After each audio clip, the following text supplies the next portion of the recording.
Notes. Actually got notes here. Wow. For me, that's a first. Well, here we are. We are live. I pray that my audio is working well and that everybody can hear me. I'm sitting in the studio here with two beautiful brothers. I'll mention them in the order that they arrived. We've got the Cosmic Prankster, who is he's channeling with the Fae. That's really his main thing. And he's channeling an occult system, and a system of occult understanding, therapeutics, working, and sort of a metaphysics, a complete system of metaphysics, if you will. Beautiful brother, very much in tune with his divine, feminine, as well as his masculine focused elements. You have to be if you're going to be channeling. And yeah, it's an honor to have you here. We've also got dear brother Indy Sage, who's a shadow worker, and he helps people integrate their shadows. Sort of very similar to shamanic work of soul retrieval in a sense. It's all part and parcel of the same process, helping people to get in tune with that which they've repressed, that which they've lost in their past, those inner child, and bring it out. Normally it's hidden by the shadows that we create for ourselves, the smoke screens that we produce. So that's what he works specifically. Also, he's into anthropology and into occult workings of all sorts. And just walked on the stage here. We've got dear brother Aaron. Aaron, brother, is another fascinating. We've got like three really fascinating guys here. Aaron's working with the imagination specifically. He comes originally from a Rosicrucian bend, I would say, from my perspective. I'm sure he'll tell you better. So he's got Western occult therapeutic knowledge of philosophy, and he's also been dipping his head into Eastern and other forms of occult therapeutics and philosophy. And he's working with energy related to the imagination. He's got a whole series of imagination exercises on his channel. So yeah, I mean, you'll be able to see his channel. If you look at my list of suggested channels, you'll see Aaron's channel. Cosmic Prankster isn't putting out enough content yet. We've got to sort of kick his butt into gear, get him to start putting out some videos, putting out some content about. I think he's not quite ready to put it all out yet. He wants to finish the system, which I don't blame him for. Dear Indy Sage does have a blog that he's using. We want to see more video content of him. He's also got a video channel, a YouTube channel, which you can also see in the listed channels. But there's not enough of Indy Sage on there. So welcome to all three brothers. I'm Franklin. I'm the Bush Whisperer. I'm a Himalayan shaman, but also across the board, different occult systems as I grew up. So let's start with the order of people arriving. Move around around the circle in a clockwise fashion. Dear Cosmic, if you would take the stage. Yeah, sure. Let's see where I want to start with. I'm actually kind of going into this new topic pretty blind. I really don't know a whole lot about Sumerian mythology, but I can always offer my sort of metaphysical expertise on things. Yeah, so basically, like what I've been doing with this figuring out how to get my stuff out there. Yeah, I guess you're kind of right that I kind of want to get this stuff figured out first, because there's certain things where I'm like, like I'll change my mind on certain stuff. Like I'll discover new things and I'm like, oh, wait a minute, I have to kind of like go back. This isn't accurate to what like I'm discovering. So sometimes there's things that kind of like change and morph, like, over time. There's certain things that like I'll channel that seem to work and consistent. Other times there's stuff that I forget about. So there's a lot of like there's a lot of shit to figure out. Let me show you something for a second here. I'm gonna get the you can see my face. I got this book right here. See right here. This is my current notebook of my Fey magic notes. And as you can see here, got a lot of crazy sort of diagrams like this, indicating all sorts of different metaphysical stuff. It's the most recent stuff. Like I even have like different charts. Like this is a chart that basically tells you how random reality is depending on what your belief system is and all the different percentages and stuff. So this shit gets really complicated. But yeah, that's basically like what I've been working on. Lovely, brother. And Indy, how about an introduction from you as well, dear brother.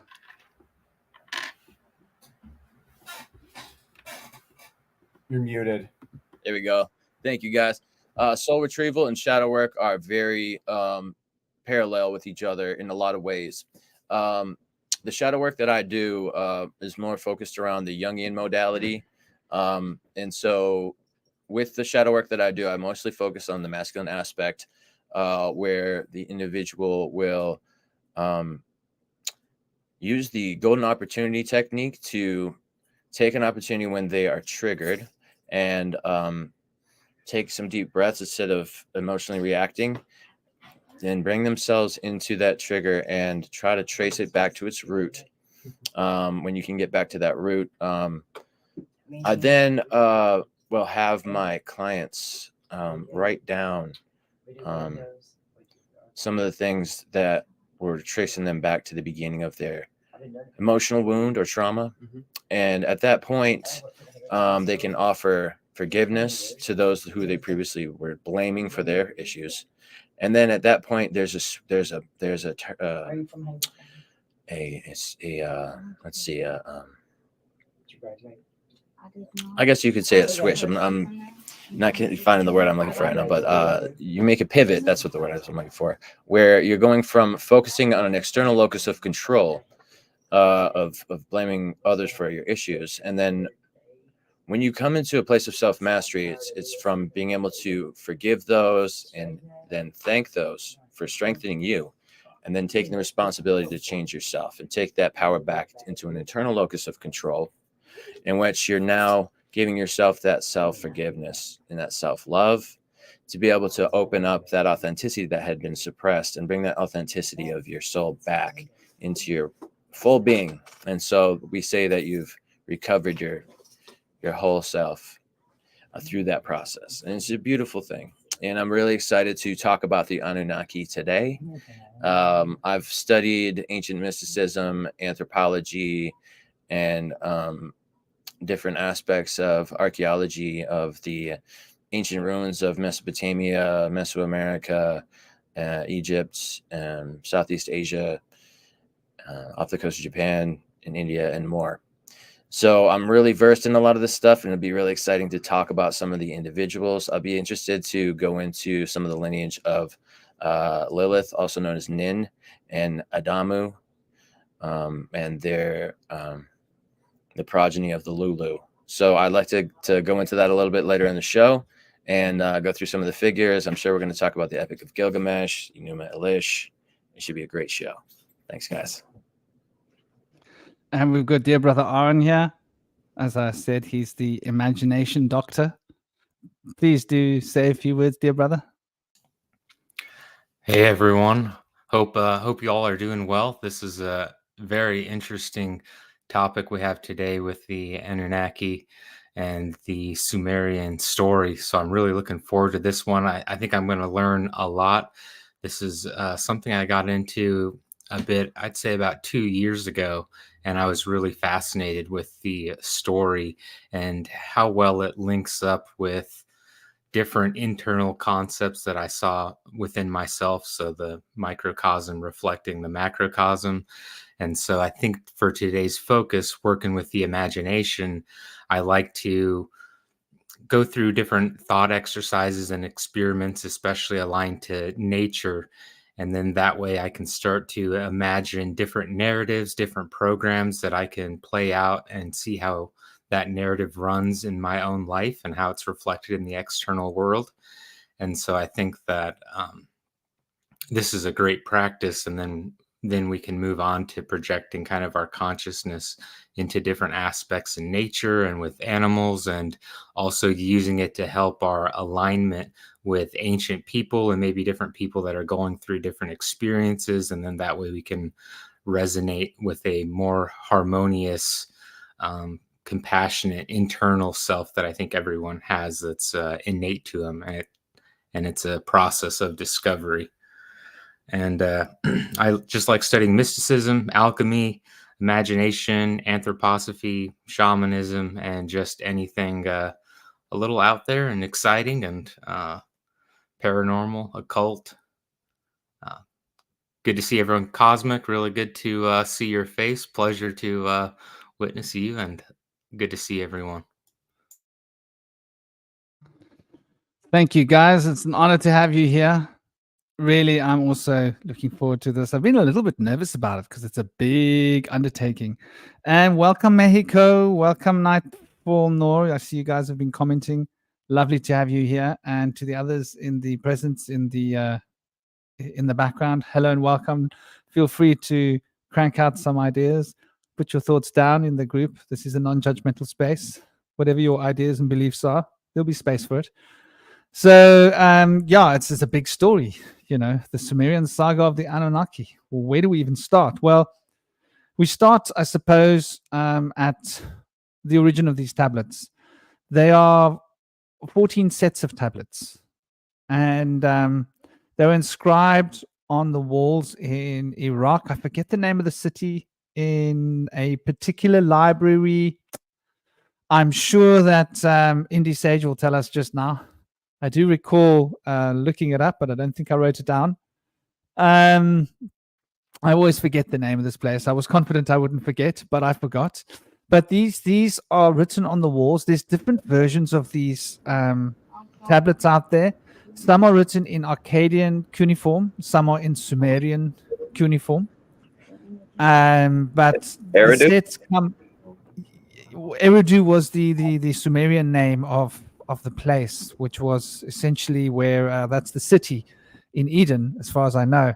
But yeah, so it's in Iraq. A lot of these tablets were found in Iraq, essentially mostly Iraq, or what we call Iraq today. And I believe that was sort of the station of Enlil. Yeah, if we want to get right down to it, but we'll try and extrapolate some of the places. There's a couple of places that I've just noticed in the last day or two of doing a bit of research, trying to recap, because it's been so long since I visited this topic. My memory was hazy. I was like, what's the order of events? Because I remember all these sequences, but like which link goes where in the chain. So to begin with, it's Indupsa. Indupsa was the chief scribe of Eridu. And there was a catastrophe approaching, and the catastrophe that was approaching had been caused by the gods, by a war that had been brought on, with Marduk proclaiming himself as a supreme deity and taking on qualities of all the other deities. And I'll tell you why they're called deities. We'll get to that at a later stage. But wanting to usurp the godhood of all the others. And so we've got these stories of the jealous God, you shall have no god, other god but me. And this is ascribed to Ea. But even Marduk tried to take the place of Ea. In fact, the tablets were dictated by Enki, who had come with an emissary, probably his vizier. Most likely Enki's vizier would have come with him. And they arrived in a whirlwind. And Indupsa was like, wow, the gods come. This is a spiritual event. And he was taken up by these two emissaries and taken to a place where he was shown a stylus that was magical, that could inscribe on lapis lazuli effortlessly. And the highest quality of lapis lazuli tablets was what was the original inscriptions upon, which we don't have. We only have copies. And the reason Indupsa had been called to write this down was dictated by Enki. And the notion is that at a future time, humanity will be ready for this knowledge. At this current stage, humanity wasn't ready for this knowledge, especially with the events that were coming. And it starts off with how, at the end, dictating what's been happening in current times, that the Anunnaki families had separated the world into 4 quadrants. One quadrant had been given to Marduk. Marduk had been jealous for a long time of his cousins and nieces, because Enki and Enlil were brothers, and Enlil was actually the supreme commander. Enki was the commander of the lower of Africa, mostly, which is where the gold was being mined.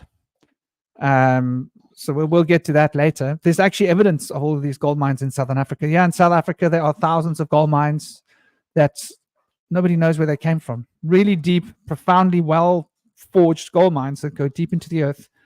And we've had issues with gangsters and gangs finding these gold mines outside of Joburg. So the De Beer Gold Mining Company have bought up huge stretches of property in South Africa, and have put fences up with security guards to patrol them so that the man on the street doesn't go and mine the gold, because a lot of these mines are open. You can literally walk in there and come out with suitcases of gold.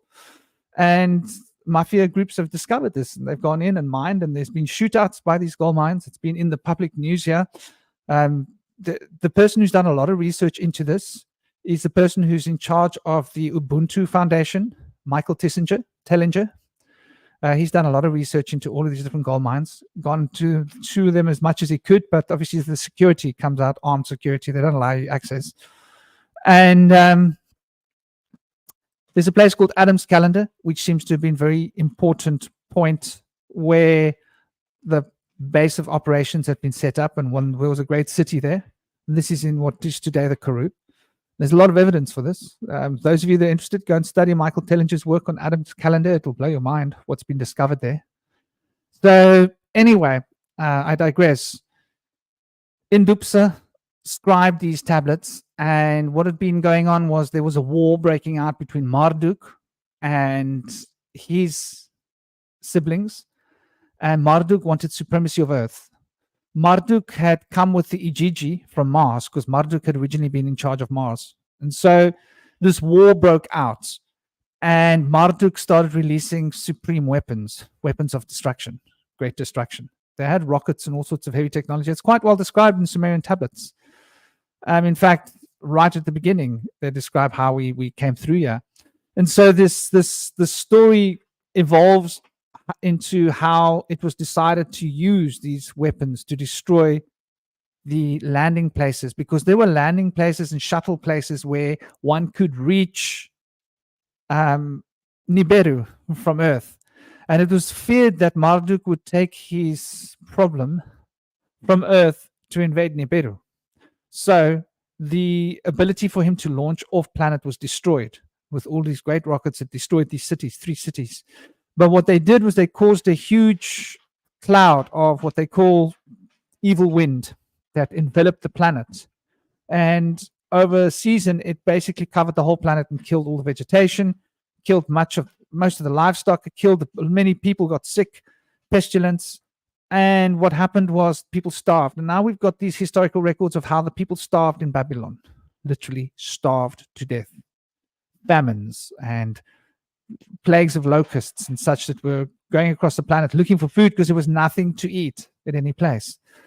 So this is how it starts. It's a very, very powerful message to humanity about the use of weapons of mass destruction, what happens, where it can go. And so I think that's probably a good place to start, Who wants to kick the ball off? Anybody want to kick the ball off? And we can start on the first tablet. The first tablet is what was actually happening on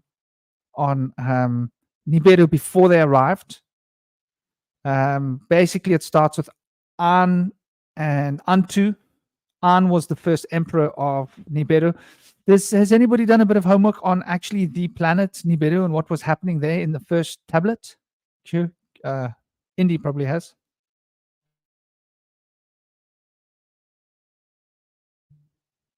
Well, I'll give a quick summary as quickly as I can.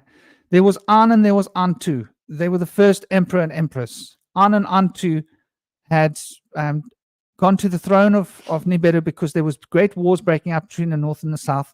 There had previously been slavery. They had a race of giants on the planet, or great big beings, as they were described, that were the workforce, called the Ijiji.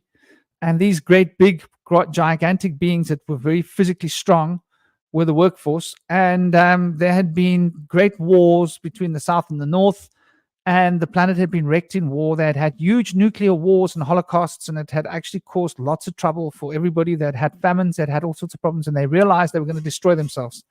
The planet Nibiru is riddled with volcanoes and eruptions.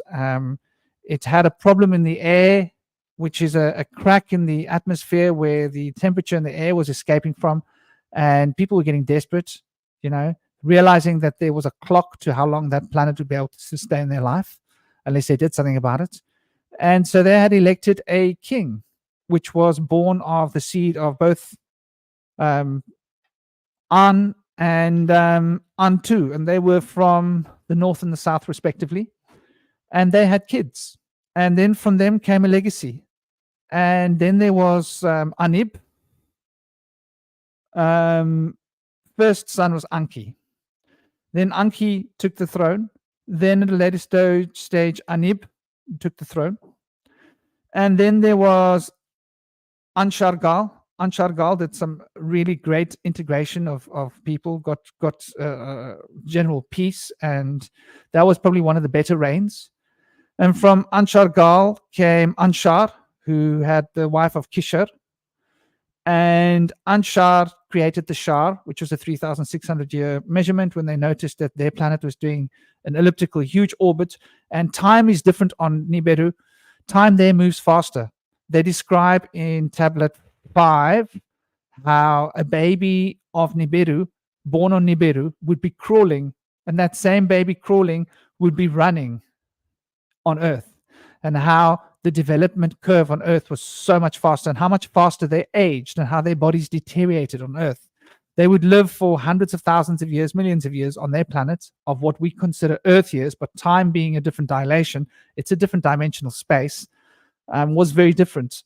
So when we speak of these shars, these are incredibly long periods of time. And in those days, before the cataclysm of the flood, it used to be 3,600 years every time that the Nibiru came close to the hammered bracelet, which has become in these days the asteroid belt. And then they were able to launch their ships to travel through the hammered bracelet with great difficulty. And so there were nine kings that followed. After Anshar, there was Enshar and Ninshar, who were king and queen. Then there was Duuru and Dauru. Then there was Lania that came. And then there was the ninth king, Alalu. Now, Alalu was a bit of a problem because Lama, the king before, basically had followed a different tradition. There had been a tradition set up there that you would marry your sister or someone of the Nibiru royalty bloodline, your half sister at least, someone that was from the royal bloodline, and that the children from a marriage between succession of royal bloodlines, brothers and sisters, would have a greater right to the throne than those of concubines. And due to all the great wars that fought, there were so many more women than men that most men had concubines, and the kings and the royalty had concubines as well as first wives.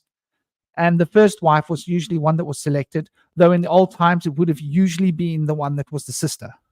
So there was always a sister that was married. And now we're getting an insight into the ancestry, the incestuous practices of royalty on Earth, and where it actually originated from and why it originated. And it's a very specific part of the politics of Nibiru. It's very carefully outlined in the tablet number 1.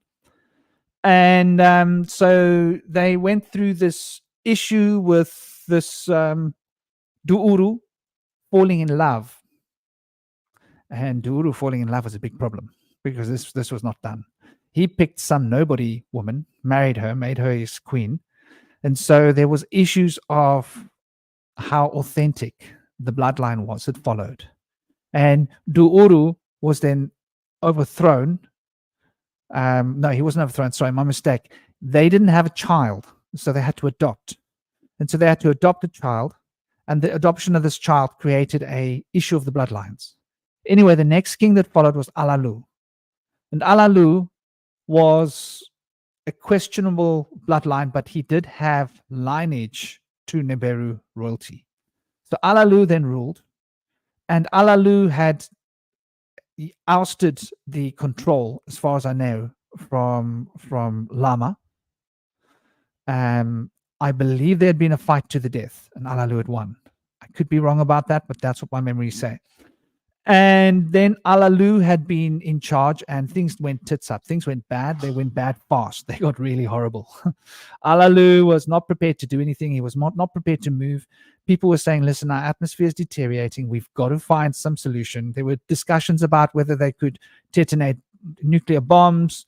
Hello, welcome, Road Squatch and Spider. I hope you guys are well. Sending you much love. Welcome. I hope you enjoy the show. Hope you get what you came for. And so the two ideas were to detonate these weapons of mass destruction into the volcanoes in a hope that they would create explosive reactions that could put dust into the atmosphere and seal the hole where the atmosphere was escaping, thinning the air and changing the temperature and the rain patterns and droughts that were starting to become more common on Nibiru because of this global warming and global change of weather. So in fact, it wasn't global warming, it was global cooling, I believe. And he became more and more impotent, didn't make any choices. He was scared. He wanted to wait and see. I think he sat on the throne for 8 shahs. That's 3,600 years is a shah. So that's 36,500 years he sat on the throne until people had enough. And then up rose a champion, Anu. And Anu challenged him to a duel. Now, Anu had originally been his number one because Anu also had royalty of bloodline. And Anu had the arrangement with him that his line would be the successive line of royalty over and above Alalu, but Alalu would rule because there was issues. When Alalu had already taken the throne, Anu stood up. So Anu acquiesced the Council of Seven and said, I will do this, and stayed on the throne. At a later stage, though, he got fed up with the fact that Alalu was running the planet into the ground, and he got up and challenged him to a duel, and he kicked his butt wholly. At that point, Alalu, afraid of Anu basically taking vengeance against him, jumped into one of the huge ships. Now, they had tried to send ships across the Hamid Bracelet, as they called it, which was what the asteroid belt used to be before it became what it is. And we'll explain why it did later. And most of the ships have been destroyed, basically, by meteorites and by asteroids, because they were a tight cluster of moving rocks, and it was very dangerous to cross over this Hamid Bracelet. It wasn't as broadly open as what it was after the flood. So he managed to get across this Hamid Bracelet in a huge mothership, which happened to have been loaded with weapons of mass destruction because they were planning to drop these bombs into volcanoes. He got across this by launching many of these weapons of mass destruction into this volcanic thing and creating a series of detonations so that he was able to follow the destinations, which had basically created force field explosions that had pushed all the rocks out to shatter all the other rocks coming towards him, so that he was able to safely navigate through. And then he gets through and he sees Saturn, and he sees Jupiter, and he's completely afraid by the lightning that was coming out of Jupiter. It seemed like he was almost destroyed by Jupiter by the accounts given. He finally spends a lot of time trying to figure out where he is because Jupiter was in the way of his instruments being able to navigate. When Jupiter gets out of the way, he's able to see, there's Mars. He goes to Mars. He realizes, okay, Mars is pretty interesting. There's water on Mars in those days. Finally, he gets to the land called Ki, which is Earth. He lands with great difficulty, crash landing, thinking he was going to die, but he manages to survive. The Earth's gravitational field is much stronger than the gravitational field of Nibiru, or very different. And so it's very tricky for them to navigate their crafts landing and taking off from Earth, because Earth is such a its proximity to the sun gives it a very powerful gravitational field. So he lands there and he starts surveying the place. He notices there's fruit that can be eaten. He notices there's clean water, and he notices gold. Now, there's a part in the original story where they speak about how Earth was created. There's a story of how Nibiru and Tiamat it seems like a collision. Either there was a great war fought between the Nibiru people and Tiamat, and they used weapon-destroying technology to destroy the planet. Because according to the story, the north winds are described. It's described how she spat into Nibiru's heart and, I mean, into Tiamat's heart, and Tiamat shattered. And Tiamat was known as a watery planet with lots of thick veins of gold. And Tiamat exploded, becoming what was the hammered bracelet. This is eons in the past. And a part of Tiamat had spun out across to the other side of the galaxy and been caught in the orbit of the sun and had become the Earth.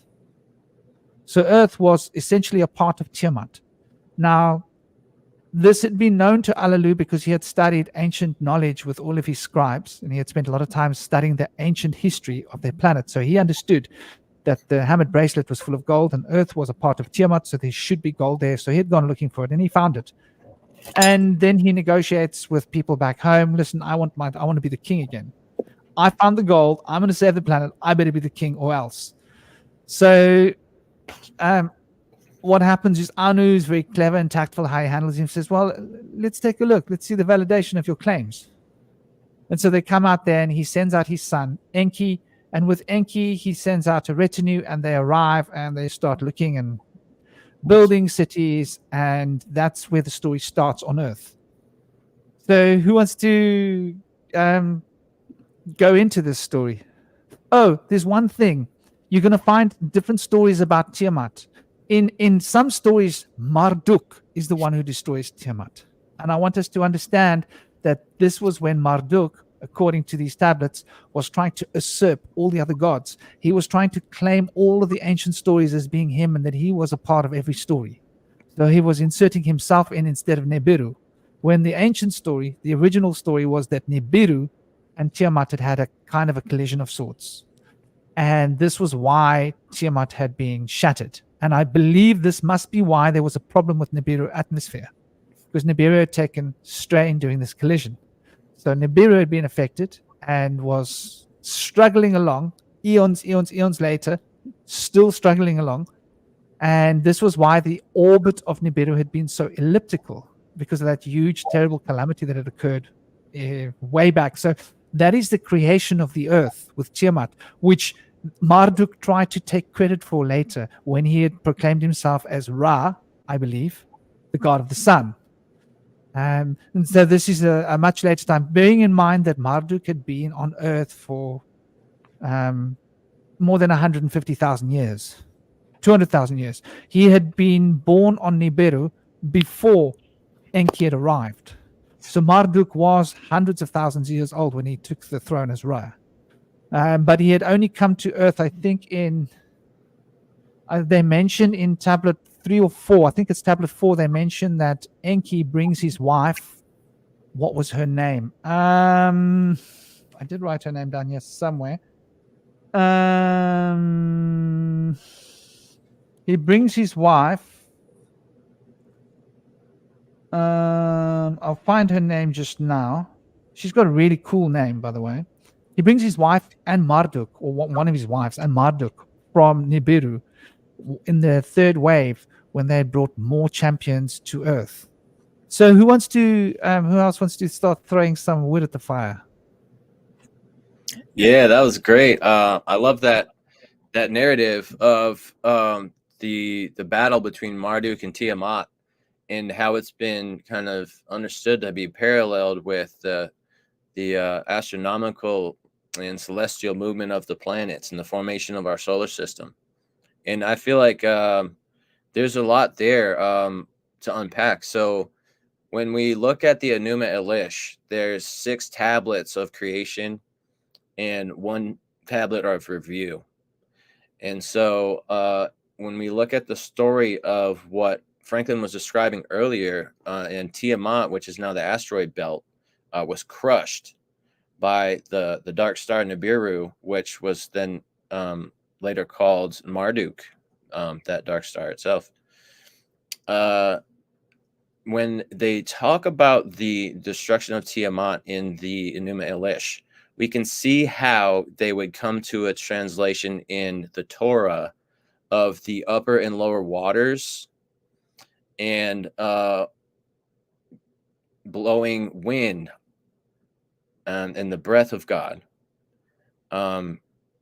being kind of hard to understand in the Torah is much more clear in the Enuma Elish, as referring to the dark star coming by Uranus and Neptune and sweeping up their moons, which is called the breath of Marduk, or the breath of God. It's for gravitational force of crossing the plane of the solar system, because it's on a different plane of orbit.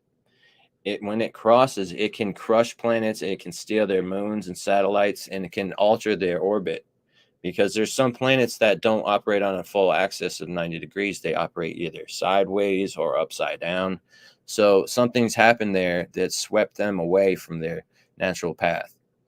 And there's a good chance it may have been this dark star. But when in the Numa Elish, they explain how it was passing through the ice giants, Neptune and Uranus, and swept up their moons, and then came back. And in its next crossing, when passing Tiamat, those very moons from the ice giants crushed Tiamat itself. And so that's what they're saying when God blew onto the waters separated and became the upper and lower waters. And so that's what was being described in the Enuma Elish. And we see how that was then usurped by the Hebrews later and written in the Torah in ways that's hard for us to understand in the translations we see. But we know that in Hebrew, each letter itself has up to half a dozen meanings. So in each word, there's a lot more packed in Hebrew to articulate things that then is taken away in our small translation that we make with one thing that's taken away from that. So in Hebrew, there's a lot more there to see. But when we look at the English translation of the Torah or the Bible in the Old Testament, it doesn't really come out as clear. And it makes you wonder about things like Adam's rib. Was there something more packed into that? Because that seems a bit outlandish right there, or just something seems to be there seems to be more there than is written in the words we see. So, but we really can see a lot there. But the battle between Marduk and Tiamat is written as a very incredible story and tale of a battle, and it's very detailed story. They talk about how Marduk was given weapons by Enlil. And I think Enki was in on this too, which to me seemed a bit strange that they would want to take out the goddess who created all of the gods and goddesses, all of the Anunnaki. And I would think out of all of them, Enki would have more respect for the great mother of their people. But I feel like she was very wrathful, and she wanted to kill them all. She told her husband and her liege that it was time to take out these younger generation. They're not cooperating. So they were going to abominate them. And so that they basically had to do this to protect themselves. And they had Marduk be that guy that was going to come up and face her. And they gave him weapons. They gave him a net or a snare. And they gave him a bow, an arrow, I believe.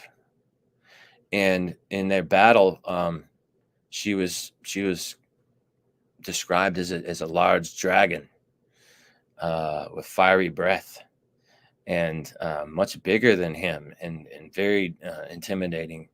But he was able to dodge her and capture her in the net and split her in half. And I might be mistaken on the weapon, but he was able to split her in half, and then she became the mountains and the sea or something like that. But you see the parallels between that story where she was cut in half, just like she was cut in half, like Tiamat, the planet, was cut into the lower and upper waters. So there's a lot of parallels there in the story of the battle that ensued, and in the Enuma Elish, the parallels of the astrological motions of the celestial bodies, astronomical motions, actually, rather. So there's so much there that's really deep, and I think my personal opinion is that we have a lot of modern cultural translation bias on interpreting these events and their technologies, but I know that there was a lot there that's not understood to us today. That's kind of beyond us. Like the use of sky chariots back in their time may not be much different than the UAPs that we see today. And so we don't know exactly what kind of technologies they're using, but one thing that's curious to me is that in our language, we haven't developed words for the things like a cell or a gene or a chromosome until since the Renaissance period, when we started to understand what a cell is, and after discovering the atom and things. We've developed more words to describe these things, but the words that they wrote in these tablets are not those words.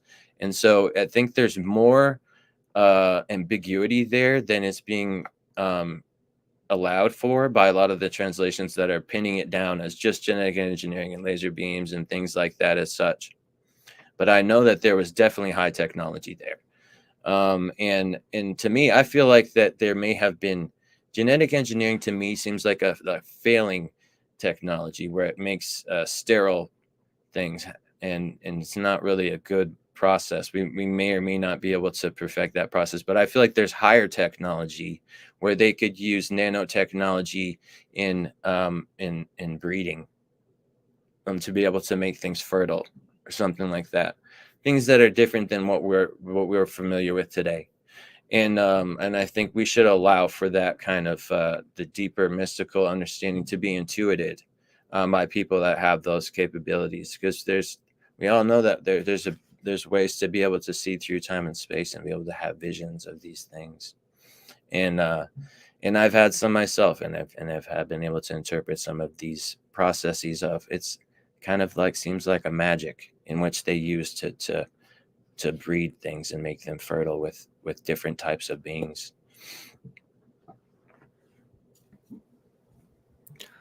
I'll come at it from kind of the way I like to get started with things is provide some context for why this story is important.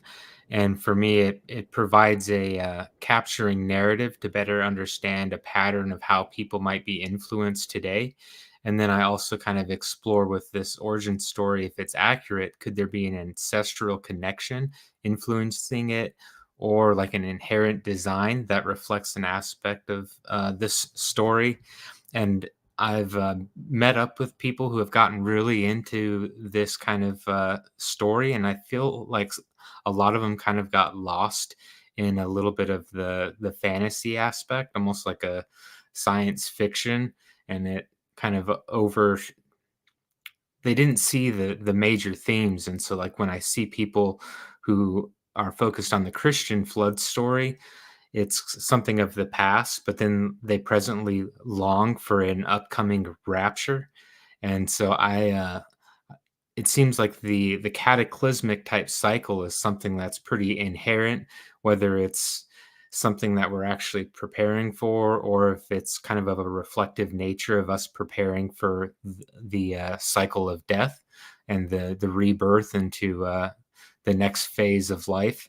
And so when analyzing a worldview, I wonder, I start to question, how does this influence the individual and a societal focus, and what is the health of how that society or individual might play out if they adopt this narrative? And does it provide purpose and meaning? How does it unify humanity beyond the individual experience? And does it provide a sense of kind of like an internal treasure? And so I think just meaningful stories reflect the internal nature and experience. And so that's kind of the angle I'm coming at this story from, just to reveal a little insight into how I analyze things and use my imagination and my practice kind of, with mysticism and everything. All right, so let's take a look at some of the words that they've used that have been interpreted. So when they say that there was the creation of Adamu from the gods, they say that they took the seed of the creation goddess, and there was a series of creation goddesses, Ninhursag and Inanna and the wives of Enlil and Enki, of which there were many. This first goddess with her seed and the was fertilized by what they say is the Lulu, which is Ninki was the other one, I think. Ninki. Yes, Ninki. Ninhursag and Ninki were the creation goddesses in the beginning, and they took her seed and was fertilized by the Lulu, which were known as the wild hominids then, like equivalent to Neanderthal potentially, or Denisovan, or Homo naledi in Africa. And they used those 3 hominids to create 3 hybrid races of the human species. In the story, they say that they took they fertilized her egg, and then they used the blood of Kingu and the sand of Mesopotamia. So in their story, they talk about using sand in the creation story. In the Torah, they mentioned that they used clay. In the Chinese creation story, they claim to have used mud from the river. So there's a very common theme there. And so there's something going on. Maybe if they were genetically engineering or using some high technology, they were extracting some kind of minerals or something from that source. I'm going to begin just that's tablet 5, that we've sort of jumped ahead to tablet 5, but I think it's very relevant because we're talking about the human race being engineered here. And I just want to start by Aaron did a really great show on disinformation campaigns, right? Disinformation in terms of counterintelligence and how it's used. And I'm just going to shed a little light a minute on counterintelligence. So let's think about Alex Jones for a moment. I'm sure most people here have heard who he is and has watched him. Yeah, he was loud, he was obnoxious at times, but he had the documents, right? We all know Alex Jones. But what a disinformation campaign has been leveled against him. And another person who's had heavy disinformation campaigns leveled against him is David Icke. And David Icke was one of the first people speaking about this information. Why was Alex Jones made to be a laughingstock so that no one can take him seriously? Well, I'll tell you, if you go and look at his old footage, it's probably all been removed by Google, but I was following it. In 2016, he started telling the world that America and England were manufacturing weapons, bioweapons, in China using COVID strains. He told the world that Wuhan was where they were developing these weapons. This was in 2016. You can go look it up. I was there watching it all those years ago. And he said that in Wuhan, this would be released from China and it would become a global shock. And he started telling people that this is a virus that has been created like a weapon. And it's made out of the COVID strains. It's like a kind of a flu. I'm telling you, people, they're gonna kill you. They're gonna kill your numbers. So he was basically, and everybody thought, oh, this guy's crazy. He's making up the story. And he said, look, FEMA's getting the plastic coffins ready. He kept going on about these plastic coffins that FEMA were getting ready. And he said, UK's getting coffins ready. And he said, 2018, he said, listen, people, they're gonna do it anytime now. 2019, he was cancelled. 2019, suddenly he was discredited. The fact checkers found him to be a kook, right? 6 months later, everything he said, exactly the way he said it, word for word, detail, happened the way he had said it would happen. There are a lot of other stuff that Alex Jones has said over the years that have been true, and it proved to be true later. So I'm just saying that's how disinformation campaigns work. If you Google Alex Jones today, and you'll find out why he's so discredited. He said too much of the truth. David Icke was the first person to bring Kweda Mutwa into the circle of being. Kweda Mutwa was sharing with us the Zulu and the Xhosa heritage of the Anunnaki, and that they are called the Chiturga in their language. and that the Zulu ancient tribal tales are telling about how these beings, the Chutuga, came to Earth and created humans. So David Icke was actually bringing different cultures together, from North American cultures, from African cultures, and showing how the myths in all the traditions held by the sacred shaman were essentially telling the same story. Yes, my darling. Lie down. Lie down. On your bed. On your bed. She's such a sweetheart. She's indigo. She won't leave me alone though. So just to give you an insight. So this is why I'm saying we're going to look at Zecharia Sitchin now. Now, who is he? I was having a conversation with Kalal the other day, and Kalal was, but he didn't interpret the records. And I was like, wow.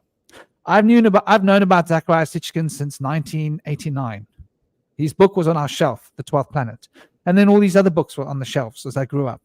So I did my research of who Zecharia Sitchin was before Google misinformation existed. Right? Just to give you an insight. What's the story of Zecharia Sitchin? He was born in 1920. He had a fascination with the Bible. He's Jewish. He spoke Hebrew. He learned to speak Aramic when he was young. And then he learned to speak Paleo-Hebrew, ancient dialects of Hebrew, as well as Aramic. So he had a fascination with Semitic languages and had been learning them since the 30s. Since the late 30s and early 40s into mid 40s. He then went to live in Israel. When he lived in Israel, he was working as a reporter, but he was researching the pyramids. He was researching the Coptic. He was trying to find the connection between the Egyptians, and he started noticing that he needed to learn Akkadian. So he studied the Akkadian languages. Then he studied Akkadian cuneiform, which he learned. Then in the 40s, he studied Sumerian cuneiform. In the 40s and the 50s, sorry. In the 40s, he studied the Akkadian, and then he learned Akkadian cuneiform. Then in the 50s and the 60s, he was learning Sumerian cuneiform. He traveled all around the world, site to site to site, doing research on all of these ancient mythologies to try and find a way to decode the cuneiform tablets. In the 60s, he went to all the sites where the tablets were, and he literally translated the tablets himself. So there's an insight into who Zecharia Sitchin is. People say, he was just somebody that was bought and paid for and he was told what to write. No, this was a guy who was passionate. If you're not sure, go and see some old footage of him talking and look into his eyes when he talks. Feel his energy, where he's coming from. See how passionate he is about the story, genuine. And you understand that this is his lifelong passion. And he didn't get credit for writing the 12th Planet. He got ridiculed from all different angles. He got ridiculed. But if you look at other archaeologists that have actually decoded these tablets from Iraq, they are basically telling you the same thing that he says, but in a more broken form. So he has put his interpretations into it. But I would say that Zecharia Sitchin is probably one of the world's premier authorities on the topic. Unlike other archaeologists, he didn't study this archaeology and that archaeology and this. He was really focused on those stories for 25 years of his life, 30 years of his life. And then he started publishing The 12th Planet, which is the story of Tiamat, which you were just talking about so eloquently. So the reason I mention this is because you're going to find, when you Google it, if you Google it, it's going to say that he made up the story. It's a fiction story, fictitious story. But the story is actually in the tablets. And I'm going to give you an insight into what Indy was just talking about a second ago. What Indy was saying about Adame, right? So it took them many showers to practice. In the fifth set of tablets, it gets to the point where, okay, this is the back setting of it. The Anunnaki were growing really, really tired. They were working hard. They were struggling with the climate on Earth. They were getting rationed of the special life-giving food. And there was a special drink that they would manufacture out of special plants that had been brought to Eden and had been farmed in Eden, but there was a short supply of it on Earth. And so these Anunnaki beings were being rationed this special elixir that gave them long life, and special kind of food that they would eat that would also give them life. The waters of life was part of it, as well as the elixir. Now you can see in Sanskrit, they talk about soma. Soma in Sanskrit is spoken about how the ancient gods used to drink soma. They were manufacturing soma here on earth, and they were drinking it, and it would extend their lives. It would keep them healthy and young. So there's an interesting connection between soma and this elixir that's mentioned. And what happened was there was an outcry happening, and there was first an uprising. They actually surrounded Enlil's palace after abducting his chief manager of all the mines, and they demanded that he allow them to go home. So Enlil had to actually send a whole contingent of the Anunnaki home and bring fresh workers to Earth. And when they got there, they noticed that those that had arrived there were older than their children. No, were older than their parents. So this was an interesting point. The time worked differently on Earth. Being here for 10, 15,000 years, they would get home and they'd be much older than their parents. They would have aged noticeably, and their parents would be like kids compared to them. So they brought more Anunnaki out, and they brought the Ijiji. The Ijiji were based on Mars. The Ijiji had originally been managed by Anzar. Was it Anzar? Who was it that managed the Ijiji on Mars? Was it not Anshar? It was Azar, because what had happened was Alalu, who was the guy who found Earth, had basically attacked and called a fight with Anu when he arrived, because he wanted to be king of Nibiru. And Anu kicked his butt once again. And after he had kicked his butt, he bit off his testicles and swallowed his testicles. And so the Council of Seven were called, and they were going to kill him. But instead of killing them, mercy was dictated. And Anu was like, rather just send him to Mars. And his chief lieutenant and pilot went with him, his vizier, who was also a relative of his, and looked after him. Anzar, I think his name was, and made sure that he lived there until he buried him. Anyway, the story is that at a later stage, Ninlil arrives there and resurrects him. No, not Ninlil. Not Ninlil. I'm talking nonsense. Ninshar comes back on the way to Earth, finds him on Mars, and resurrects him using 12 pulses, 60 pulses to the heart. She used this equipment which created 60 pulses to the heart. Then she put the waters of life in his mouth, and she put the bread of life in his mouth. So we have now a story about these waters of life and this bread of life that they used to eat. Special kinds of food. I'm guessing that we're talking about white gold. I'm guessing we're talking about the Philosopher's Stone.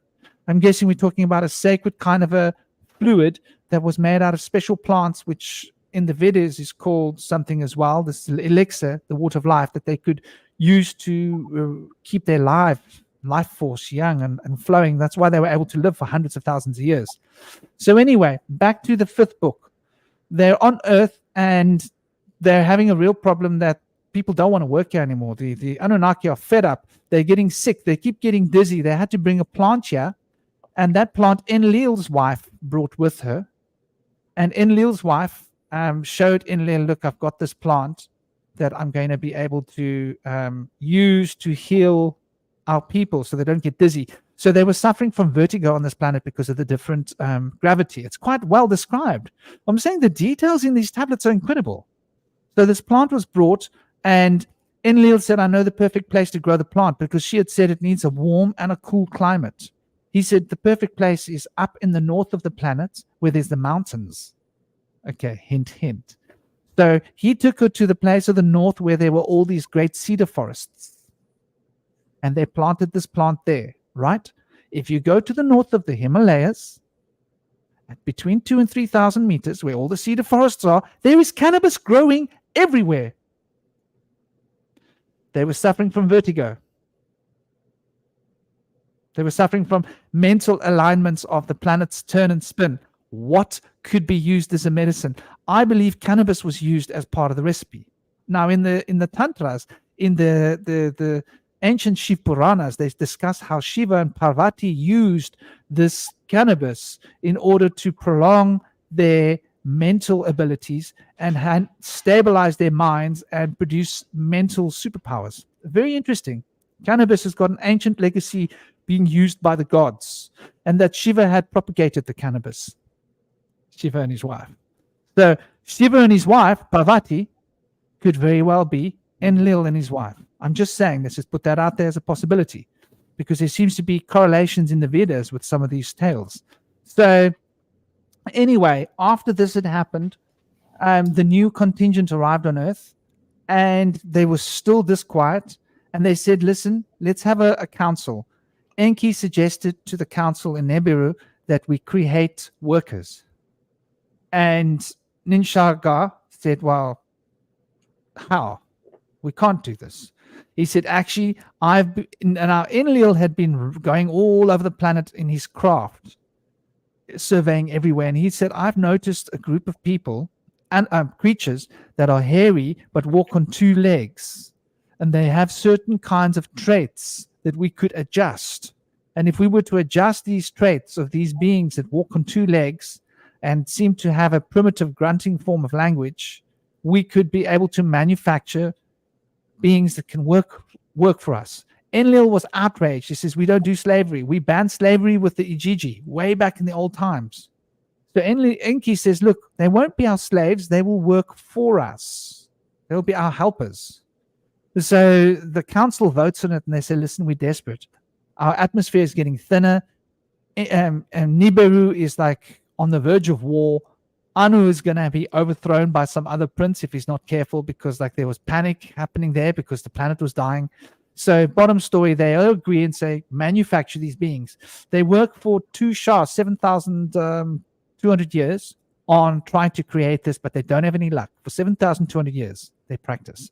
They create all sorts of other beings. They explain in the chronicles that some of the beings had legs of these beings, some of the beings had heads of those beings, some of the beings had like one eye. When you look at the ancient Greek stories of these beings that were on the earth, Medusa, these beings, the Cyclops, this is very, very interesting. And Ninshak called them monsters, specifically addressed these beings that were kept in cages as monsters. They didn't know what to do with them, but Enki said, we can't just destroy them because we created them. So they had created all of these monsters out of trying to figure out how to make humans what we are. So in the end, they were using a crystal vase formula the crystal had come from Nibiru, and they weren't having any luck. So Enki said, listen, maybe the problem is that we are using crystal from Nibiru. Maybe we need to take clay from the earth and mix the clay from the earth with gold and copper, specifically mentions gold and copper, to create a vessel that we can create the mixture in. So they changed from using the Nibiru crystal to starting to use the earth mud and copper and gold in the mixture. They then have better luck. They start actually creating beings that were being carried in the wombs by the beings that they had created, these beings that were being modified along the way, which we can call protozoic humans. But the beings came out, some of them didn't have the right number of fingers, some of them, their limbs didn't work, some of them were like mentally ill, some of them couldn't speak. They ended up having to use the actual goddesses. So Ninshag was the first one, and Adamu was her son.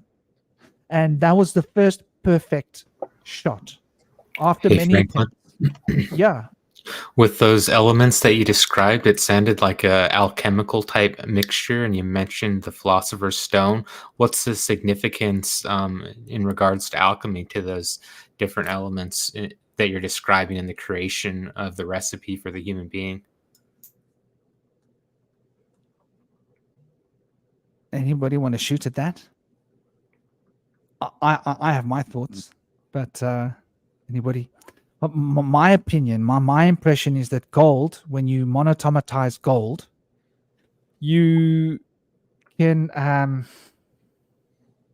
when you create the philosopher's stone, which is monatomic gold, it turns white. This is all of the alchemical legends, and it exerts a particular kind of a gravitational field, right?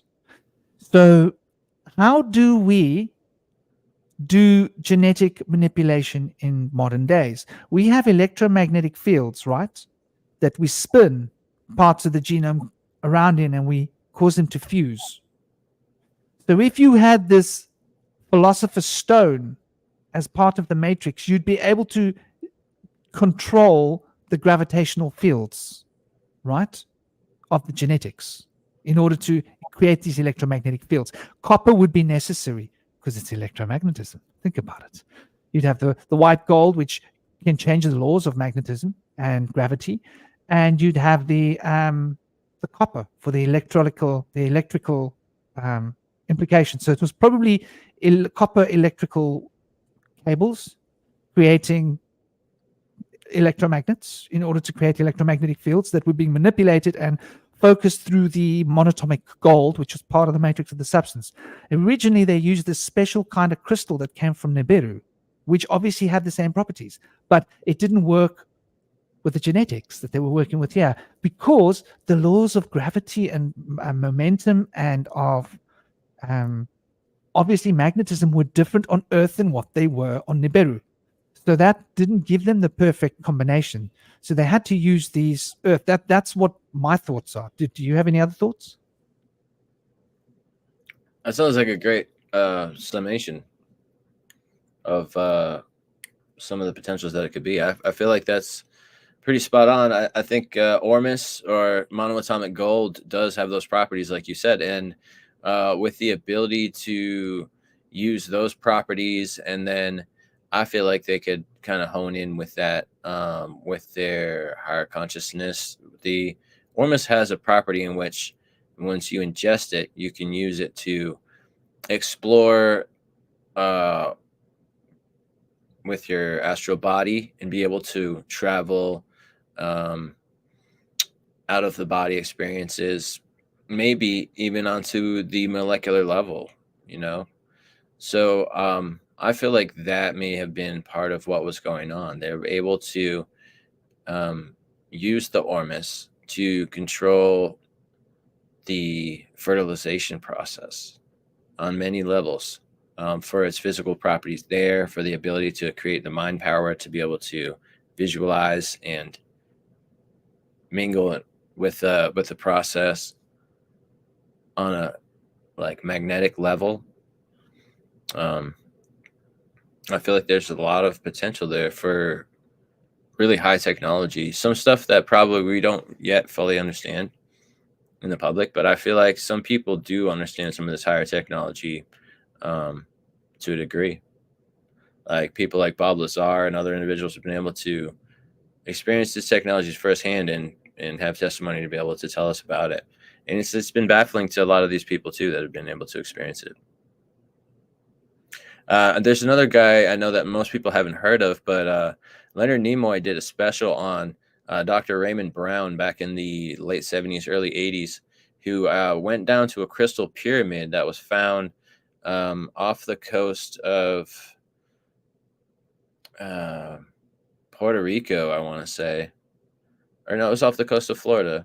And there was a hurricane that had washed away a lot of sediment that was covering this crystal that they had kind of seen the tip of before, and they were waiting for it to wash away so they could get in there and see more of it. And they went down there with some scuba gear, and his videographer was down there with him too, with scuba gear, and they were down there, and they went into the center chamber once they got into this crystal pyramid, and everything was like attached to the wall. There was nothing they could really grab, but they saw these two hands made of gold in the center chamber, and there was a pyramid on the top of it, inside around crystal ball. And when Dr. Raymond Brown went and grabbed that crystal, all of a sudden a metal rod dropped from the ceiling onto the hands, and water vortexes started to whirlpool around and pull them out, and his cameraman died and was washed away.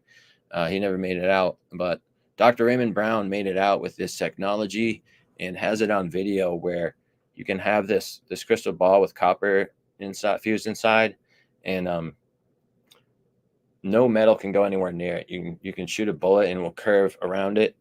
You could throw something near it and it will shoot back at you.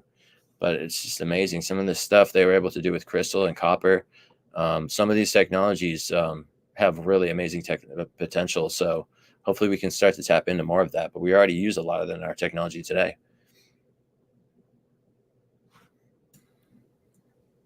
There was the the mention of all of these different elements that are being required, and one of them having to come from Nibiru, as you mentioned, which is interesting that you're taking components of what's native to Earth, and then also something from outer space or the beyond, the astral or spiritual, and adding that into the mixture and the element of I'm guessing they're referring to like the gorilla. And so there's also this animalistic, very etheric nature into that mixture. And I also think that different environments affect our consciousness differently. And so you've got the story about going out to the mountains. And I think the mountain environment definitely affects my consciousness with the warm environment during the summer. And then they have pretty strong winters as well. And it makes my mind a little more crisp and sharper. And then there's the feeling of the cold on the body and maybe how that affects the DNA as well, versus more like southern environments that are always kind of the same temperature. It doesn't offer, I guess, that oscillation that I think is required for us to be able to kind of experience the push and the pull with reality and feel that reflective kind of nature. And then mentioning also that you've got different plants that are native to that environment that really help us connect with a different aspect of that consciousness type recipe. And cannabis, I think, is a good example of that, and how we can, the mountains having that as a native plant, and then that experience of how cannabis affects our consciousness and having these altered states of experience to create an overall recipe for the alchemical experience that is very reflective in this story. And it's interesting also how well it fits in with kind of our present DNA manipulation as well, or the desire for people to be engineering their own DNA or the DNA of a population that they want to serve them. That really stands out to me as well. And then also, it just fits well for the present day, and especially with the COVID narrative and almost a manufactured cataclysmic event in order to steer the DNA manipulation and consciousness of humanity. There's just so much there to unpack with such an old narrative that it all lines up really well. And then I think fits also kind of that orb, that spinning orb that you were kind of describing. Yeah, they also had these technology back then. There was a thing called a Vajra or a Dorja, which was kind of like had 3 prongs or sometimes more on the end. And when they were focused out like this, they would use them to hurl lightning bolts. When they were curled in like this, they would use them to heal people with them. And so we see there's stories in many different myths and legends of things kind of transforming from one technology to another. Like in the story of Atlantis, we had the healing light crystal that became the dark crystal. That was conveyed in the story Dark Crystal, made by Jim Henson.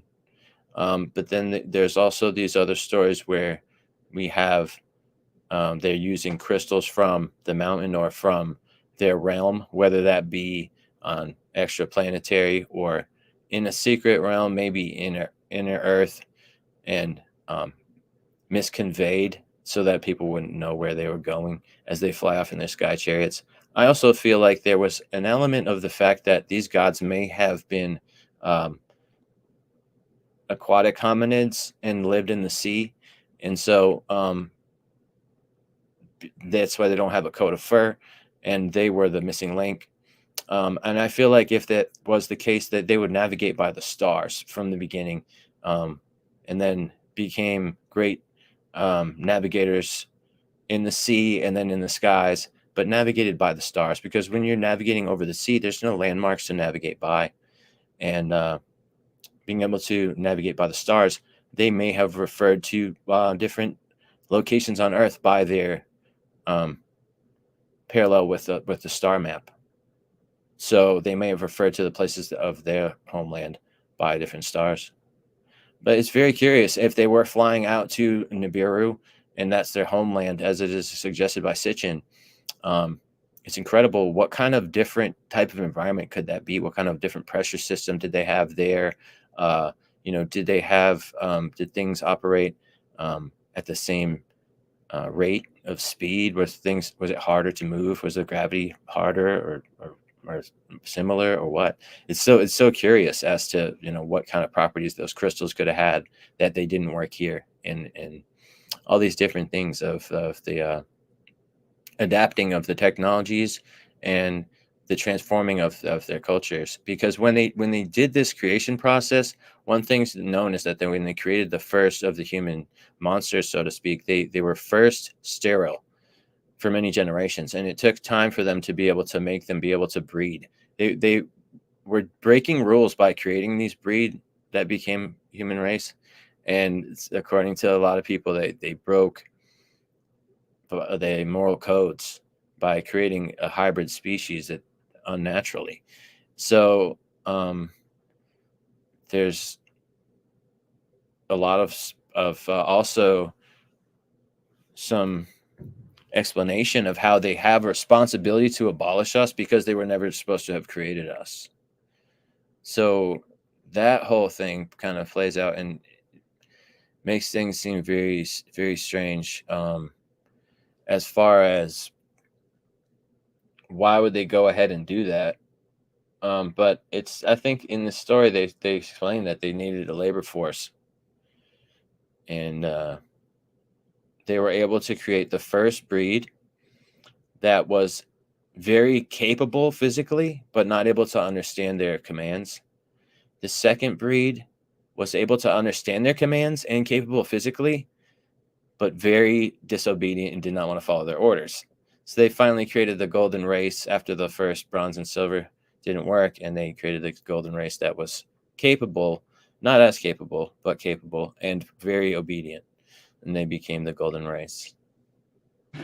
This is very interesting what you're talking about, Jack, because this is all mentioned in the Sumerian versions of the cuneiform tablets as well, in as much as that, and they're very specific. They mention the 22 parts of the tree that were the same or similar to us, but they say that, it gets better.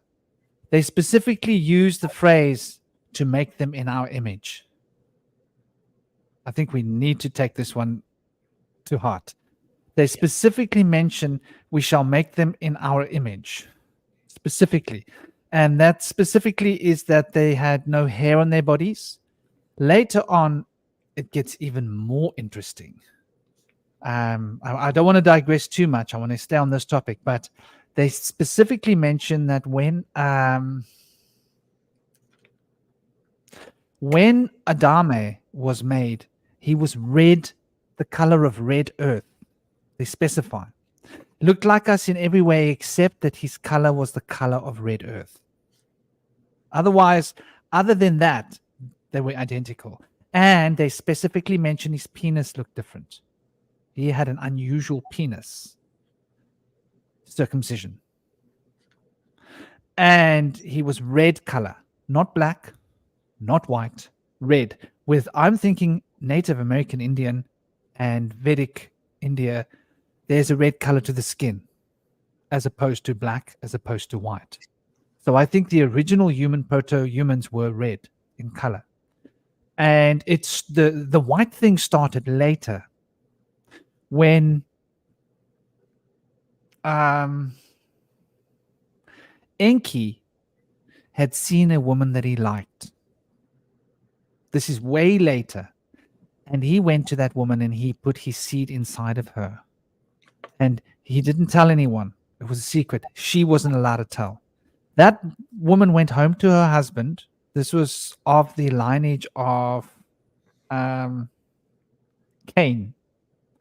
Because they mention Abel and Cain in these ancient Sumerian tablets as well.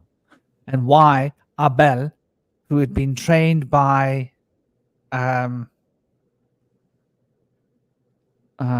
was it Ninar's? I forget the name of the commander that had trained him, but Marduk had trained Cain. Sorry, Cain had been trained by Marduk, who was the herder, and Abel had been trained by the other lord. Now, Marduk was the son of Enki, and the other lord was the son of Enlil. And Enlil and Enki had this issue between them since they arrived. Enlil was one who wanted the humans not to be created. Enki kept pushing for it. Then Enlil was the one who wanted them destroyed. Enki was no. Enlil had decided that he wanted them to have a gene put in them so that they would worship us. Enki put that gene inside, as Enlil had asked. They specify there, he said, you must modify them so they will worship us as gods. But Enki went behind Enlil's back and he put in another part so that they would have the chance to turn that gene off if they so chose. Interesting. So we see there's the source and the roots and the beginnings of religion here. And they even mention in tablet 6 and 7 why religion was created. But going back to the tablet 5, they had been with 22 branches of the tree. And they noticed that they needed another set of branches. And Enki mentions to Ninarshag, look, we have these other 2 branches of the tree. They need those 2 branches of the tree the way we need them. We can take our branches of the tree and put it into them. So how was this done? By this time, and by the way, the name wasn't Eve. It was Adamu, and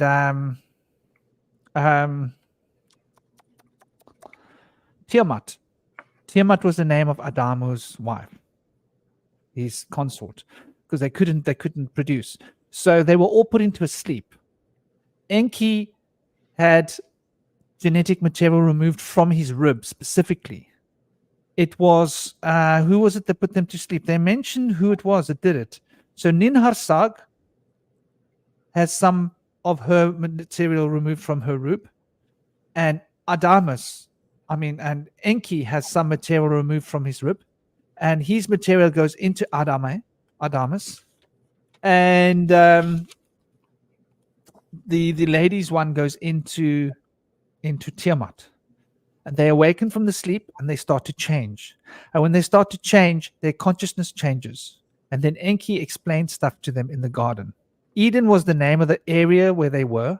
It was a special place which was off limits to the other Anunnaki. They weren't allowed to go there at pain of death, by the way.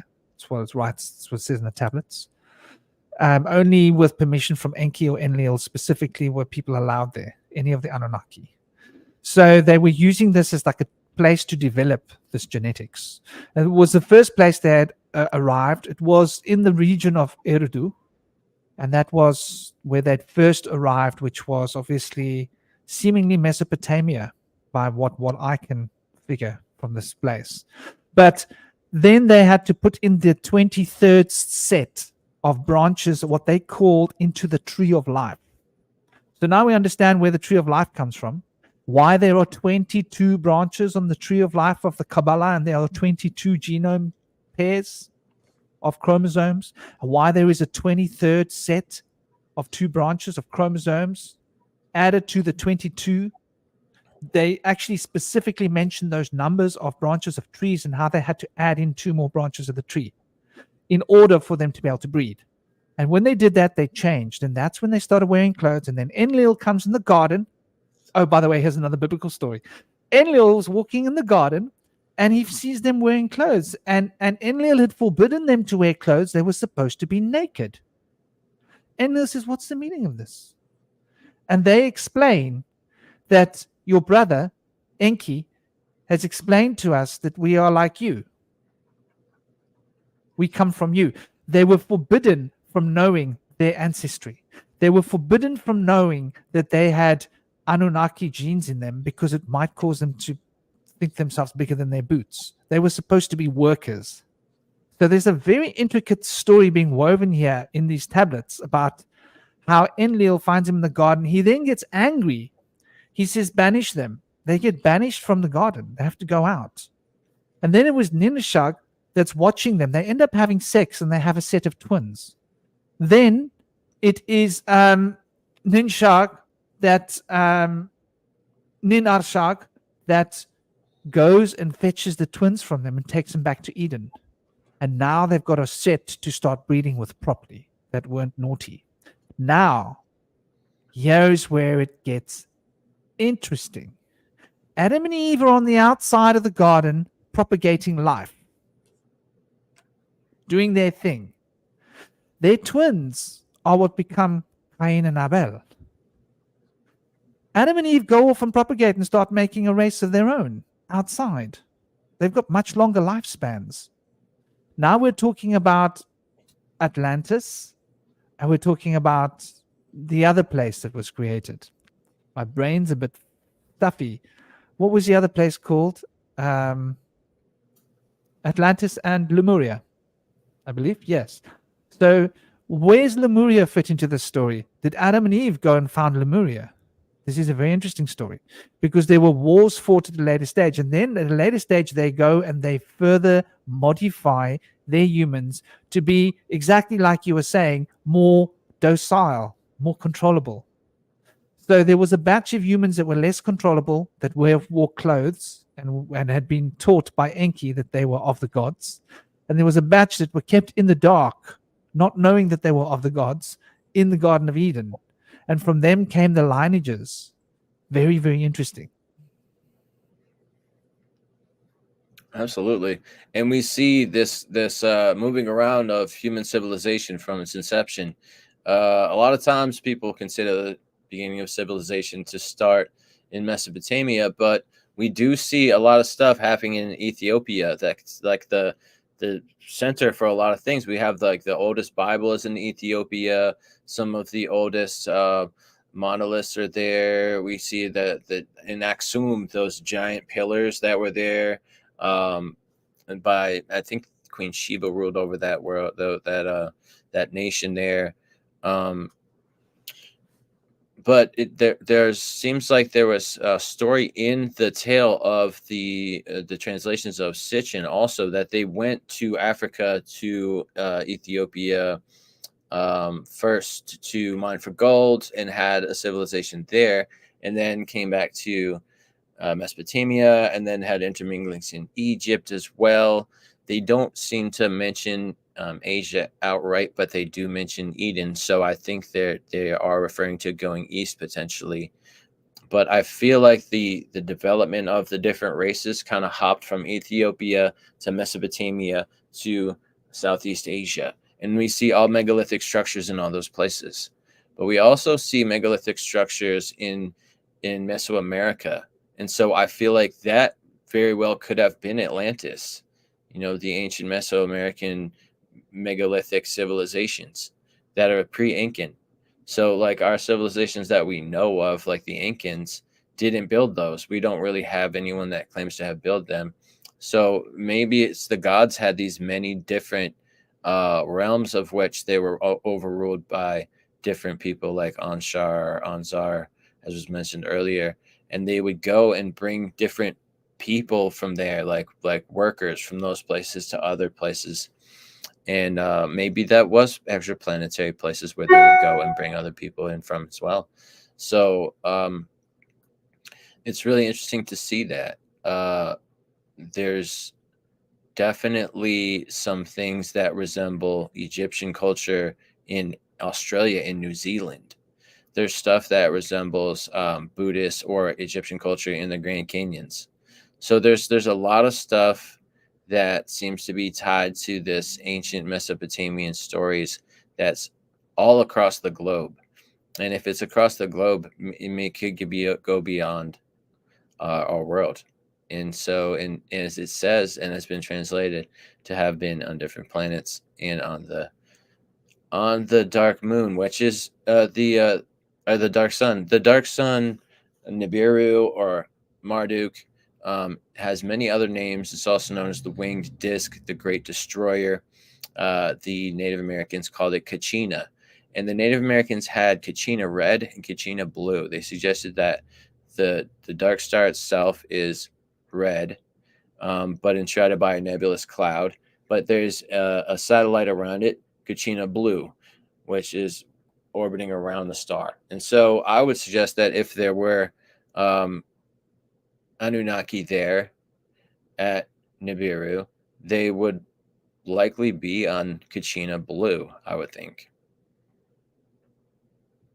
Because the star is it's a brown dwarf star that is not luminous beyond its nebulous cloud. So it does have some luminosity.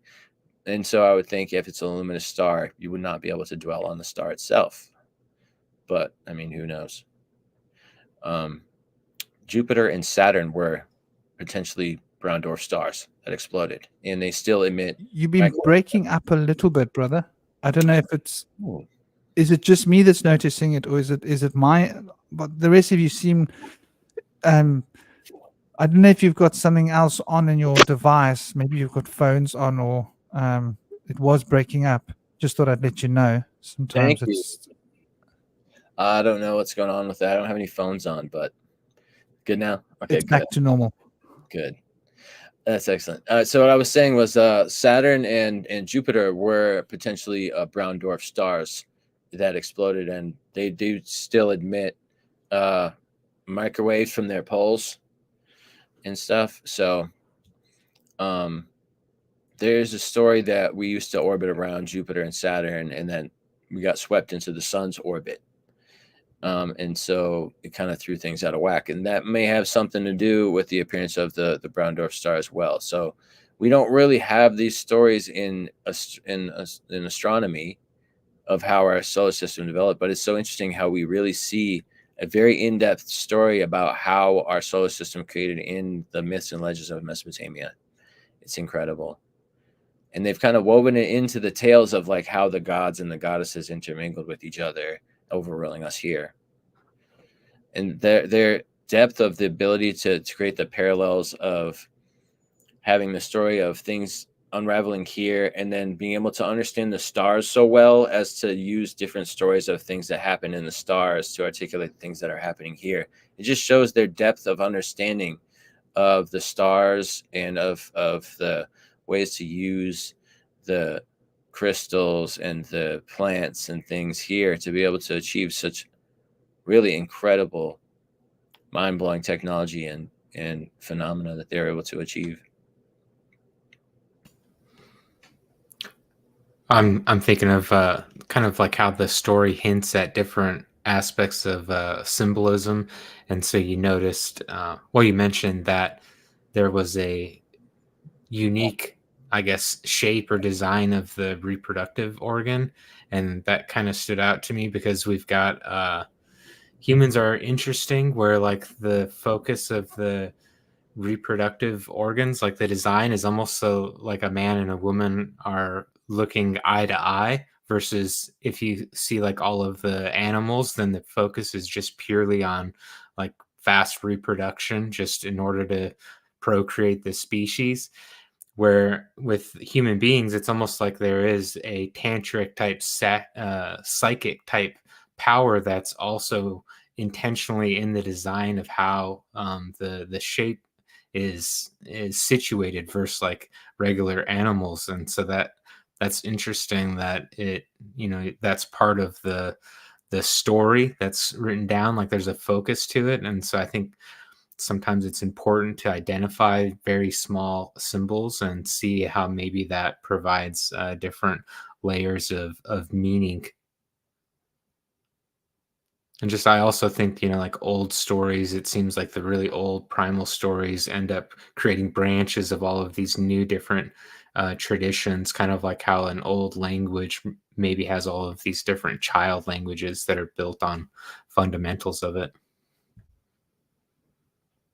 And then it's also like, going back to it, there's like the bestiality type aspect, where like if people start orienting themselves to where they're representing more of the etheric, then it has a certain kind of negative manifestation with the healthy alignment of the populace, versus if they have a higher orientation design and they're focused on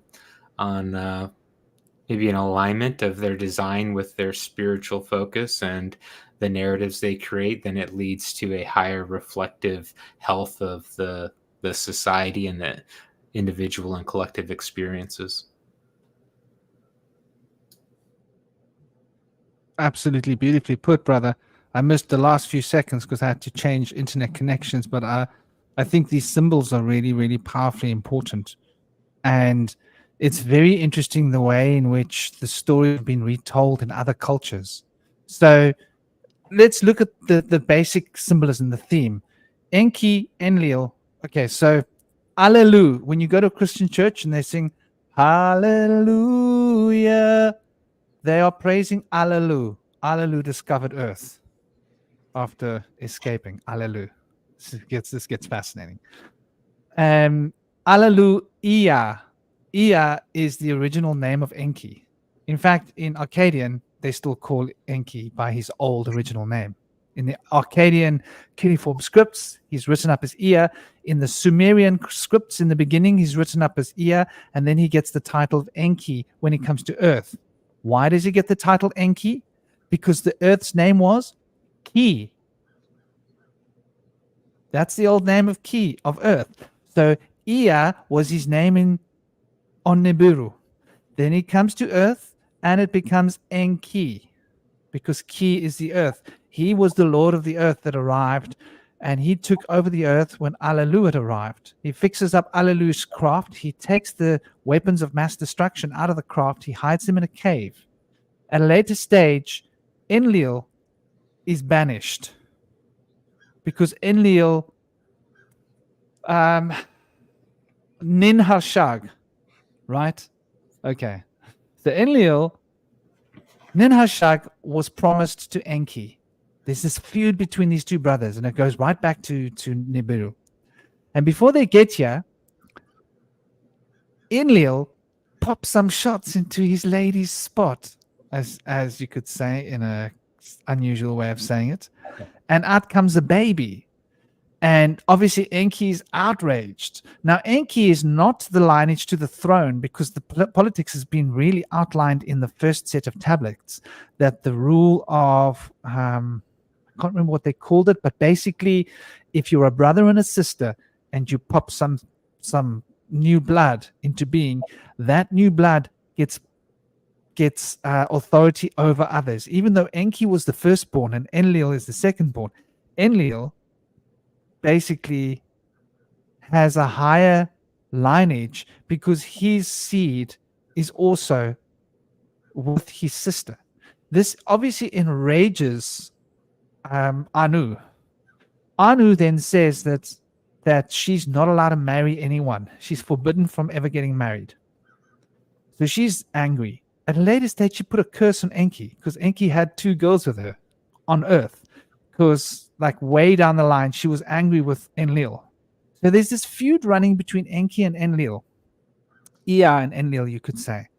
And this war that came later on was Enki and Marduk were on the moon.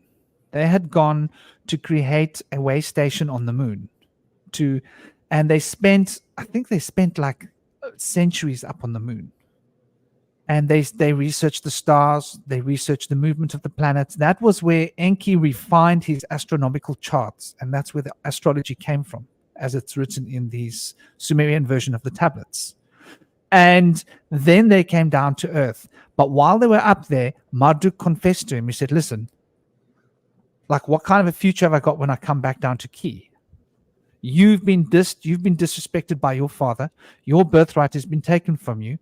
Enlil has taken it. You were supposed to be the Lord of Earth, but now you're the Lord of... So there were 2 regions. There was the region of Eden, which was in the Mesopotamia basin. Then there was Africa. Now, Africa is described as being where the water separates the continents. There is a water that separates the continents. The second big continent is shaped like a big heart. Like Africa is shaped like a big heart, right? One of the lobes of the heart is bigger than the other, if you think about it. If you look at Africa, it's sort of like a big heart in a sense. And right down in the southern part was where Enki first set up shop, because that's where the gold was discovered. So we can track all of those gold mines in southern Africa today.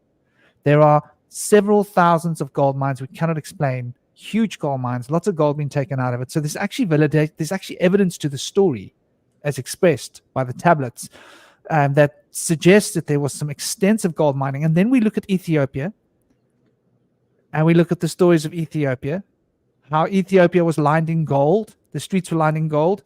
They actually mention how they actually lined some of their cities with lapis lazuli, silver, and gold.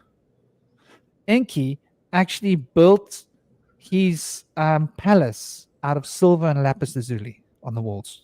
It was lined with silver and lapis lazuli. It specifies this specifically. And that was, I believe, in this part of the Anshar. And the Anshar is Africa, essentially, is what it seems to be. Enki was in charge of that. Enlil was in charge of the Mesopotamia. The part which is the basin, they called it, they had a name for it, the ditch. The ditch where the dikes were controlled. That was up in the north by the mountains. That was where they planted the plant which was going to be used to make the medicine for the dizziness that all the Anunnaki were experiencing on Earth. And that seems to be the cradle of civilization, where they first recognized, and I'm talking about civilization post-flood, because it's mentioned later, after the flood in Tablet 6, when the flood happens. So, but that area was another area that was later on ruled by Inanna, right? As far as I know.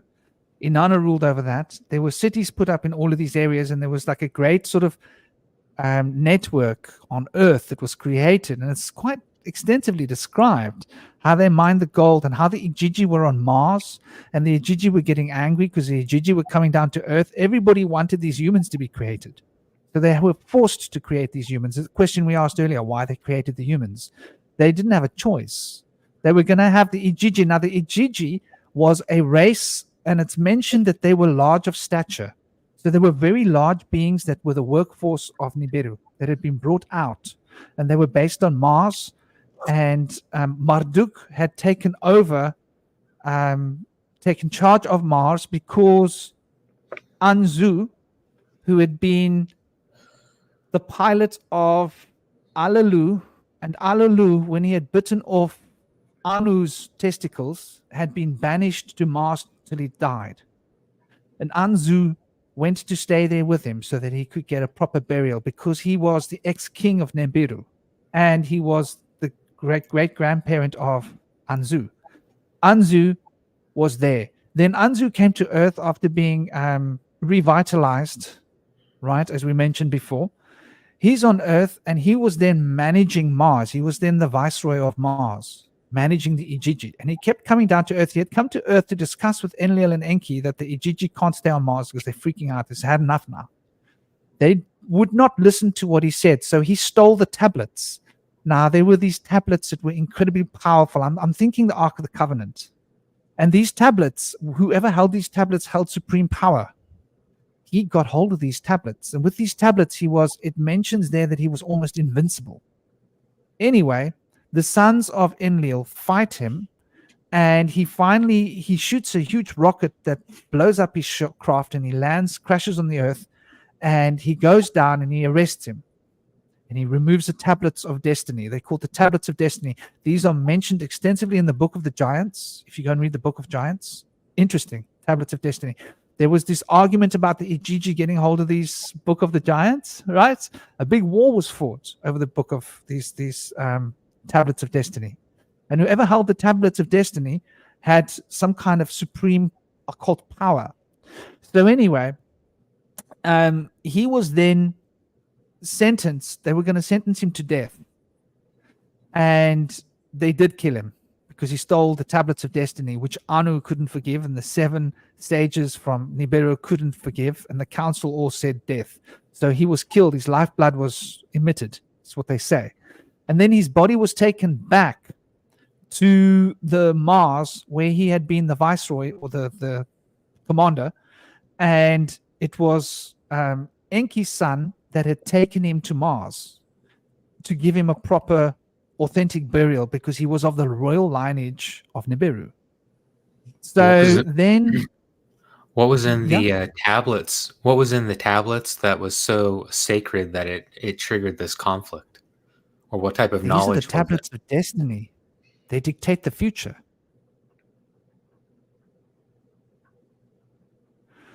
It's a big mystery, but these tablets are somehow important.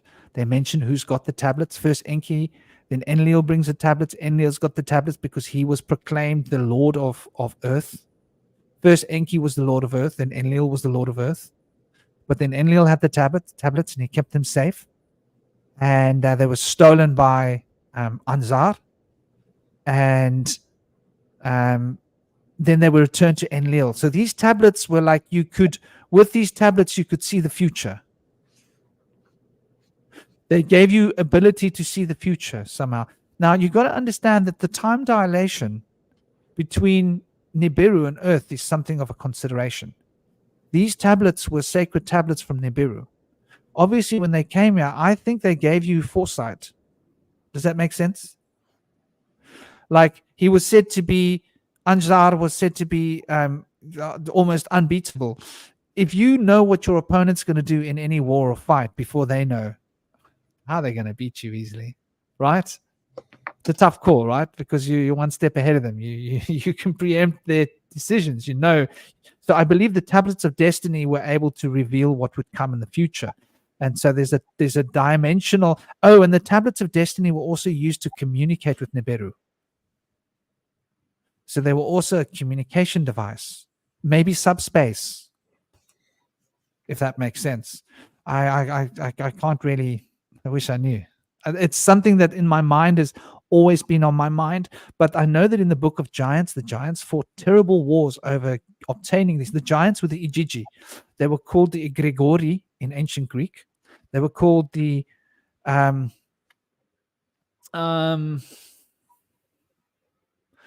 Nephilim. Were the offspring of the Igigi. And from them came the Anakim in the Hebrew scrolls, who were the giants. So what happened was the Igigi or the Grigori, there were 200 of them on the moon. And it specifies that there were 200. Now, when we read the Book of Giants, it specifies that there were 200. When we read the Greek versions of the documents, it specifies that there were 200 Grigori. So now we know we're speaking about the same beings. It also mentions in the Bible that these angels came down to earth and took wives of humans. The Igigi came to earth and demanded to take wives from earth because Marduk had taken a wife from earth. And Enki had been putting his seed into the woman of earth. That was where Ziusutra came from. Ziusutra is Moses. The story of Ziusutra is just a better written story than the Bible version of Moses. It's an obvious plagiarization of Ziusutra. It was Enki that made the tablets of lapis lazuli, showing him how to create a vessel that could travel through the Great Flood.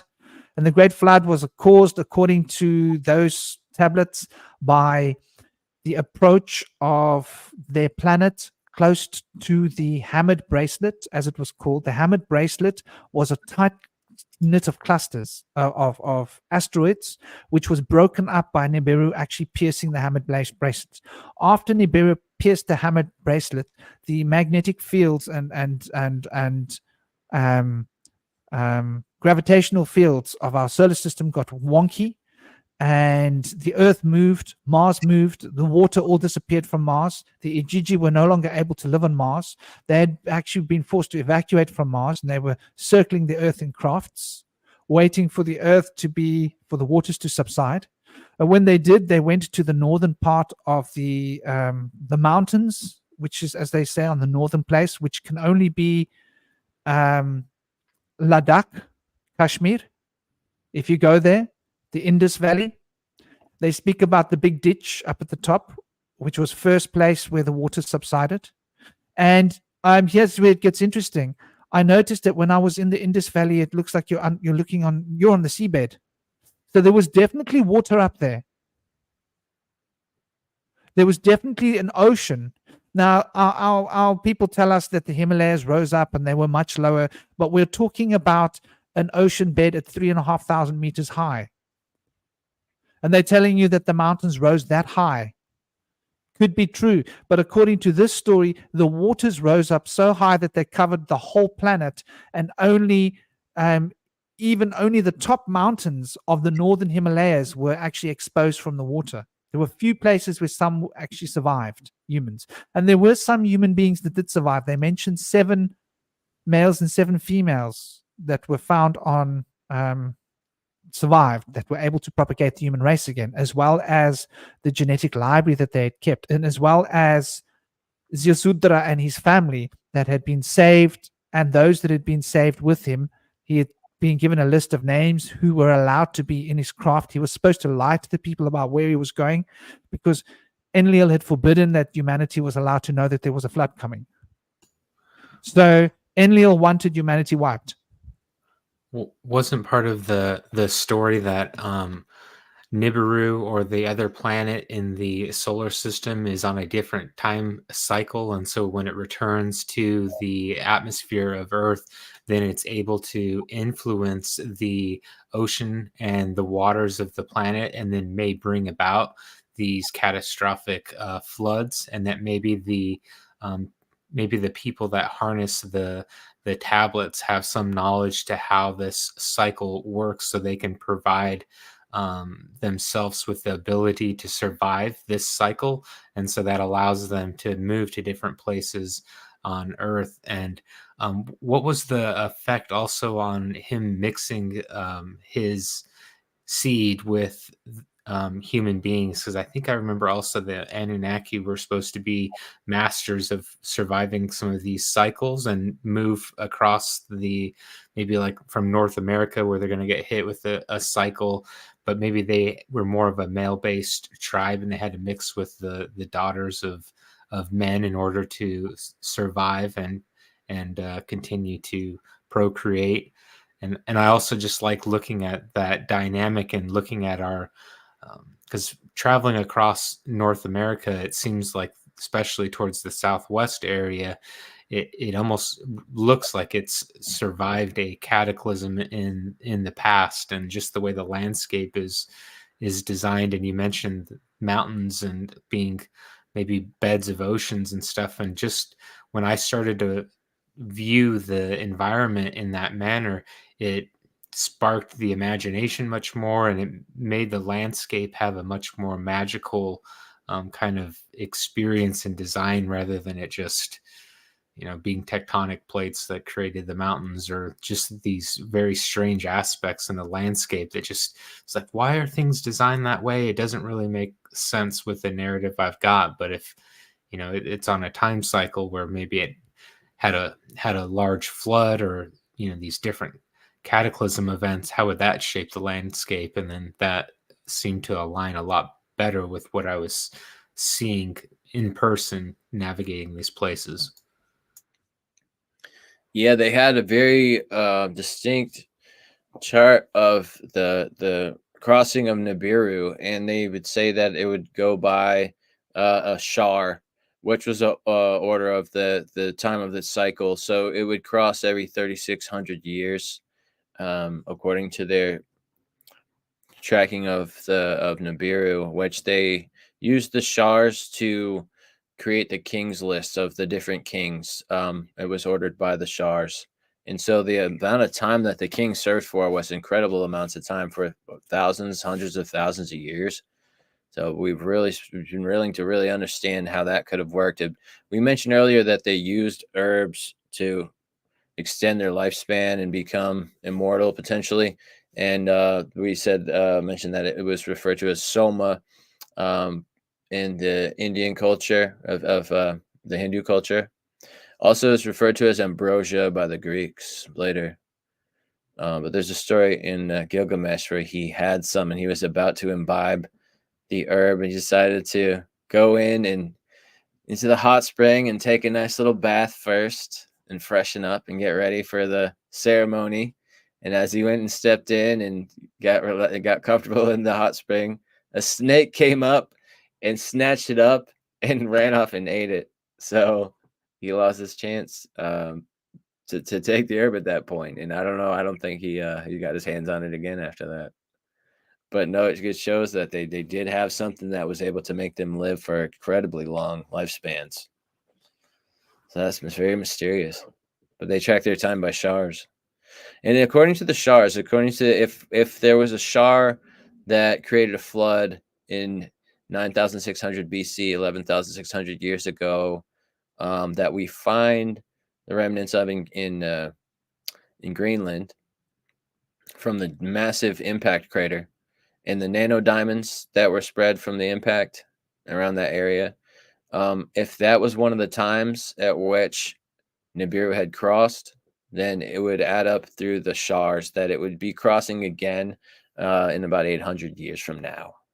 So a lot of people think that it's coming soon, but if you look at the dates of the floods in the past and the crossing of Nibiru, if it's holding steady at 3600, we don't have to worry about it for a long time. I think that there have been lots of floods. They mentioned that there were lots of cataclysms of sorts, many ones, but the big one is like on tablet 5, tablet 6, and then there's tablet 7, tablet 8, tablet 9, tablet 10, 11, 12, and I think there must be 100,000 years elapsing between this happening, if that makes sense. I think the original Great Flood was like so long in the past that we can't track it with evidence easily because it's more than 100,000 years ago. That's what my gut says to me. And that since then, civilization rebuilt itself. And then there have been successive floods, but nothing to the scale of covering they explain why the flood happened as well. They mention that the white ice area would break off and sink. So there was a big chunk of a continent that literally sank or broke off and created waves that were big enough to cover all the mountains, except for the peaks in the north. So we're talking about waves that were thousands of meters high. Yeah, they think that the impact actually sent giant glaciers to impact and create later the Great Lakes and the outer banks of North Carolina. They were just sunken glaciers that were underground that later melted and became lakes. And so when they got sunk underwater, all that other water got displaced and pushed up. And it was just a massive, huge impact. It's a 10-mile long impact crater up there.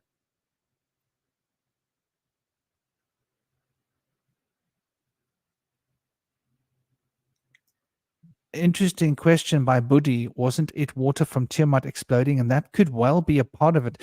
They do mention that there were asteroids that were falling before the catastrophe, and they distinguish between two: a natural calamity and a man-made or a human Anunnaki-made calamity, which was weapons of mass destruction being employed, creating an evil wind that basically Babylon died because of famine.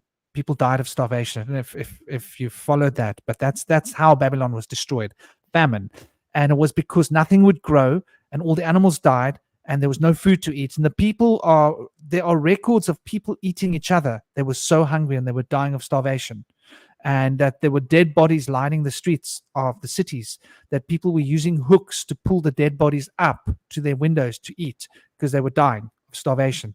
So, and pestilence and disease.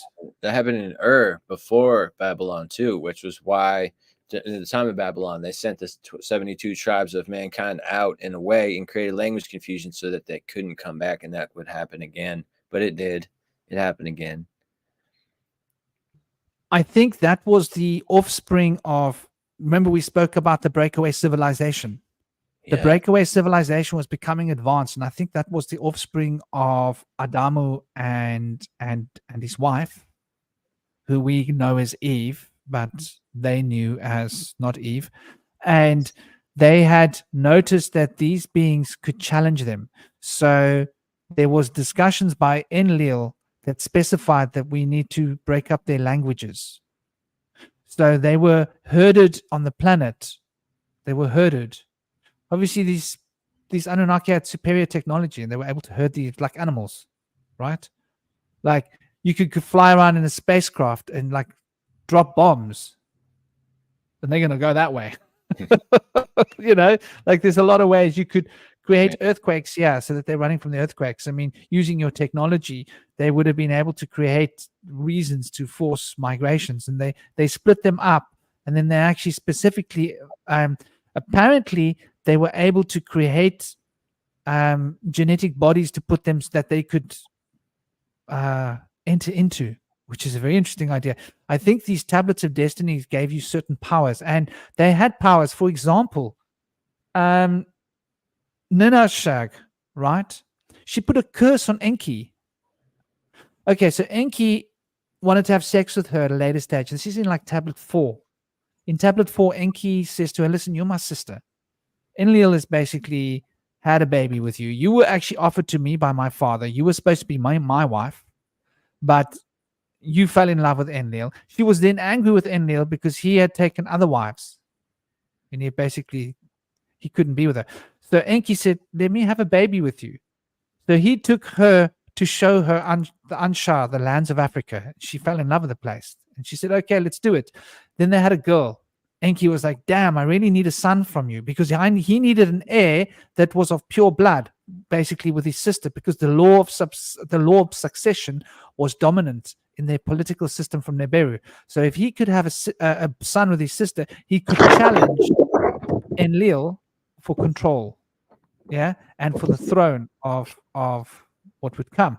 So she had a daughter. He was like a bit frustrated. He said, let's go again. I need a son. He had a daughter, and he was furious. He was furious that he had a daughter with her. And he obviously offended her, and she put a curse on him. And she put a series of magical curses on him where his stomach was in pain, his teeth was in pain.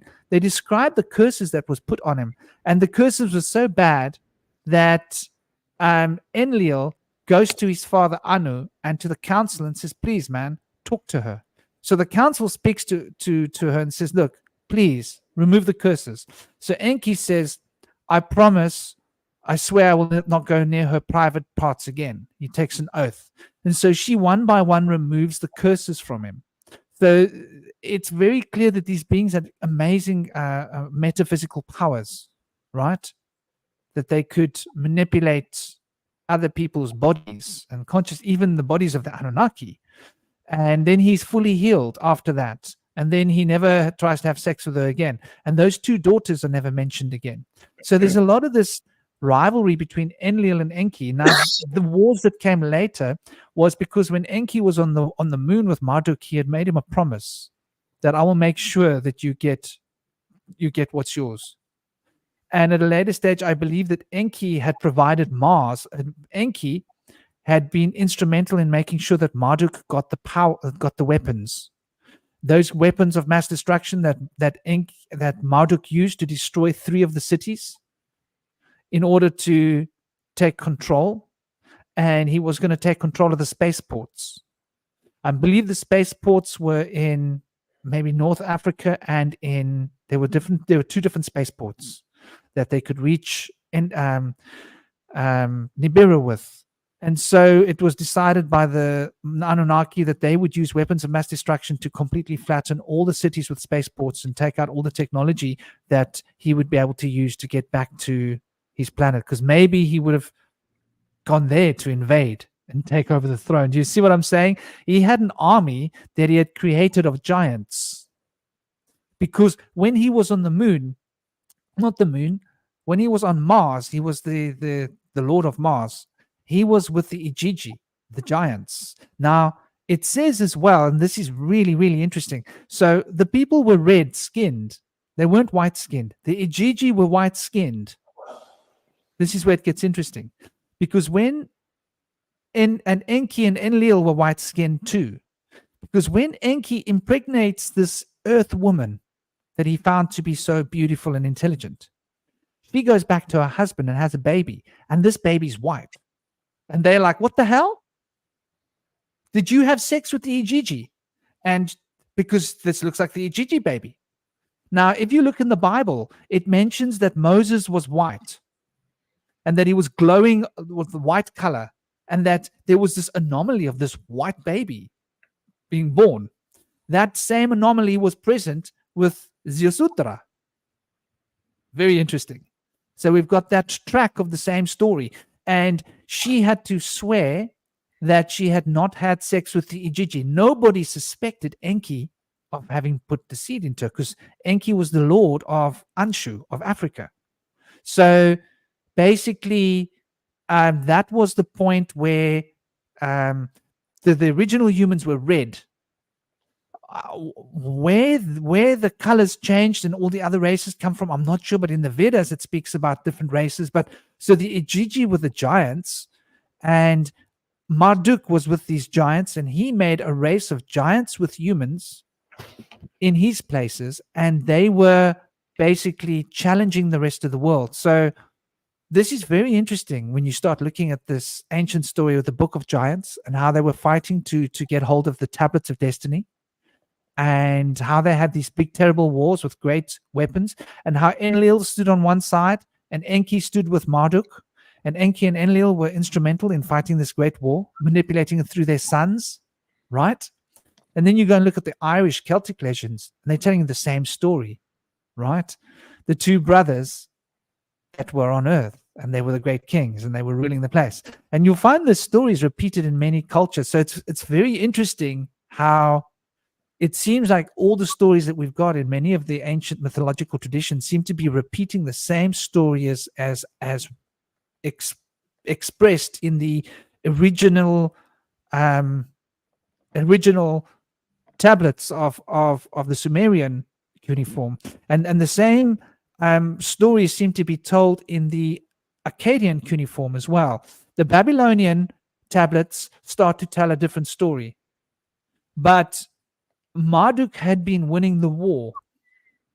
Before the destruction of civilization, Marduk was winning the war, and Marduk had proclaimed himself the only god. So now we're starting to see this jealous god. He wouldn't allow the worship of the other gods, of the other Anunnaki. He would only allow the worship of himself. And so he proclaimed himself the only god that had been there since the dawn of time, and he put his name into all the ancient stories, which is why we've got these anomalies. It's when we look into these stories, they give us so much rich symbolism and so much rich information that we can find in the Bible. Even when we look at the Norse traditions, they're telling us the same story as the Celtic stories of the Irish legends, where they've got the two brothers, right, that were at war. And in the Norse tradition, they've got the gods and the giants at war, right? And the giants wage a war against the gods. And the giants were Marduk and his Ijiji. And the Ijiji, 200 Ijiji, had taken wives and had started to propagate a race of giants. And so this had been illegal. This wasn't supposed to be allowed by the planetary laws that set out by Anu from their planet. So this was where the whole problem started. And in the Bible, it speaks about the angels coming to earth and taking wives and how it angered God. You see, the same story again.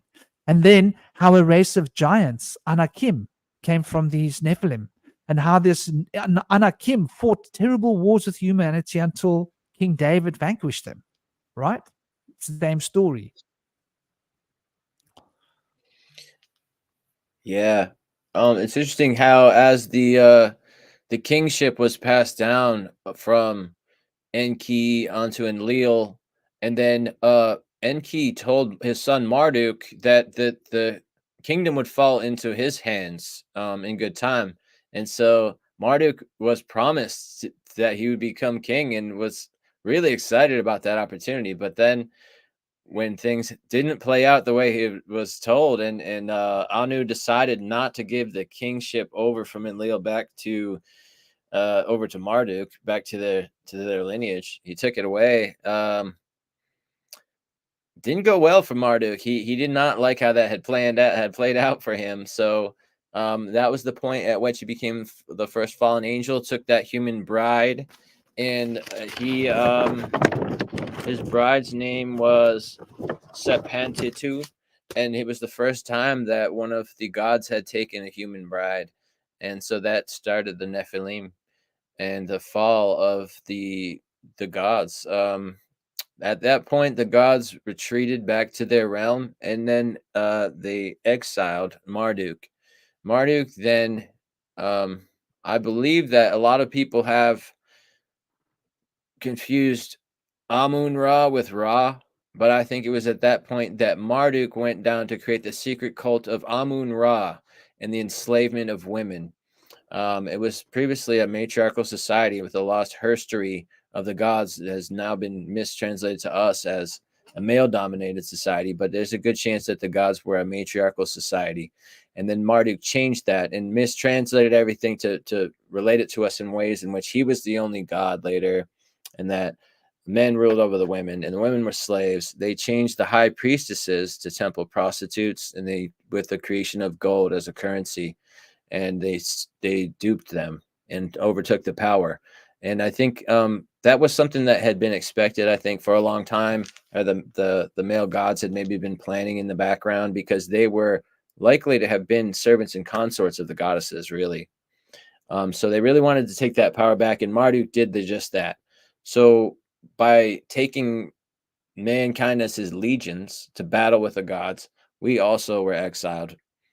But there was a time where the gates of the inner earth were open, and that Enki had brought down one of the humans to bring him in as like as an apprentice or as a pupil, and he snuck him into the gates of the inner earth. And this is in one of the tablets, that he actually was there, and one of the babies of the gods caught a sickness from the human that he had brought down there and died.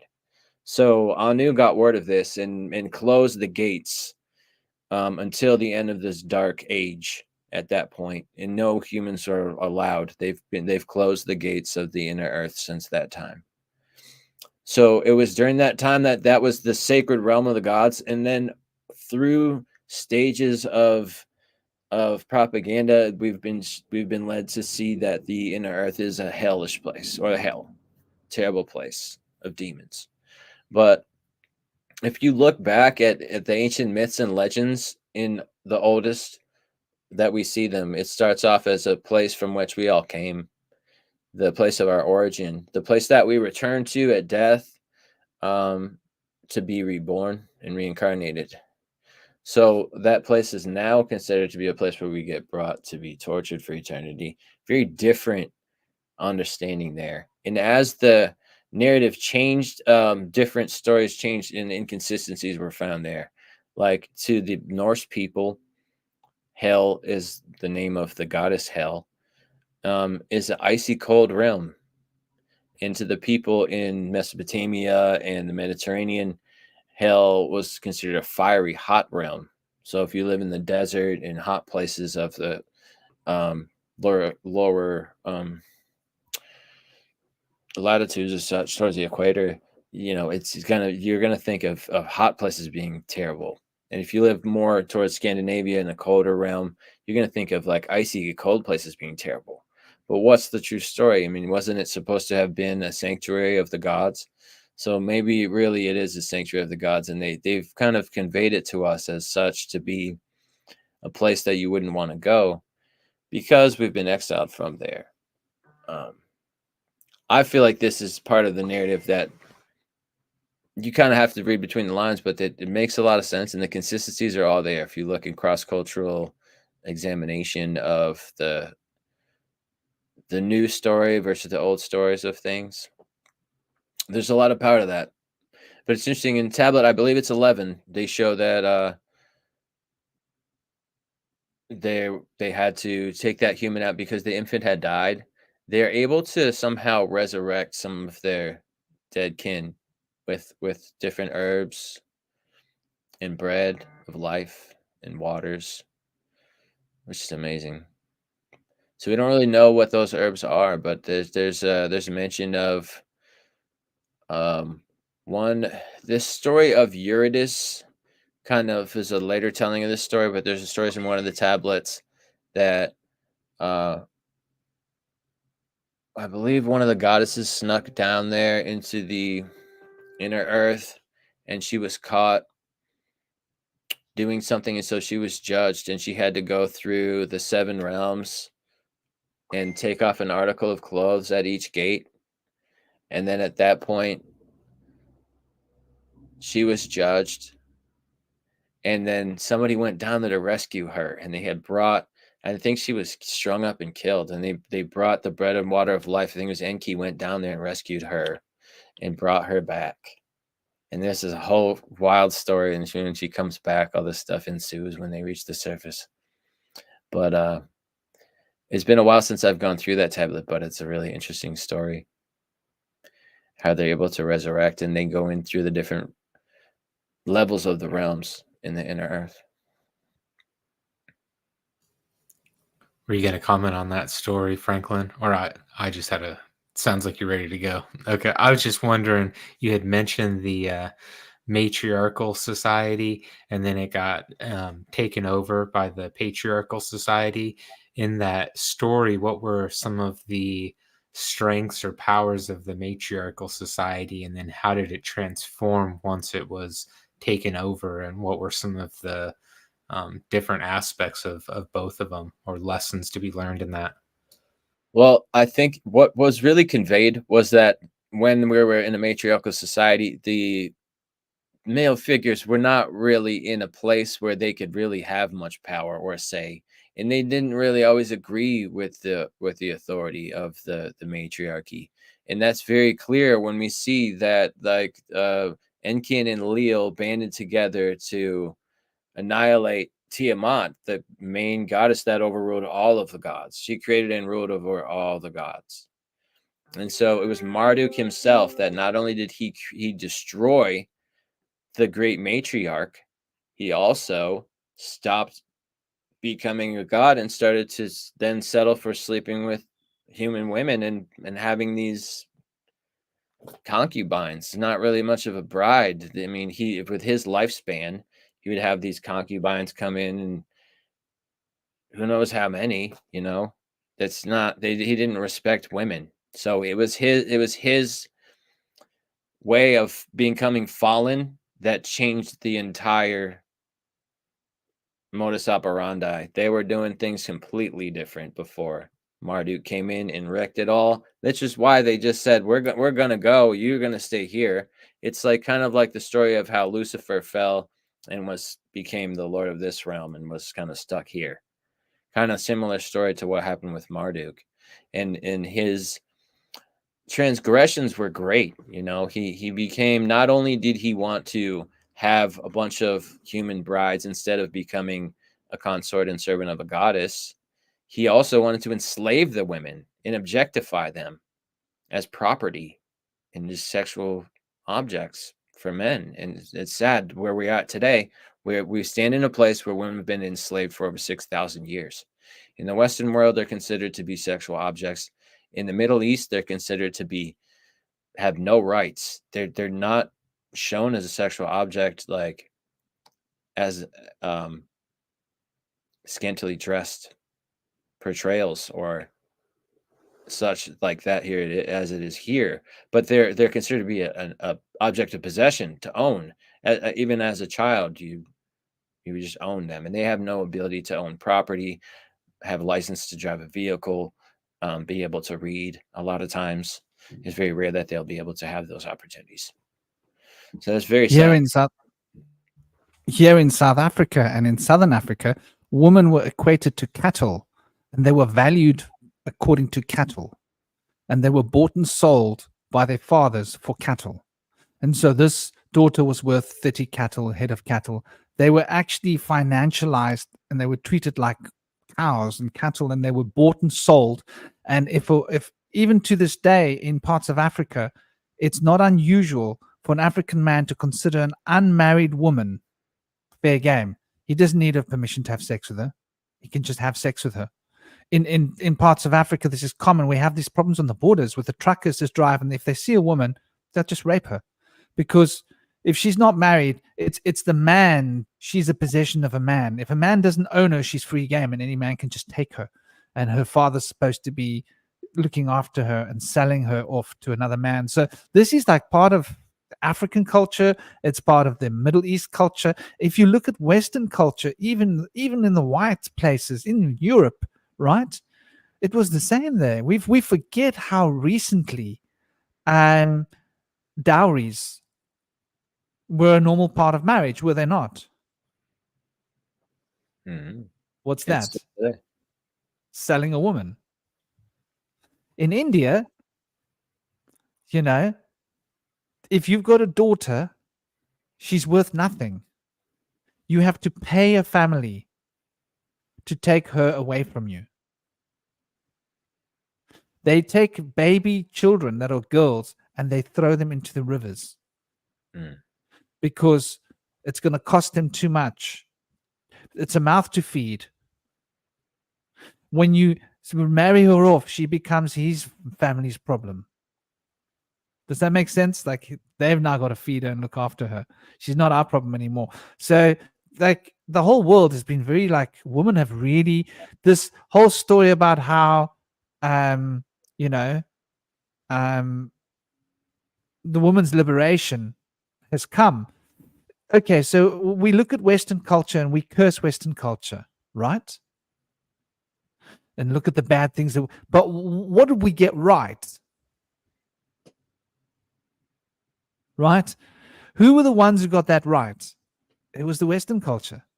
It was the Western culture that decided no more pushing women down, no more treating women like possessions, no more buying and selling women, no more telling women what they can and can't do, no more owning women like they're owned like heads of cattle in Africa, or like they are under the man's thumb in Saudi Arabia, where he can kill her if she breaks the rules and get away with it, you know, or in India where the woman is basically totally subservient to the man, and she has less value or validity in the family than the men have.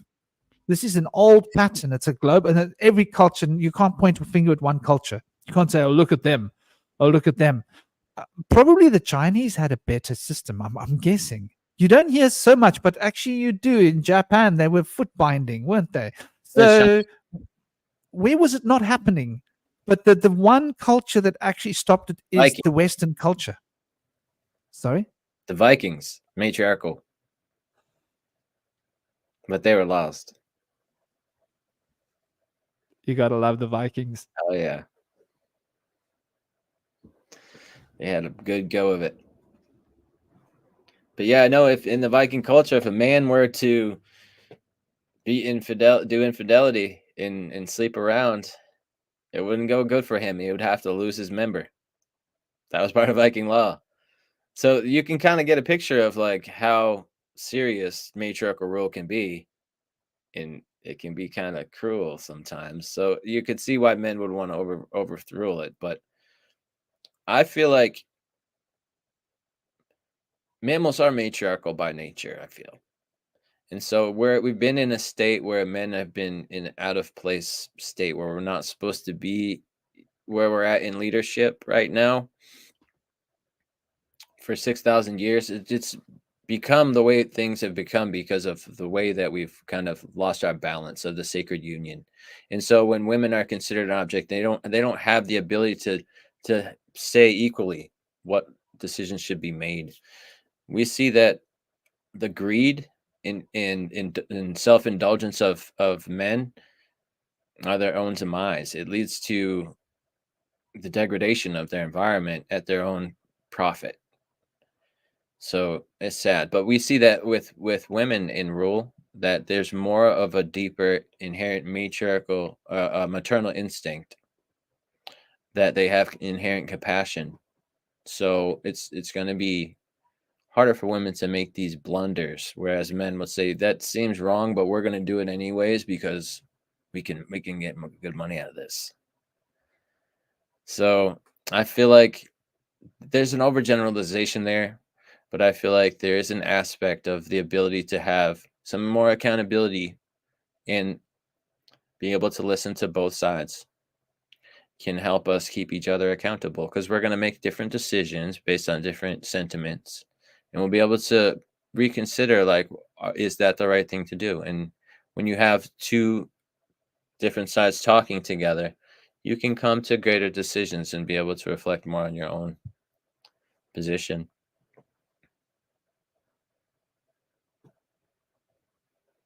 And when you Were divide, you going to say something? But oh, sorry. sorry, Yeah. when you divide each side into its own two separate parts, then when you divide things more in unnatural ways, that makes people more distracted. But when you can focus on the sacred union of natural divisions, which are actually natural union, that there's an apparent separation there, but those things are able to connect. So when you have two sides of the pole, you understand that they're all opposites are united as one on the same spectrum, the scale.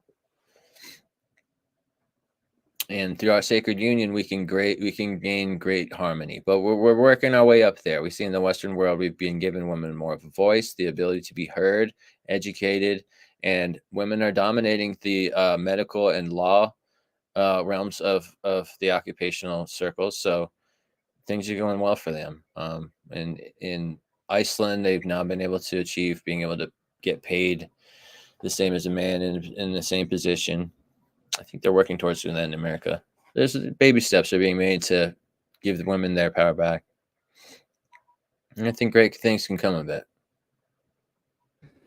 Yeah, I've been noticing how there's this trend on Earth at the moment. There's like racism is being popularized, and I've noticed it like on TikTok and other platforms where I'm seeing where there's more freedom for people to speak openly. There seems to be this trend, which seems like everybody's like white hating these days, right? Would that be a fair assessment that there seems to be this trend of white hating? And I find it really interesting because like it's the whites that were responsible for all the slavery. But when you look at history in Africa, right? A stronger tribe in Africa would go and enslave a weaker tribe in Africa, right? It was normal. So slavery was in Africa. Black people were enslaving black people. In the Middle East, it was happening when they invaded in India, right? And they changed the Taj Mahal from an ancient Shiva temple. It was the Hindu people that were forced to work, right? When you look like slavery was the Norse were enslaving people, but the whites were also enslaving white people, right? There were a few of the indigenous cultures that didn't play the slavery game. It seems like the indigenous cultures of the Aboriginals, the indigenous cultures of the Indians from Americas, there seem to be some people that didn't practice slavery, but across the board, slavery seemed to have been a norm. So it's interesting how all slavery is just blamed on white people when actually slavery was a huge problem on the planet and it was everybody doing it. The thing was that the white people got better at it than other people. That was it, right? They just did it on a bigger scale because they had better weapons. So they were able to enslave more people. But the Japanese enslaved the Chinese, Manchuria, right? It's been a trend in India. Different parts of India enslaved other parts of India. This did happen in different kingdoms. They had lots of different kingdoms. So it seems like the slavery thing has become like a point of where African people can say, look what you did to us, which is a bad thing that happened. Let's not pretend that slavery was okay. But it's interesting how it's become a racial weapon to be used in modern times. And there's not really enough knowledge or recognition of the fact that it was the white people that abolished slavery on the planet, right? Everywhere. So it was the white people that also abolished women being owned everywhere. Just to look at the balance of things. They did a lot of bad things, but they did some good things too. And at the time that slavery was being done, it was being done. In fact, when you look at the records of slavery, it was the African kings that was actually the chiefs were getting their people to go and kidnap people from the other tribes and sell them to the white people. So who were the slave merchants? They were the elites of Africa. So they were all part of the game, but nobody wants to acknowledge that in modern times. It's just such a very clear. Sorry to hear that, dear Gaia. Well, Om Shanti. The Earth Arc project. I'm definitely going to want to hear about that. I've seen it flash up at places. I'm definitely going to want to look into that. The Earth Arc project. Much love. I'm wondering who's all going to be who's all a part of that these days. I haven't been in the UK in many years, but blessings and condolences, especially for your mom. Yeah. And I'm sorry about your spine being fractured. That sounds horrendous, but you're recovering. So strength, healing.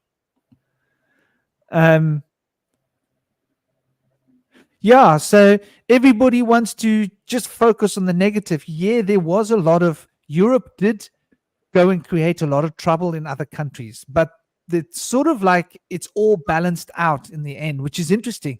And it seems like in South Africa, there's these groups of South African people that want to just hold on to the past and say, like, for example, in South Africa, I'll give you an example. The Zulu people came from the north of Africa and the central of Africa. The Xhosa people came from the central to the East Africa to central back down south. When the Dutch arrived in Cape Town, there were only the San people, the Khoisan people living here. There were no Zulus, there were no Xhosas. They annexed this place, they took it and called it their own. Later on, the Zulus and the Xhosa started coming into the northern part of South Africa when the Dutch were basically foot trekkers, were going north. They met the Zulus coming south, and they met the Dutch going north. They met at a point called Blood River. This is literally history. So in South Africa, the Zulus then were coming into the country, and they declared that they were going to chase the white people into the sea. And they attacked, and the Dutch beat them in a war, kicked their butts, got the British to bring the cannons and the guns, and they just basically decimated the Chaka Zulu's armies. So what then happened was they were all captured by the British and the Dutch. And instead of turning them into slaves, they said, listen, we're going to give you this country, which was then turned into our homeland, Lesotho, and said you can live there. Instead of chasing them off, instead of turning them into slaves, if the Zulus had won that war, they would have turned the white people into slaves. Do you see?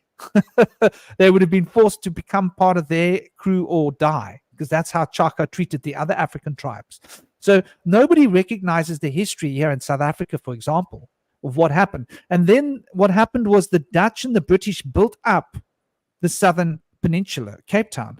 And because it was such a thriving place, all the Xhosas came attracted down to Cape Town to come and benefit from what was happening here, all the trade, all the technology. And what happened with South Africa was this big influx into South Africa of Xhosa and Zulu people that then became a big part of the population. And now they are like, it's our country. The white people must bugger off. They don't belong here. This is our Africa.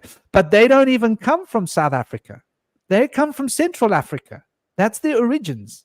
The origins isn't in South Africa. They traveled down into South Africa the same. So there seems to be this racist agenda here that's being pushed, which is to me quite sad, because what should be happening is everybody should be getting over this color of skin and moving towards a forward-like notion. And I think that this was what was happening in the times of Marduk, right? The Ijiji had taken on these wives, right? And they weren't allowed to. So they were segregated. They had their own place far away. And like you say, they weren't allowed in. And Anu had been very clear about that they had broken his law about taking human wives, even though Enki had impregnated a human woman, and Zeus-Uddara, who was Moses, had been the result of that. So it seems like everybody's so caught up in this race story, and they don't recognize how old and ancient the story of the racial issue is, and how we all actually stem from the same roots. We've all been mixed so much, you know, like if you look at a white person, I'm pretty sure I've got black DNA in me. I'm pretty sure I've got Chinese DNA in me. Pretty sure I've got Indian DNA in me, you know, and I'm pretty sure if you look at a black person, you look at their DNA record, you're probably going to find white DNA in them, and Indian and Chinese. And so we've just got different mixes of DNA, but we're all mixes. There is no such thing as a purebred anymore. And we're still going on as if we're like different races, but we're not actually. We just have different balances of racial mixtures, which is really interesting. Now that we've been looking at the genetic records, we've been able to see that this is the case. I know I've got black in me because look at my lips. You know what I mean?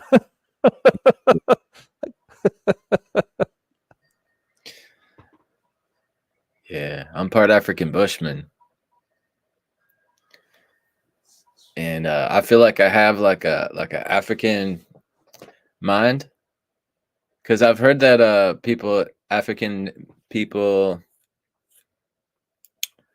don't really have the idea of awkwardness or nervousness is not really strong with them, and I feel like I've always had that, and it's been so strange being around white people, because it's like really prominent with white people, I feel like, and I've never understood it. So I've been on the outside of it, and I've always been like, what's going on here? And I meet people from Africa, and we get along so well.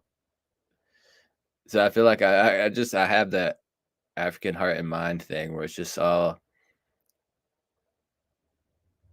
fearless. It's a fearless thing, you know? I don't have the fear. I'm not worried about stuff. I'm not uptight and worried like most gringos are. Pretty easy going. I think it's rare amongst us, but we're all mixed, you know? So I know that a lot of people, like the African Americans, they're not like that. They're not like Africans. They're not fearless a lot of times. So it's very interesting how the intermixing makes things different. And people that would be fearless now become the opposite of that. People in America, they're the most scared of cops, I think. They're known for like being out the door and like up the block if they got any word of them being nearby. They're quick. But that part of that has to do with the fact that they're extremely discriminated against here.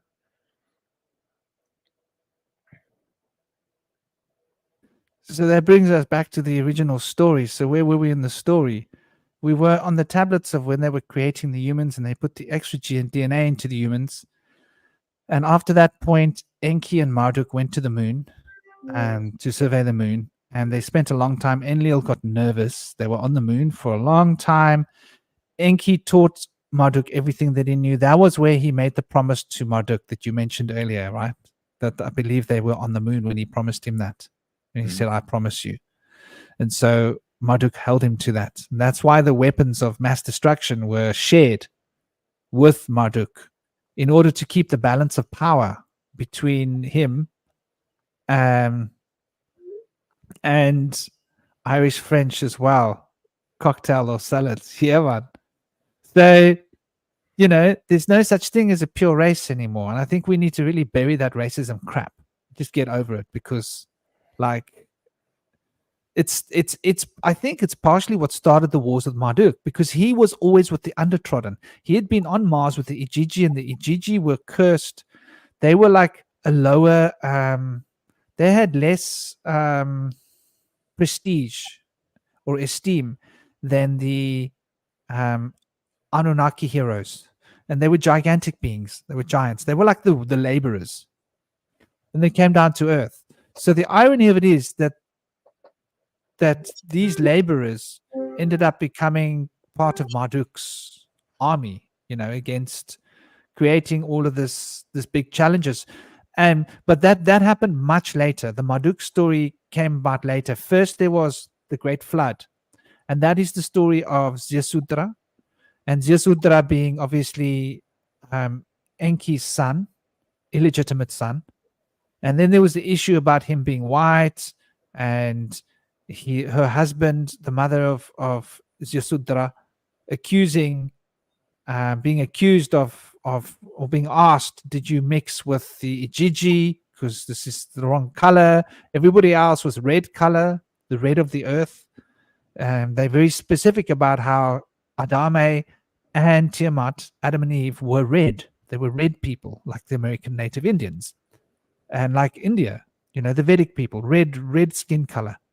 And so the story then came out that she made oaths that she didn't sleep with the Ijiji, that there was no interaction with the Ijiji. So it was seen as a great omen and Ziusudra was always kept an eye on by Enki, and Enki used to appear to Ziusudra. So we're seeing now where the stories of the burning bush and stuff occurred, because these beings used to be able to communicate, use technologies to communicate with the earth people, right? Enki. And Enki always used to keep eyes on certain earth people and sort of travel the earth and kept communicating with them. Probably they could be up in a craft, and they could use a beam to create a hologram or something that might vaporize a plant and make a voice appear out of the acoustic field, so they could talk. Yeah, like basically like ventriloquism done with technology. Vibrations centered a long distance and focused on that area, and the high intense energy could vaporize a bush, but there would be ventriloquism possible, and you could sit in your craft and talk to someone far below with your craft hidden in the clouds, and they wouldn't know you were there, and you would be able to give them information. So we can see where the burning bush story could have come from, because when the Ziusudra story comes from, it speaks that Enki was hiding behind reeds, and he made his voice appear like it was next to Ziusudra. So Ziusudra never looked at Enki when he gave him these tablets, and he said, these are the tablets there, and the tablets were just there, and he said, follow those tablets, build this. He said, there's going to be a great flood. I need you to go to this place. I just need you to build this thing. Don't tell people why you're building it. Don't tell them I've told you. There'll be trouble. You only take your family and certain people, and you get into this craft that you're going to build. You must tell them that he had to tell them a story that he was going to go across the sea to a faraway land in order to go and have a meeting with the Anunnaki. So that's when the Great Flood happened. And after the Great Flood, some of the humans actually survived on top of mountains and floating on top of debris. It mentions they found some floating on debris. And then the waters drained, and up in the Indus Valley, the waters drained first. And the draining of the waters meant, give me a hug and a kiss. I love you more than anything in the whole world, my big boy. Be quickly. I'm in a live show, Josh. In a live show. It's okay. Big hug and kiss. Hug and kiss. Josh, I don't have time. Love you. Good night. Sleep tight. So, I love you more than anything in the world.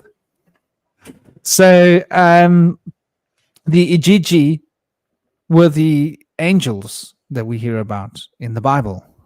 So how much of the Bible has been plagiarized, right? The story of the rib, Adam being the rib, that was Enki's rib, and his sister's rib, right?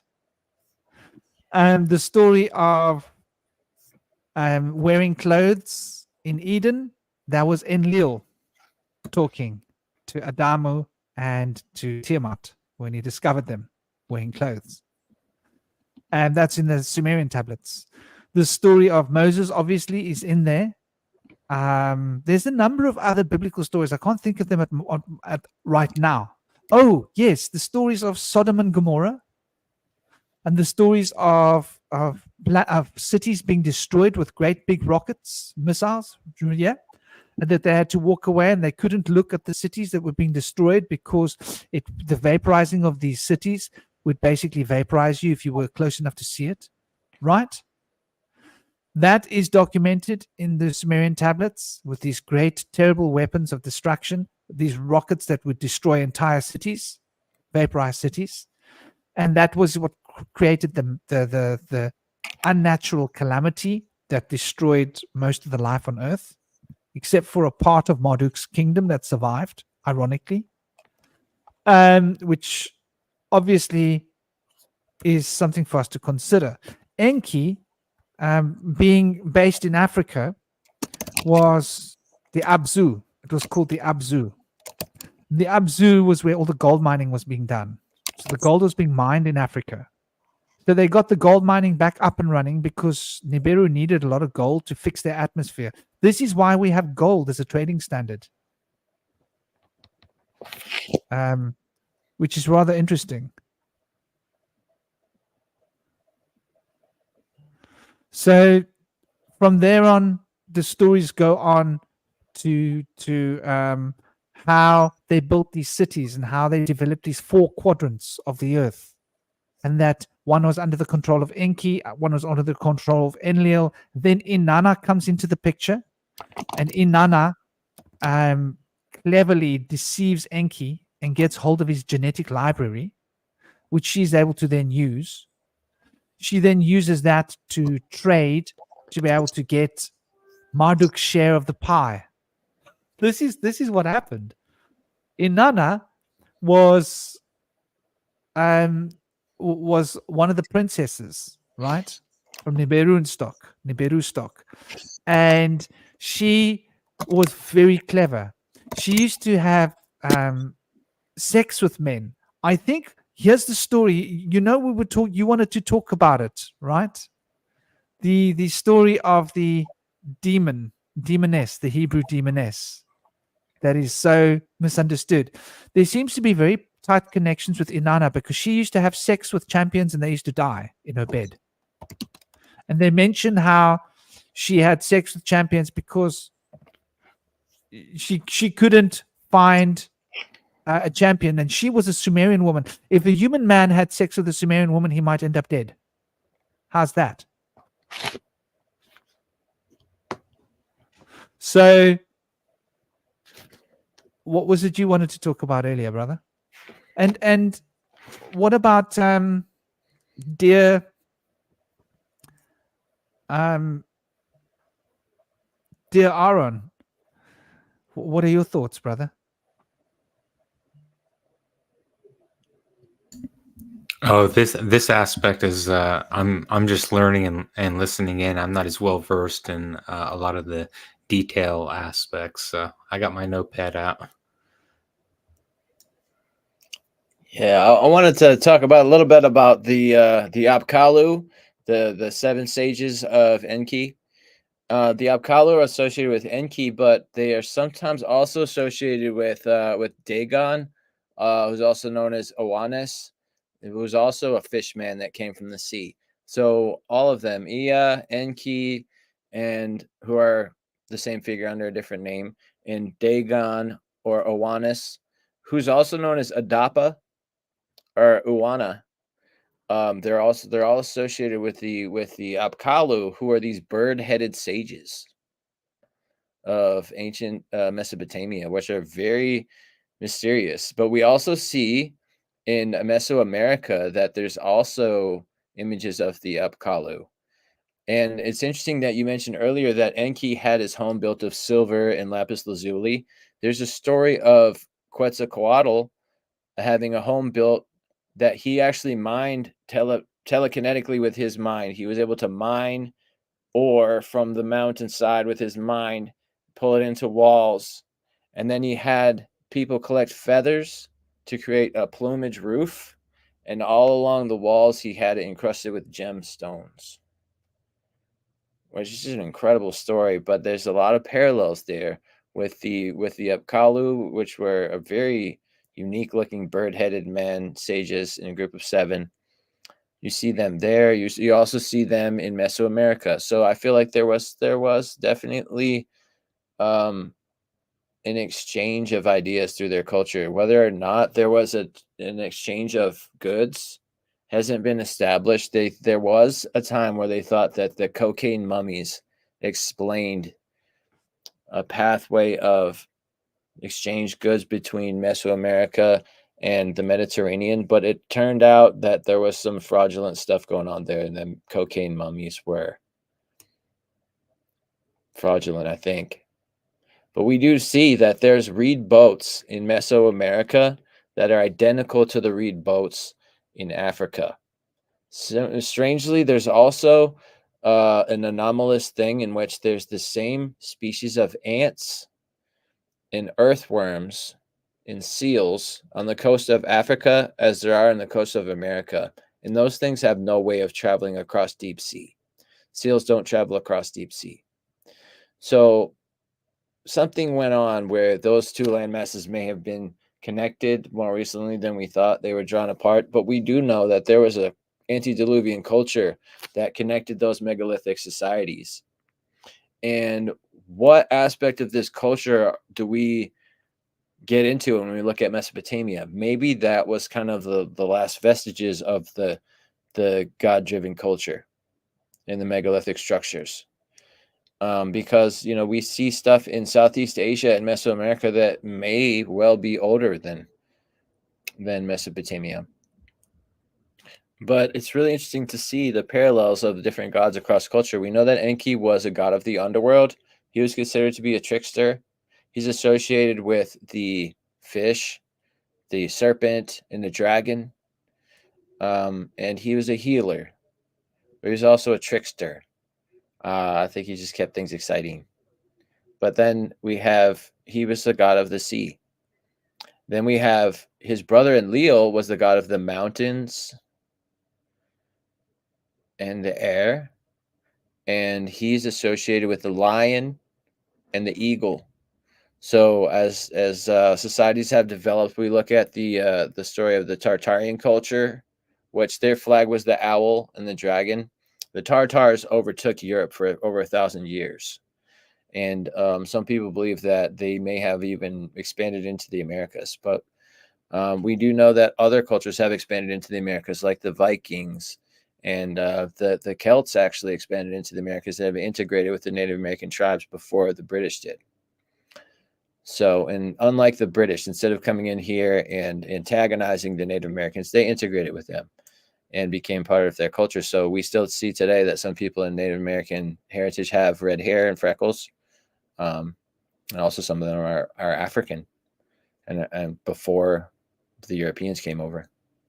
So a lot of this stuff really has not been understood and brought into the mainstream for us to understand that there have been many cultures that have been coming across the oceans, and we don't know how far it goes back.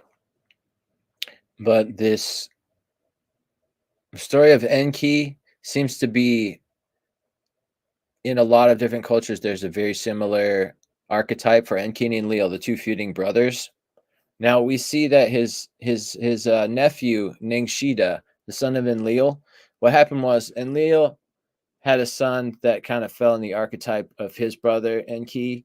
Ningshida also was associated as being a god of the underworld, and he carried a staff of two intertwined serpents. So I believe that Ningshida became Thoth, as his cousin Marduk became Amun-Ra. And so those two figures came around the same time. But the older generation was likely to have been the feuding of Osiris and Set between Enki and Enlil.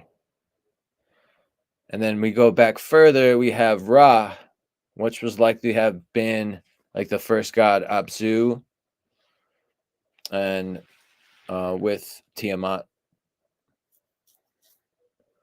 who I don't know who the goddess of Ra would be, but I know Isis came along with Osiris. But one interesting thing that we see in the lineage of the gods in Mesopotamia with the Anunnaki is that there's cross-generational breeding that happens. So we've mentioned earlier that how the brother and sisters of the gods would make a child.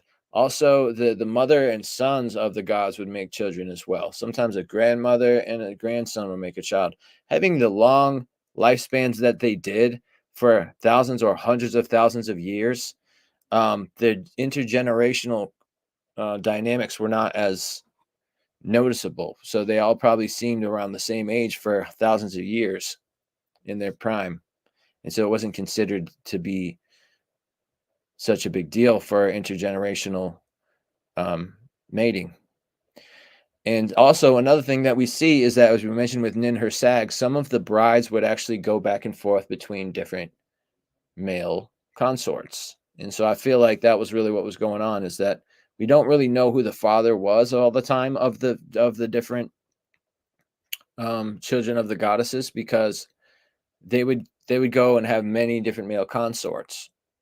And so sometimes what would happen was that child would actually belong to, like, let's say, for example, that Ningshita was actually Enki's son and Marduk was Enlil's son. Sometimes it's actually said that that's to be the case, but that she then switched into a different mate at that point, and they ended up raising their nephews.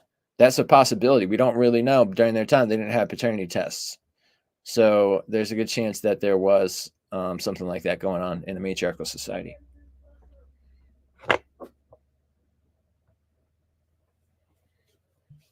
Aaron, brother, if you've got anything you want to add, I don't want to stop you. Not at the moment. Thank you, though. Okay. You mentioned Enki, which is very interesting. I think it was Enki's fourth son, Ninkishida, that had the title of the plumed serpent. And at some point in the story, it is said that Ninkishida went off somewhere else to start another thing. Quetzalcoatl, perhaps? And this is what we're saying. Now, Ninkishida was the scribe of the gods.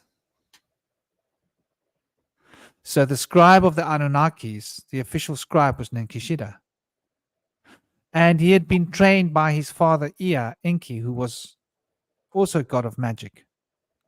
Mm-hmm. And he had spent a lot of time with him in his new palace that he had created, where he taught him all about the stars. And now Enki, Ea, had been trained by his grandmothers and his mothers and the lineage of the woman on Nibiru about leaving his body and all these mystical powers, which was actually normally in the woman's domain. That's quite interesting, I think. But Enki had been taught these mysteries. Enlil never was. So Enki had a lot more occult knowledge than Enlil, like these occult things. So he taught Marduk much of his occult knowledge, and he taught this fourth son of his, and I think I'm not pronouncing the name right. Ningishida. Anyway, Ningishida is this. So it's very interesting. Now, like you say, it could be a different name given to Enki or Ea. It could be the same being. Because this place that was built, Enki happened to be with him when he built this. And he was helping him. See? So when we're talking about this, it actually does, Tahuti there seem to be a lot of parallels with who we know as Thoth, the Tahuti, as being this Ninkishida, who is fourth son of Enki, and the scribe. So he was all about keeping the ancient knowledge, and Enki had taught him everything he had learned on Nibiru, and it mentions that. Yeah, he's also associated with the sacred tree of life. And as the history has been kind of covered up and obfuscated by the history that we have today, we know that the sacred tree of life is a symbol that represents the matriarchy. It represents, to this day, a genealogical tree. Also, we use that symbol for our genealogy. But in the Bible, when they mention the sacred tree of life or the Sephirothic labyrinth in the Kabbalah, they're referring to secret words and names of goddesses that have been translated now into tree. They used to be referring to a particular goddess or the matriarchy itself or the goddesses themselves. So I feel like the Ningshita was associated with this sacred tree. The tree also has elements of shamanism imbued within it. So it's an aspect of finding a deeper mystical path in nature and understanding nature, being able to control nature. Those abilities were some of the abilities that the gods had that enabled them to rule over mankind. They had these amazing abilities to control things beyond our comprehension. And through the use of plant magic and the use of different minerals from crystals, they were able to achieve many things, and they were able to help us come out of the dark age and come into using metals. And so I don't think we really had the use of metals, and they actually started to create beer back in ancient Mesopotamia. A lot of people don't know that they had beer for 6,000 years, but I've heard that it was actually Einstein that was the one that was able to carbonate beer, to make it carbonated. He created carbonation. People I also reckon he got a credit for a lot that he didn't do. he got credit for creating rock and roll, creating the electric guitar. I don't know if he made the electric guitar or carbonation, but the story goes that he did. But no, but beer goes way back to their time, and they would drink out of a large clay jug, and they have these large straws that come out from the clay jug, and they would sit there and draw and drink beer out of these jugs with these large straws. It's a real hoot, but it's really not that different than society today if we look back. And it's hard to imagine that society just sprung up like that overnight, but they had a lot of the high society that we have today, with going out to eat out, having beverages, and places where industrial centers where they were making craft goods and trading them. And that's how the cuneiform language began, from originally little idols or tokens that represented one good, like one jar of oil. They would have these tokens to trade goods, and they would trade the tokens, and then they would exchange the goods. So eventually those tokens became as a scratch. Originally they were a picture. They later on became a scratch. And over time, those scratches became used to articulate more than the goods. They used them to articulate the words that they would speak to communicate weather, feelings, ideas, different things like that over time. So that's how cuneiform developed, from the trade of goods and the commodities of industry. They were able to create ceramics and different things there. One of their bricks were used to make these huge ziggurats, and those ziggurats are still out there in the desert to this day. But of all the tablets that we found, I think only about 5% have been translated. There's millions of clay cuneiform tablets to still be gone through. There's a lot more to find. I believe that's by design. I think there's so much information. I think it's the same story with like why certain scrolls are sitting in the Kabbalistic University of Hebrew University and they're not being released to the rest of the world. Because the Roman Catholics have got such an investment into the global economy, and there's so many people that are Christian, so invested in the Bible, and they don't want to know that like the Bible is just a plagiarized book of myths which come from Babylon, which come from the Akkadians, which come from the Sumerians, which come from God knows where, and that the same story has been told by every culture. They want to feel special. This is our story. We've got the story. This is our book, the Word of God. They don't want to believe that they, the one that they call Yahweh, right, is actually Yahweh, is is Enki and Enlil. And that's why it was later usurped by Marduk, who said, no, you will have no gods but me. I'm taking over. I'm taking supreme control of earth. You will only worship me. Now, there's a point in the tablets, I think it's tablet 6, where the worship is discussed. First, it is Enlil that asks Enki to put in the worship genes, and he puts in the genes of worship, specifically put them in. Then he puts in his own twist that humans will be able to deactivate or activate those genes at will, because he felt like these were his. You see, Enlil was more objective. Enki had put his own DNA into the project. These were his offspring. They were like his babies. The same thing with his sister, right? She had carried them in her womb, as well as Enki's wife. Which wife was it? Was Enki that carried in the womb? Well,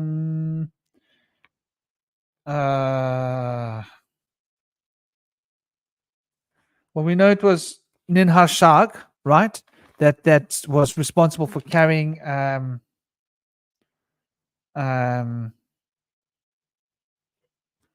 Ninki. So Ninki, which was Enki's wife, one of his wives, carried the woman, and Ninarshag carried the man in their wombs. So this is why you see Ninarshag having an invested interest in what happens with the humans, and Enki having a vested interest because they recognized them as their offspring. They felt like our fathers. So when we speak about Satan, often Enlil is demonized. Have you noticed that?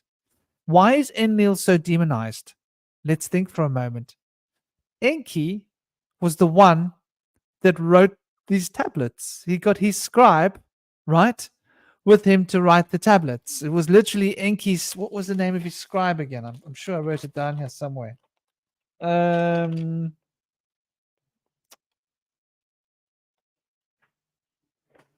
Indupsa. Indupsa was the scribe who scribed these tablets at behest of Enki. Obviously, Enki and Enlil had been like at odds all this time. So Enki, in his version of the story, Enlil's the bad guy. But when we look originally, Enlil was against creating humans. He said we shouldn't tamper. We shouldn't mess with God's handiwork. He said it goes against our spiritual beliefs to interfere with the evolution of another being. He said we cannot turn these beings into slaves. We abolished slavery on our planet a long time ago. And Enki was like, no. They're not going to be our slaves. They're going to be our helpers.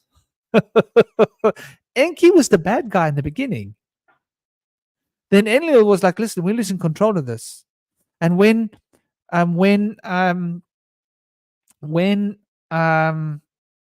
Cain was murdered by his brother, right? Abel, when Abel killed Cain, Enlil was outraged. He was like, these beings are uncouth. He started to despise humanity, right? That brother could kill brother like that. And so we see this reflection happening again and again. And it was literally that on their planet, brothers would kill brothers for the throne. You understand what I mean? Like Alelu killed his own blood in order to get the throne. And then Alelu wasn't killed by Anu. Anu was didn't believe in killing. Anu was actually quite a good guy by the seams of thing. He was very wise. He didn't kill Alelu. He did let Alelu go free.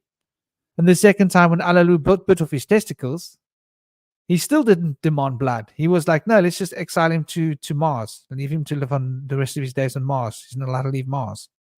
So, yeah, there's a lot of interesting parallels there that we see in this modern day when we hear about these Book of Revelations, brother killing brother. That's an old story. And there seems to be this pattern of repetition that has come up in Earth with these ancient stories, which to me seems like there's definitely something that we need to understand and learn from this. And it comes back to the war of the so-called Jews and the Muslim people. Are they not the same people? Essentially? No. If you look at the Arabic language and you look at the Jewish language, that's a very similar language. Yeah? The same alphabet. Many of the words are the same. They've got the same bloody prophets. If you read the Quran's got many of the prophets from the Torah. In fact, the Quran doesn't dispute the prophets of the Torah. And the prophets of the Torah are all covered in the Quran. The only thing is that some of the more modern prophets of the Quran are not accepted by the Jewish people. And some of the more modern prophets of the Jewish are not accepted by the Muslim. But all of the old prophets are unilateral. So you can see they literally come from the same religion. They come from the same just about language group. They come from a very similar genetic group, I would say. I think, though, that what has happened is that Judaism has definitely been hijacked by, this other group. that we know very well, right? We shouldn't get into them too much, because the Zionists they've infiltrated many religions. They happen to have infiltrated the Jewish religion, but they've actually infiltrated religions and Christianity. I'm pretty sure that the Zionists infiltrated the Catholics, right? That they infiltrated the banks seems obvious. That they've infiltrated government seems obvious. That they infiltrated the Masonic tradition seems obvious. So the Zionist agenda is being pushed globally on earth as the New World Order. And it doesn't really have anything to do with Judaism, but the Jews get blamed for it. It's a bit of a bummer trip if you're a Jew, don't you think? The poor Jews, what do they do? It's like, we're not Zionists. If you go to Israel, they're like, we're not Zionists. We don't like the Zionists. We don't agree with them. We spit on the Zionists, you know? And still the whole world sort of thinks, yeah, you're a bunch of bloody Zionists. And it really bugs me when I hear people talking about the Jews when they're actually talking about the Zionists, because having lived in Israel, I met a lot of really lovely Jewish people that feel really terrible about what's happening in Palestine. Most of the Jewish people I met, they're not happy.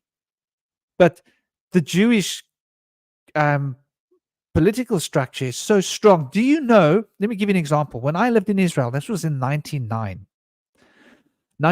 and 99. You weren't allowed to have trans parties. It was illegal. Yeah? Having a trans party in the desert was illegal. You got arrested by the police. Just to give you an insight into how controlled and contrived things were in Israel. And the Israeli IDF and the Israeli police, the Israeli authorities, they're hectic, right? Like if they catch you doing something that they don't like, they come down on you like a ton of bricks. It's a different country. You're not free. You're very controlled. You've got less rights in Israel than what you've got in any other country, from my experience of traveling. So a lot of the Jewish people live in a little bit of wariness and fear of going against their own government, because what happens when they do go against them is the IDF will literally come and take you out of your house and you'll never be seen again. It's common. So this is a serious issue that has happened. This is a serious problem, I think, as it relates to what's been going on there. And I think that this takes us back to the story of Lilith. Indy Sage, brother, you wanted to talk about Lilith, didn't you?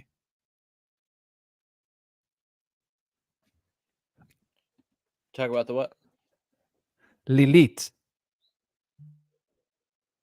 Yeah. And you mentioned Inanna going down into the underworld and having to shed different parts of herself. In one story, it's Inanna.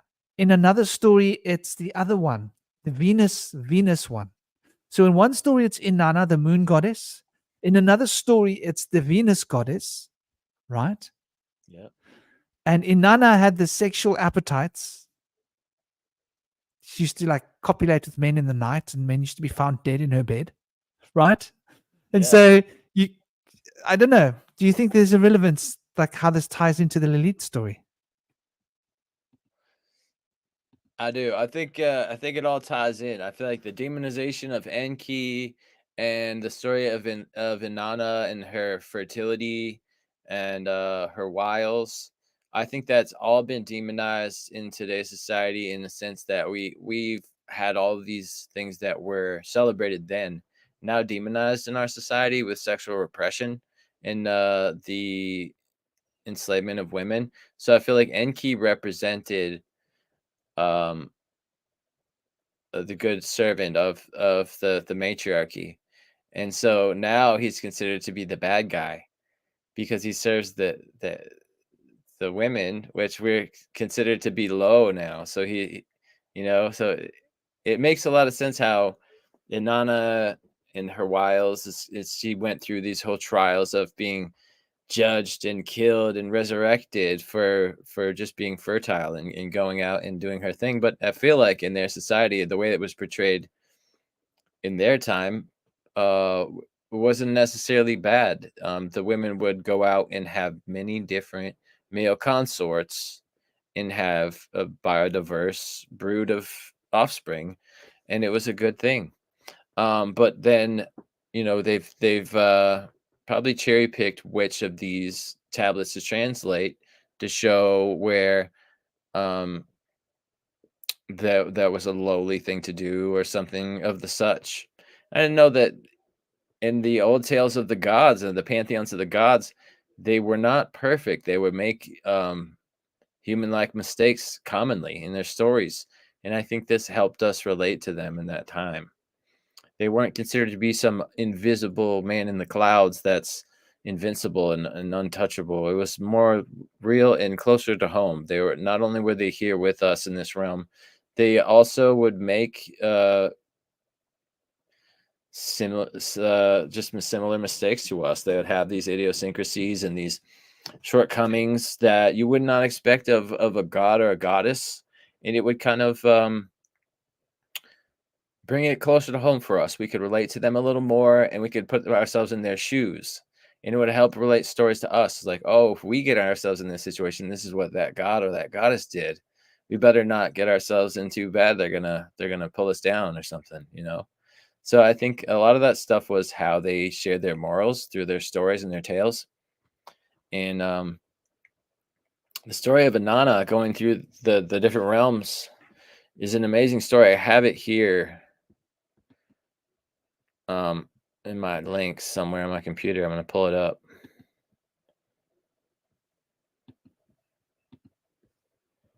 While you're doing that, this is a very interesting question. Did anyone have the Ark of the Covenant around the time of the brother killing? Well, that is a fascinating story. I believe that the Ark of the Covenant is related to the Tablets of Destiny. And those Tablets of Destiny, whoever had those tablets had great power. And those Tablets of Destiny were used to communicate with Nibiru. So subspace communication of some sorts. And whoever was in possession of those tablets had great powers. It's all outlined in the Book of Giants, the Ogham. And just let me make this a whole screen.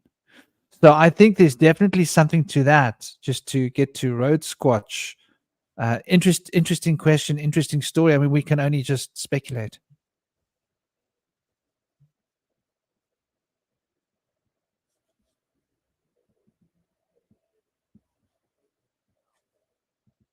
Well, if you're still busy preparing, well, one of the other things with the Tablets of Destiny is whoever had the Tablets of Destiny out of the Anunnaki were in control on Earth, and their power could not be questioned. So it was both a sign of power amongst other people, but there was actually power that when Anzu, was it Anzu? When he stole the Tablets of Destiny from Enlil, it was said how he became almost omnipotent. So there's a very interesting story there. And there's mentions as well of putting the tablets in a special box. And I believe they actually mention in the Sumerian tablets or in the Akkadian tablets, one of the two sets, that there was a box of particular wood. And if I'm not mistaken, it's the same kind of wood. You know that the Ark of the Covenant is supposed to be scrolls or tablets or something that are kept in a what's that wood called? It's a kind of a conifer tree that grows in the Himalayas. Jupiter. Can you think of it?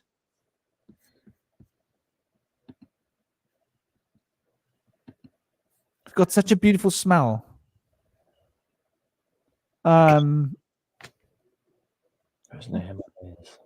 We've got them here in South Africa, man. There's a place here called the Forest, named after this blooming tree. My brain. I've been overloading my brain with information. Anyway, it's a conifer tree that is mentioned in the Bible and is mentioned in other traditions as well, where these tablets are concerned, that they would be kept in. This tree, by the way, has got a lot of resin in it. This wood is highly resinous. Here's an important point. And the resin crystallizes in the wood, right? And this resin has got a lot of the similar things in it that frankincense has got in it. It's a big tree. It's a very big tree. And when you burn the wood, it's the nicest smell you'll ever have. If you can ever get that wood to burn, it's such a beautiful burning wood of it's got like an almost eucalyptus smell, but much nicer. Is it cedar? Cedar. Yeah. Cedar's beautiful. Yeah, the cedar goes all the way from Lebanon out to the Himalayas. I didn't know it went out that far. But I love cedar. Massive trees. They use those to build a lot of huge temples. One of which was destroyed by Alexander the Great. He destroyed one of the most magnificent temples ever built of cedar, just for fun, because of his concubine. She was a troublemaker. Lovely. I see you found the write-up of Inanna's descent, and Yeah, in another story, it's not Inanna. Very interesting. There's different. There's the Babylonian version of the story. There's the yes. Sumerian version of the story, and then there's the Akkadian version of the story. And Now, they're in the different gods and story, goddesses. she gets all dressed up and she's going down to the underworld, and they get her, and she's got this stuff that she's wearing. Like, she placed twin egg-shaped beads on her breasts, covering her body with a dress. She placed mascara on her lips, which is called "Let a Man Come, Let Him Come," on her eyes. She pulled the pectoral, which is called "Come, Man, Come," over her breast. She placed a golden ring on her hand. She held lapis lazuli measuring rod and measuring line in her hand. Well, what is this "Come, Man, Come"? I don't know what that's all about, but she's got that It's all over. lapis lazuli. They used to make ancient Kim. They used to make eyeshadow out of lapis lazuli powder, Oh, beautiful. Well, that's and it was put She got on all- there to make you beautiful, to make the men be attracted to women. Now, after getting all done up, she traveled down to the underworld, and then a messenger goes and says to Enlil, "You need to save your daughter. Will you let your daughter be killed?" And Enlil doesn't seem to care, so he goes to Nana, and he says to Nana, "Your daughter's going to be killed. Will you save her?" And he doesn't seem to care. So then he finally goes to Enki, and he says, "Your daughter's going to be killed. Will you save her?" And he says, "Yes, I will." And he gathers together with the dust from his fingernails. He's able to create the bread of life and the water of life. I don't know how he does that, but he's able to go down there and he's able to rescue her and bring her back up. Well, I think he has to bring her back to life after they've killed her, like I mentioned earlier. So it's very curious. Why does this messenger go to 3 different men and say that they're all his daughter? Maybe it's not really clear as to whose daughter she really is to them. But regardless, it shows that Enki is the one that can be trusted to have compassion, to save a woman in need that's in danger. And so, it's very much like we said earlier, the fact that he's got that matriarchal aspect to him, which he's been demonized for, where he would go to the aid and serve a woman in need, his own daughter, whereas the other gods did not. And so that kind of shows something of them, their arrogance, their heartlessness. But Enki seems to be, in this situation, more compassionate and capable to be able to go, not only want to go save her, but be able to create the elixirs that he would need to be able to save her. As was mentioned, that he had more training on this mystical stuff than his brother did. They had different mothers, Enlil and Enki. And so Enki's mother was more wise and older. And so she was able to train him more of these things to be able to do more magical things. He was a god of magic. I believe Inanna was also known as Ishtar. So Ishtar is the same, also very sexual, very, passionate with her loving. And I believe the same story is applied to Ishtar as going into the underworld. So now Enki had been trained in how to travel into the underworld. The reason Inanna went to the underworld in the first place, I believe she wanted to fetch the body of either her brother. Well, no, her brother was a spouse. That's how these people rolled, man. Your brother was your man. So she wanted to go and fetch her brother, who was obviously her lover, who had been killed. That was the story. And that was why she had gone down in the first place. She wanted to take his body back from the underworld to give him a proper burial, I believe. So,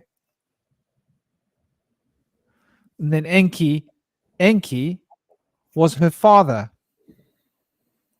right? So Inanna, I believe, was Enki's daughter. Or was she Enlil's daughter? No, I believe she was Enki's daughter. So that's why Enki, is the one that, and I think he was the only one who could have gone into the underworld, because the Anshu was actually his domain, to save her. She might have even been Enlil's daughter. Maybe Enlil appealed to Enki. I can't remember the fullness of the story, but I do remember she went down there to fetch her brother. So, and that was why she was having sex with all the champions, because she believed that he was going to reincarnate. That's right. So anyway, she keeps having sex with these men and they all end up dead. This is the story of Inanna. Like, basically, if she sleeps with you, that's it. You're done. You're not getting out of that bed. You wake up dead in the morning. And one man survived. And like, that was a sign from the heavens. This must be my brother reincarnated. Yeah. So she ends up. It says here that there was the husband of her elder sister, Rekigala, the Lord Gudgalana, has died. In order to have his funeral rites observed, she offers generous libations at his wake.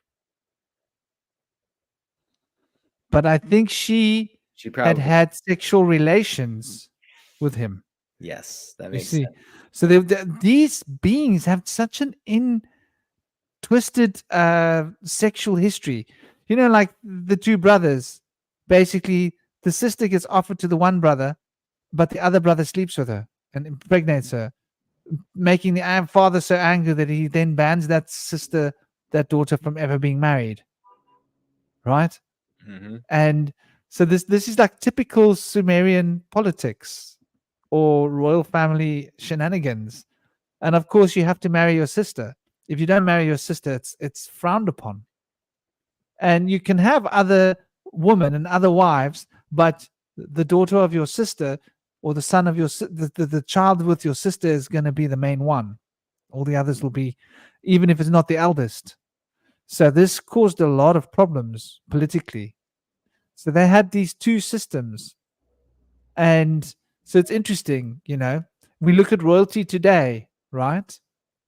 And in the last sort of hundreds of years that we can see, they've been inbreeding, right? And everybody tries to understand why the royals are so inbred. Yeah? Suddenly we can see where they get it from. You talk about the fish deity, right? And the Catholics and the symbology that the Catholics have. And then you look at the Queen of England, right? And all the symbology. And then you look at the stone of Scone. So the stone of Scone is a chunk of rock that came from ancient Kem. Yeah?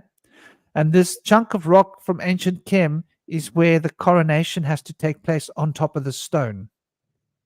Without this stone of Scone, there cannot be a British coronation. How's that? And it comes from ancient Egypt. But the story of the stone of Scone was that it came from Babylon to ancient Egypt. And the story is that, where did it come from to Babylon? Do you see what I'm saying? It's a chunk of rock that's so important and so ancient. I think it's a part of the original Eridu, the original city, yeah, that survived. Must have been some important stone from Enki or Enlil's tower.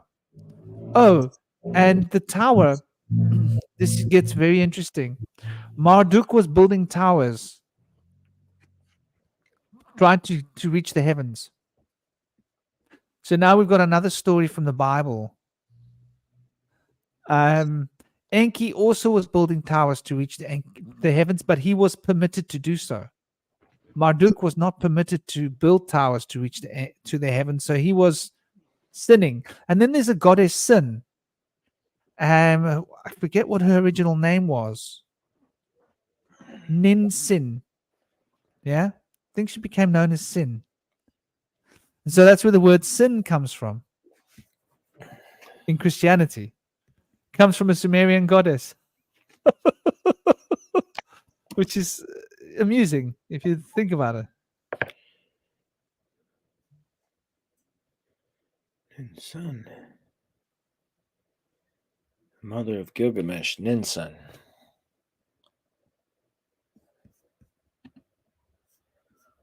And Gilgamesh also went into a journey into the underworld, didn't he?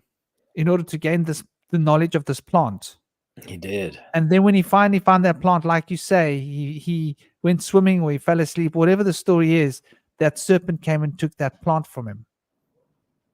And so he never got the secret of immortality. So there were these elixirs that were being made out of these plants.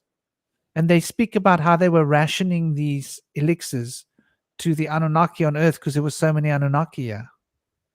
In order for them to live longer, because their lives were so drastically shortened on Earth that they needed these elixirs to lengthen their lives because of the time dilation between Nibiru and Earth. So there's a lot of information in these stories that start to they're quite specific, yeah. And what I find interesting is how it's been demonized, how it's been said to be a fantasy story, fiction, right? Even though many of the stories from those tablets are copied in the Bible. So here's where it gets interesting. Many of the stories from those tablets are in the Bible, but the Bible's not considered a work of fiction. But the original tablets with the original stories that have become copied in the Bible is the work of fiction. Can you see the humor here? Yeah. Seems contradictory to me. But a lot of cultures will say, ours is the truth and theirs is not the truth.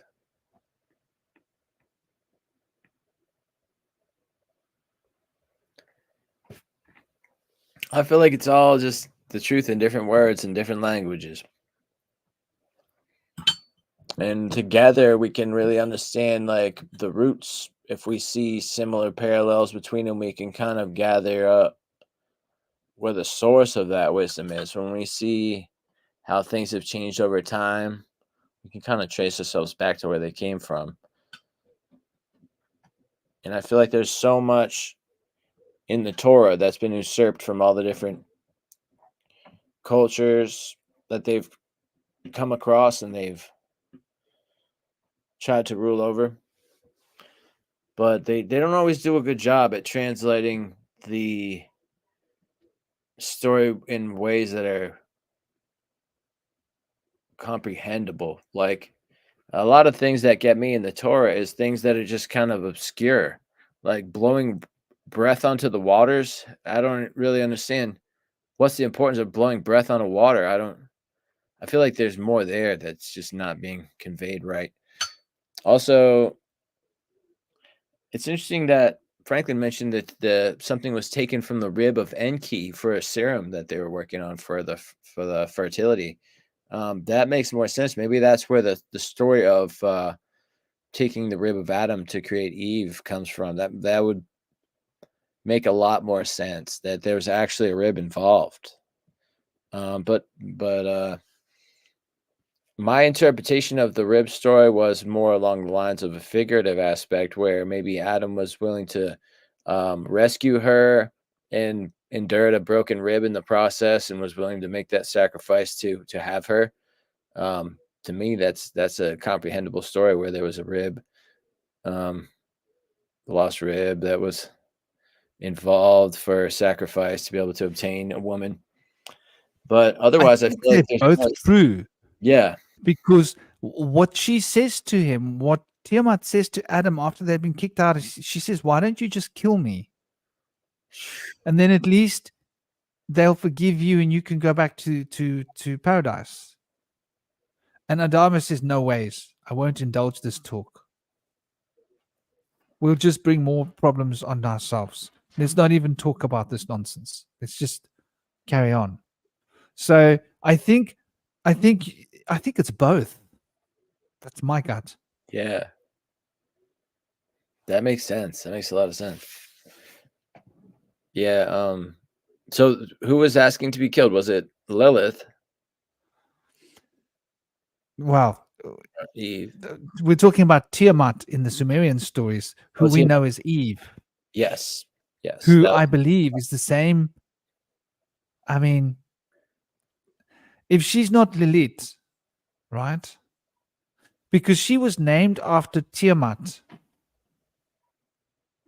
that planet, right? That was destroyed.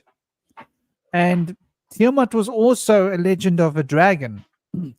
I think maybe the Tiamat, the dragon symbolism, came later because of the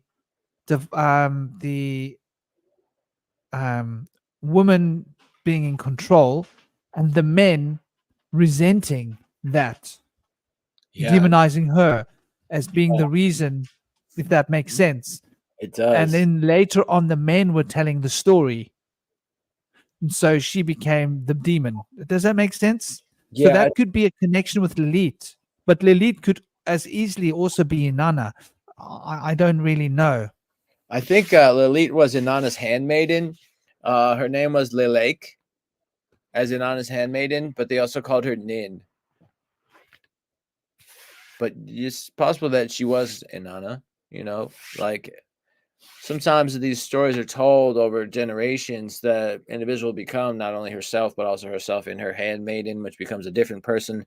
This kind of happened with the story of Merlin from the story of Arthur, King Arthur.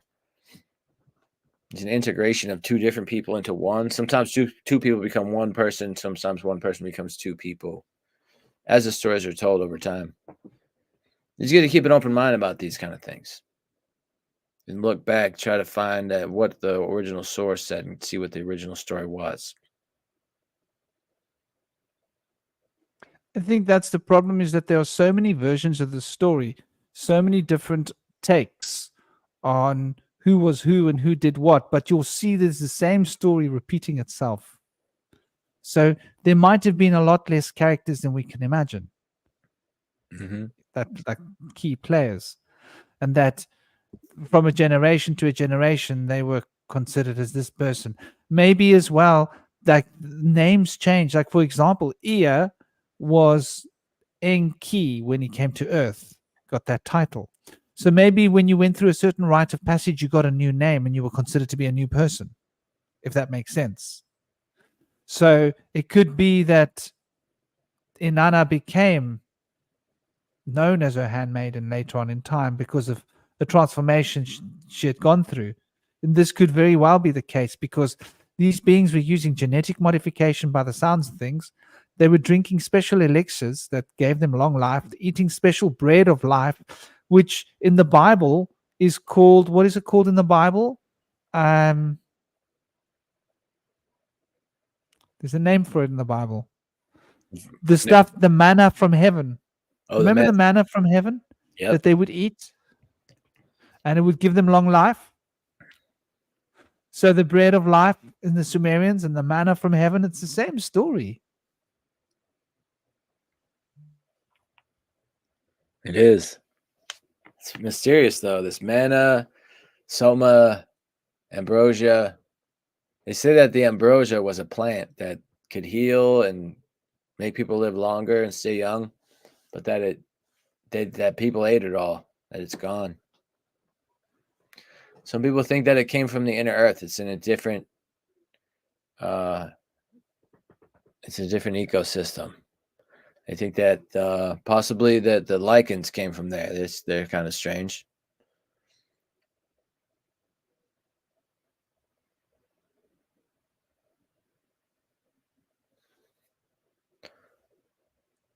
Yeah, now we're getting into an interesting territory, because now we're starting to look at, so there are legends about where the Nibiruans came from.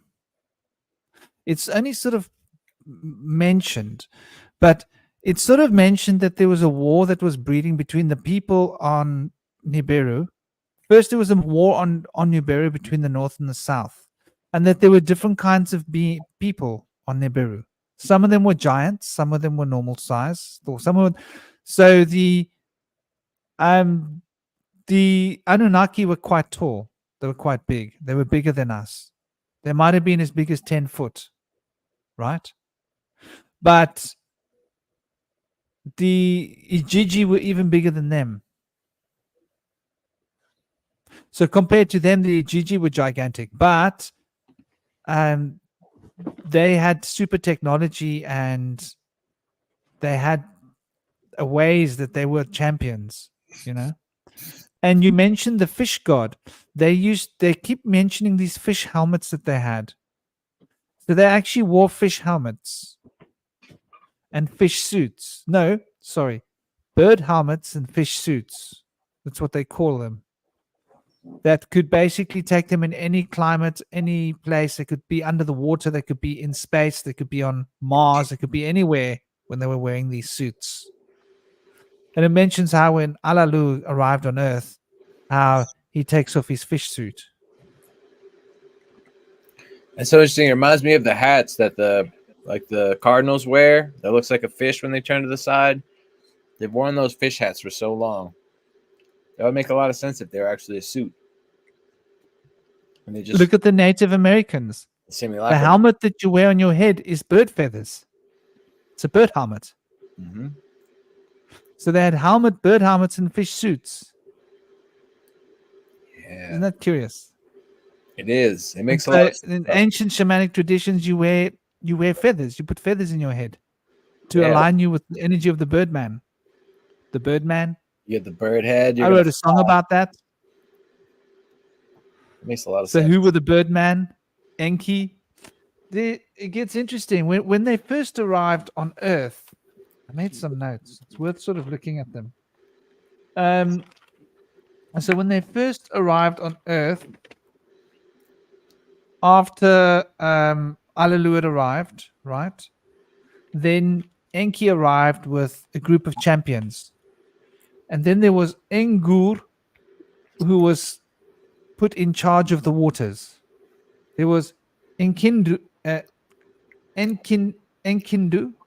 who was in charge of the dikes and the ditch. That's the Himalaya, I think. I think that's the that big valley, the Indus Valley. Then there was Enbilulu, who was in command of all the swamps. Then there was Izimut, who was the distinguished vizier of Enki. He was Enki's advisor, and he was the one who went around cataloging all the fruit that was edible on Earth. He's the reason they invented wine. They mention wine from the fruits, sweet wine. And then I think in Mesopotamia, they didn't have wine or grapes, so they made beer instead, right? And they mentioned how they used to get intoxicated from these sweet fruit drinks they used to make. Then Guru. How's that? That's Vedic. Guru grew food, right? So Guru was in charge of all of the farming and production of food for all of the Anunnaki. Kula produced the clay bricks that were used to make these ziggurats that you talk about. Mushdamu was the one who prepared the foundations. They had to quarry out all the stone. and get the foundation set up with all the rocks quarrying. And there was in Husak, he studied the serpents of Earth. So I bet that Inusak was a medicinal person, trying to figure out all the medicines from the poisons, right? So that they could protect themselves from diseases on Earth. A real problem for when you arrive on Earth from another planet, right? And then there was Ulmash, and Ulmash was cataloging all the birds and studying the waters and all the creatures in the waters. So, and that was when they started the gold search. Now, here's another point. After all these beings had been designated, they started this very interesting practice. Once again, the Bible comes into mind. They worked for 6 days, right? And then Enki declared that on the 7th day we shall rest. And so it was declared by the Anunnaki, by decree of Enki, who at that time was lordship of the earth, that the 7th day was the day of rest, and that for 6 days you would work. And that was the law on earth. Where did we hear that? So, like, you can understand why those tablets have not been translated, right? Because if they translate the rest of those tablets, it's basically the whole of the Bible. There's probably not going to be much from the Bible, Old Testament, that doesn't come from those tablets, which will cause everybody who's following the Old Testament, the Jews, the Muslims, the Christians, to stop and take a look and go, hold on. If we believe that's true from the Old Testament, and that the whole Old Testament really stems from these ancient tablets of these beings that came to earth and engineered humans using technology, what does it say about our religion? Oh, and they mention how they invented religion then. And they invented religion so that they could control the humans they had created. And they were concerned when they noticed the human race was becoming so big and vast. And they were like, what do we do about it? And Enlil said, well, we will have them worship us as gods. And that way they will do our bidding. And so they initiated the first building of temples. This is in tablet number 6. And so the temples started to get built. And the building of these temples was initiated, and they were considered to be as gods. And it was in the 5th tablet that they were generating man, and during the 6th tablet that man was actually fully finished, which is interesting. Coincidence there. Edward, hello and welcome to you. Welcome back, my cherry. Or unless you've been here the whole time. So yeah, it's very, very interesting. It's very interesting where these ideas and where these stories actually came from. Oh, and I want to point out another thing. Enki, one of his symbols was the cross. It gets even better. So the cross was one of Enki's symbols. And the Tau cross relates to Enki in many ancient traditions, occult traditions. So what we're looking at when we're looking at this Enki story and Saturn and the worship of the black sun, the worship of the black cube, it gets fascinating because this is from a tradition that I think came from, likely from Nibiru to Earth, along with much of the other information and technology that came here to Earth.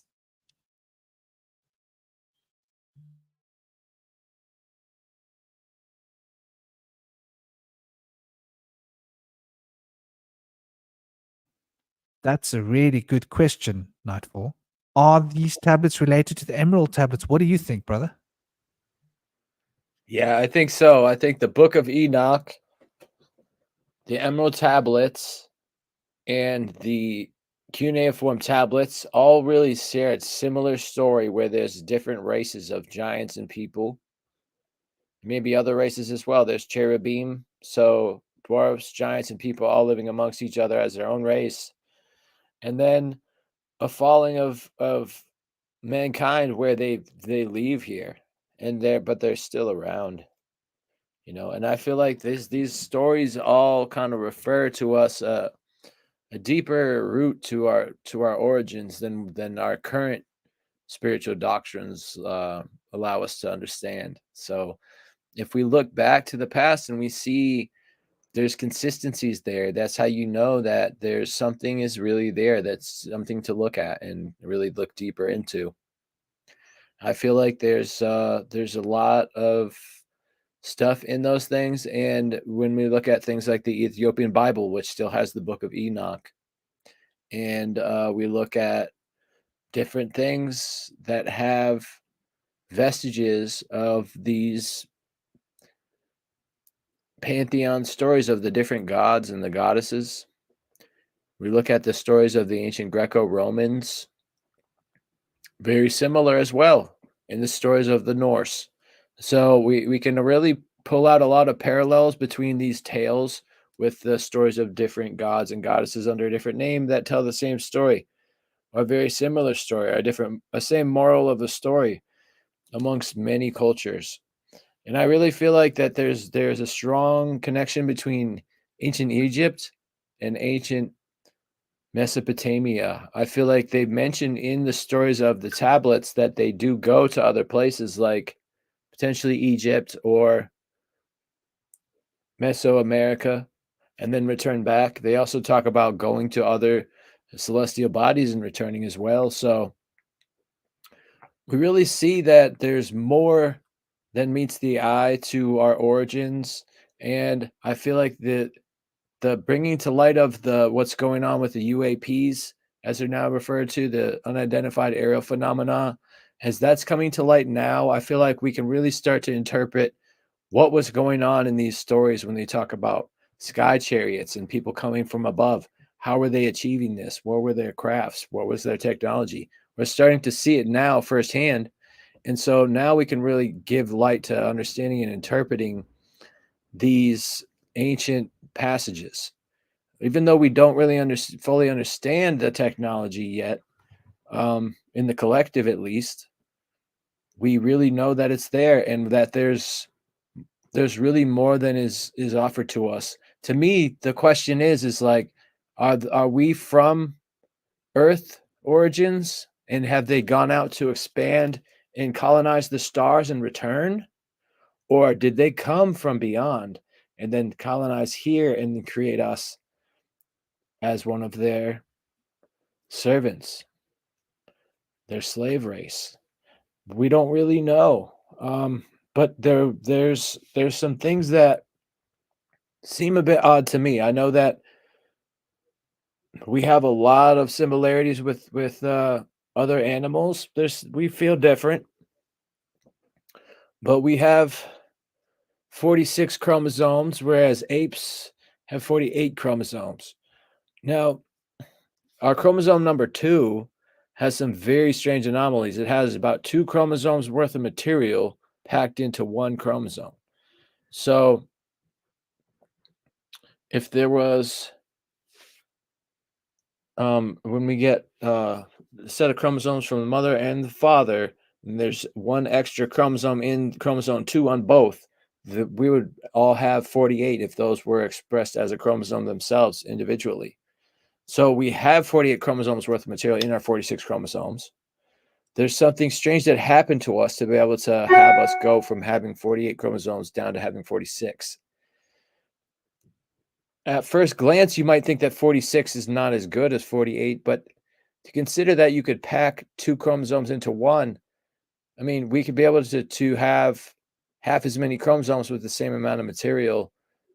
That might be even more advanced. So whether we were engineered, whether it was some kind of a evolutionary blip or accident in the fertility process where all of a sudden a spark went and what normally wouldn't create viable offspring did, We don't really know, but there's so much more to explore here.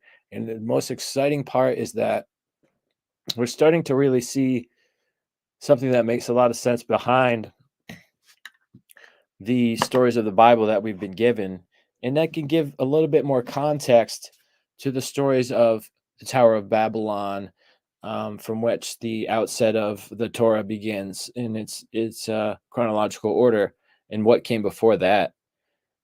I know that when they sent out the 72 tribes of mankind from Babylon after the rioting and the destruction that had happened there, they sent out 72 of their leaders to overrule those tribes, and they became the 72 fallen angels. Interestingly, in the rotunda of the George Washington Monument across from the monolith there, we have 72 stars with George Washington and the Greek gods in the middle. It's just very strange. The representation of 72 is very prominent in our society, in the underpinnings of our vexillology and our heraldry of our flags and our money. There's a lot of symbols of these things there.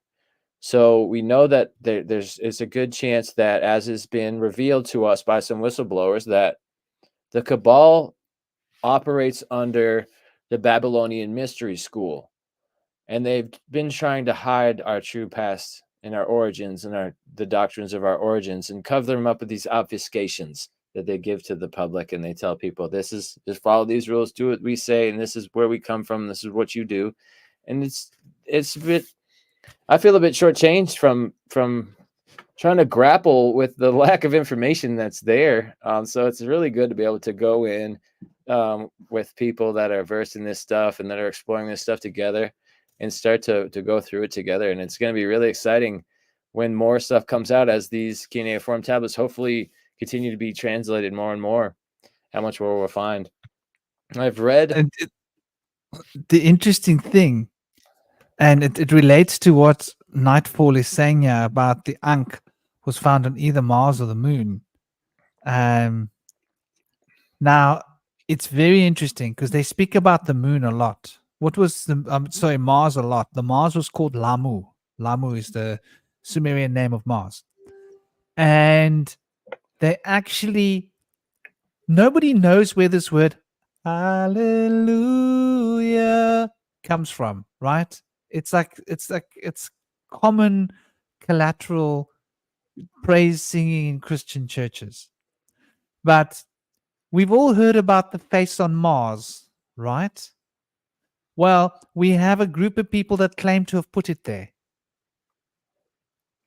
And they claim that the face on Mars was put there by Anzu, right?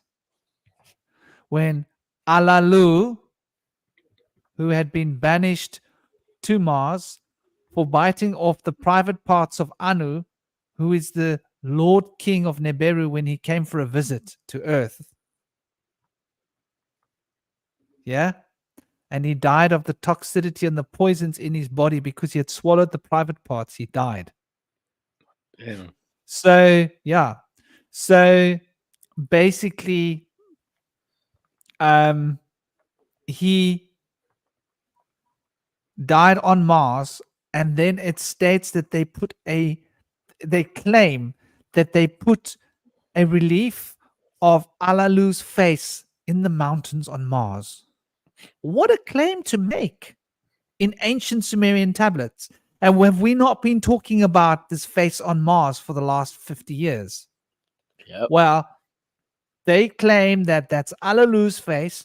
Now, all the churches sing Alalu, Alleluia, Alleluia, right? So Alalu and Enki's name together in a single name. Alalu first arrived on Earth. Ea was the first one to colonize Earth. Alalu discovered Earth and Ea colonized Earth. So Alleluia is a combination of these two names. Alalu is the name on Mars. But do you notice how Alalu's name was wiped from history? When you bite off the emperor's testicles and the verdict is death. But out of compassion and the fact that you've got royal blood lineage, it is decided that you'll rather be expelled and banished to another planet to go and die there rather than be killed. Do you think they might want to write your name out of history? But someone managed to keep Alalu's name alive because we find it in the Bible. But why don't we find it anywhere else? Isn't that interesting? Yeah, and the fact that we say Amen, Amun, Alalu, Amun, we're still talking about these Anunnaki. And some people think that they still exist and that they're out there overseeing the cabal and the reptilians and things. And Can I throw something at you? yeah, Okay. Anu is the father of Enki, the god of the air. Anu and Naki, Nike Air. What are they suggesting? Anunnaki? I don't know. I'm just, when you said that, I just had this thing in my head of like, because you know they like to do that. yep. And then Ki is Earth, so they're trying to bring the air to the Earth. I don't know what they're doing. There's something going on there. Anu was the father of the Anunnaki, the god of the air. And I feel like Anu was a very righteous god of wisdom. But I have a friend that I work with in my spirituality and origins chat that really feels like Anu was a real villain. And that and Leo kind of fell more into that archetype, and Enki had an aspect of it. But to me, I feel like Anu was a hero and he was wise. It was sad that he reneged Marduk's crown. That created a whole uproar. But I feel like it was Enki's promising to Marduk that he was going to become king that kind of got him all worked up in the first place. And I don't know how it all played out, but I can only imagine how differently the world we live in would be today if it wasn't for Marduk.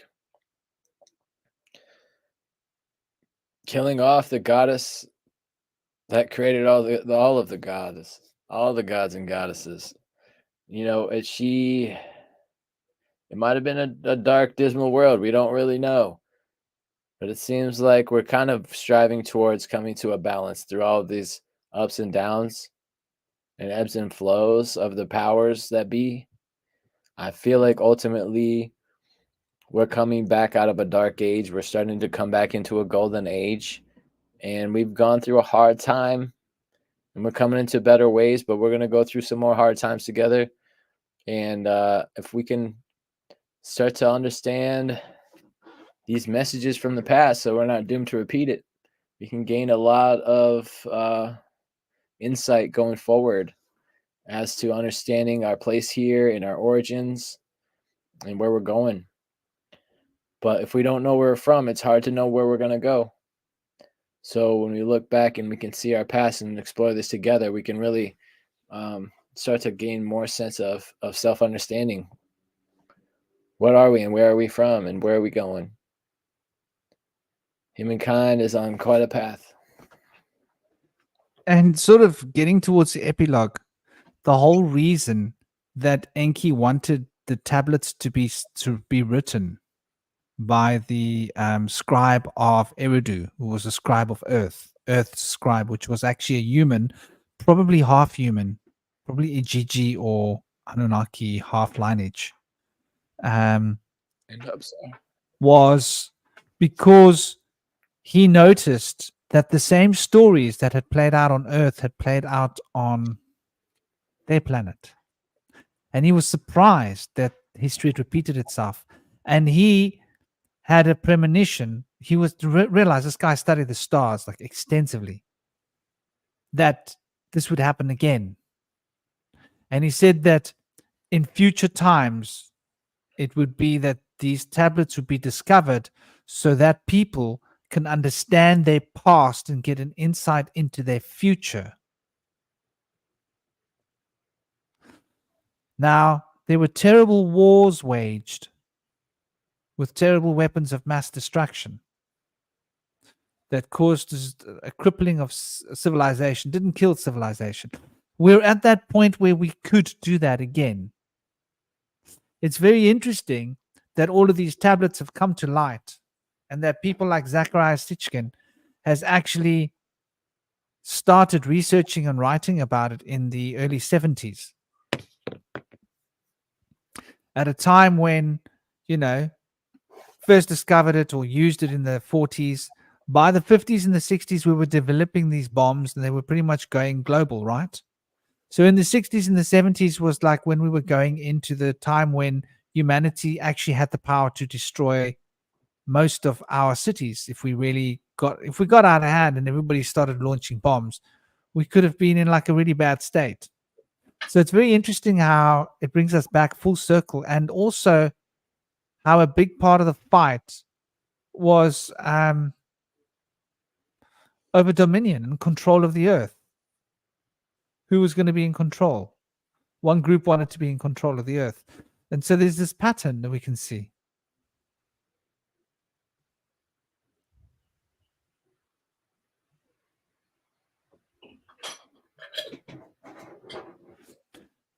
Yeah, the age of Pisces, which is where we've been, which is interesting. Does relate to going into the depths of revealing mysteries, I suppose. And so the side of Aquarius involves sort of people coming together. So we're at a very interesting point, I think, in our human evolution, in the cycle, where people will start to recognize and come together. I mean, the nonsense that they pulled on us with all of the needles in the arm, let's not even make a joke about it. It was ridiculous, right? There are people that are getting ill now. I've got clients coming to me because their teenagers have died, because young women can't have babies anymore. This is like, I didn't have that many clients coming to me like that in the past. But I've got like a lot of really harsh stories that I'm dealing with, and I'm like, wow. It's very upsetting. And it's all changed since 2020. Literally. A lot's changed.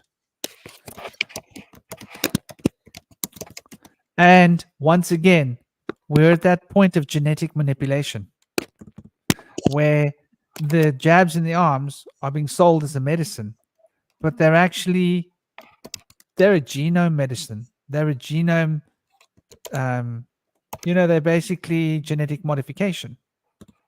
That's how they work, right? They rewrite your genes. So we've got technology to rewrite our genes being forced on us, into us, under the guise of you're going to die and get sick. And as I say, I never had any of them. And as far as I can tell, the people that didn't have them didn't have problems. Would we say that's a trend? Yeah.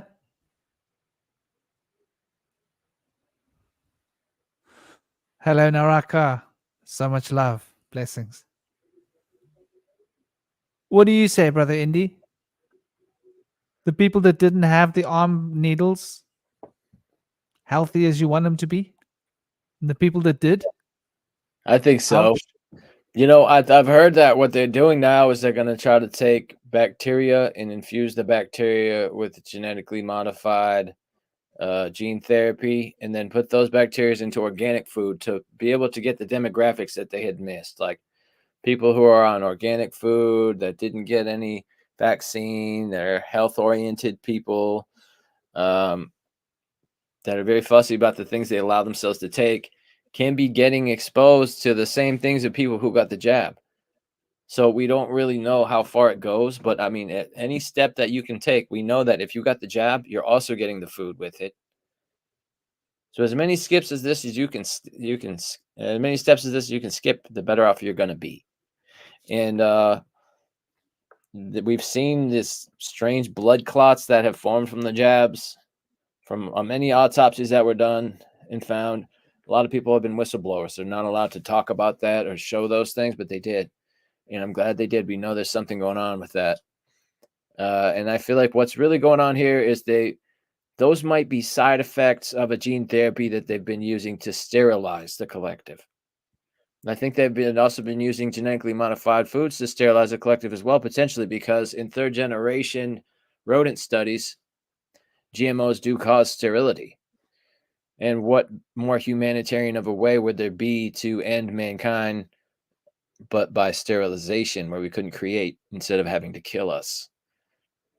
I mean, if there is a thing where we need to reduce our population for our own good, that makes sense. But if we're being like exterminated, it's a whole different situation. So I know that when they talk about the Anunnaki and their story with Sitchin, there's mention of the fact that we should be exterminated according to Galactic Council policy. There's also It's quite interesting what you're saying there.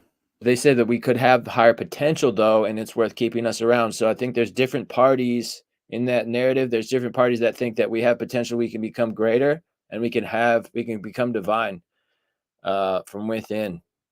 But there's other parties that are saying that our beginning was wrong, so we cannot continue ourselves. Other ones are saying that we might have started out okay and we're going in a bad direction. We're not going to be able to learn. So there's different narratives. I think that there's different factions that are saying that we are worthy or unworthy, and there's no clear set way. So we'll see who's going to win that out and how things will play out. But I think it would be interesting to see as to whether the Babylonian mystery school consists of figures that are following in these control structures that have been set in place for thousands of years, or if there's actually figures that are there sitting at the top or hiding out in the background that have actually been here this whole time. A lot of people are of the opinion that yes, Marduk is still in control.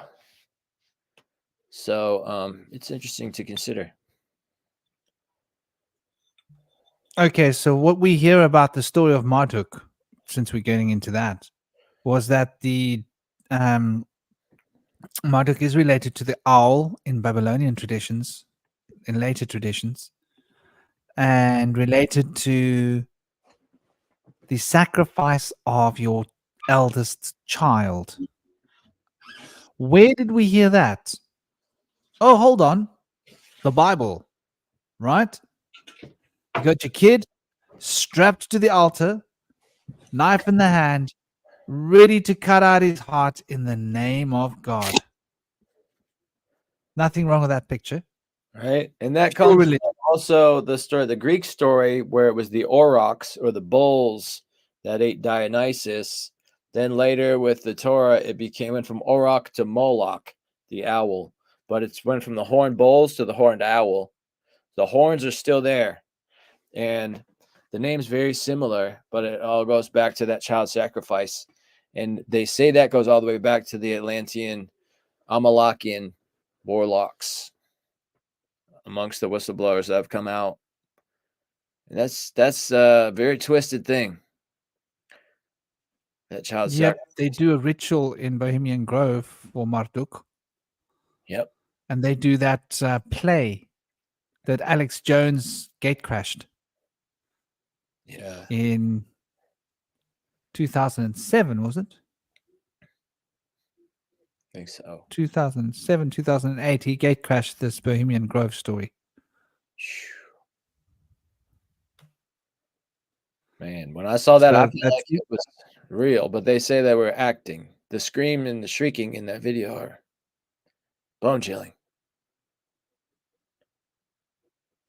But yeah, whether it's acting or not, I feel like they're reenacting something that people either do or used to perform that ritual. And Well, they speak about it, and they said that there was a rock where people used to burn their children for Marduk. yeah, they show They that. used to take the eldest child and burn it. Now, let's take another journey into Roman tradition. What do they do going around to the Jewish cities? There's stories of the eldest child being all the eldest children being killed. Remember that? King Herod? What did he do? No, but there's a reason why he did that. But he's practicing the same practice of Marduk. Yeah, that happened with Krishna and with Jesus and Moses. So this Marduk story never really went to sleep.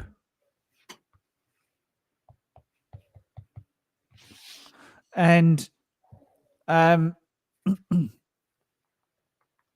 think another part of it as well is that Marduk got hold of these weapons of destruction from Enki, right? Between Enki and Enlil, Enki engineered it that he got them. Somehow, he either tricked his brother Enlil into it, but he made sure that Marduk got these weapons. Yeah? That Marduk started using. And then the retaliation from the gods was, okay, Marduk's basically set it up that he's going to take control of Earth because he had struck on certain points. He was very strategic. So they then decided, well, if we can't have it, no one can. So was it by accident that they struck and created that evil wind that is so written about, right? That covered the whole earth with that thick cloud that killed all the crops, killed all the plants, killed all the livestock, all the animals, and made people starve to death. Was that the attempt of the Anunnaki to exterminate all life on earth? Because it mentions in the tablets that, oh, they were surprised that this was going to happen. Like, how the hell do you detonate all those weapons of mass destruction and then what? The wind is going to spread the disease. I mean, come on, man. We know that today. Like, if you start dropping bombs, the stuff's going to spread. Here's another interesting point. So we were talking about all of this resurrection. In the Celtic Irish legends, the two brothers, the one brother had a craft that could teleport you anywhere on earth with his soldiers in a heartbeat, teleportation craft. The other brother, the other king, had the ability to resurrect. And they had resurrection chambers where they could resurrect their soldiers, the fallen soldiers during the war. I think that's a missing part of the key story. And it's rather specific to have this kind of information in an ancient Irish legend, isn't it? That there was a ship that people would climb into. Within one heartbeat, they could be anywhere on earth. And they would step out of the ship, one heartbeat later, anywhere else. And they were able to transport all of their soldiers quickly, wherever they needed to. And then the other group were able to, they used to go and collect the dead, the fallen soldiers, and take them back to the special place where they could be resurrected.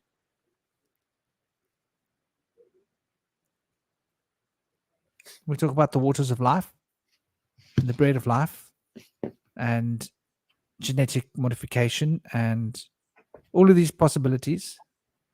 Reanimation of life. It sounds incredible, but it's mentioned in the Sumerian tablets. It's mentioned in the Akkadian tablets. It's mentioned in the Irish Celtic legends. So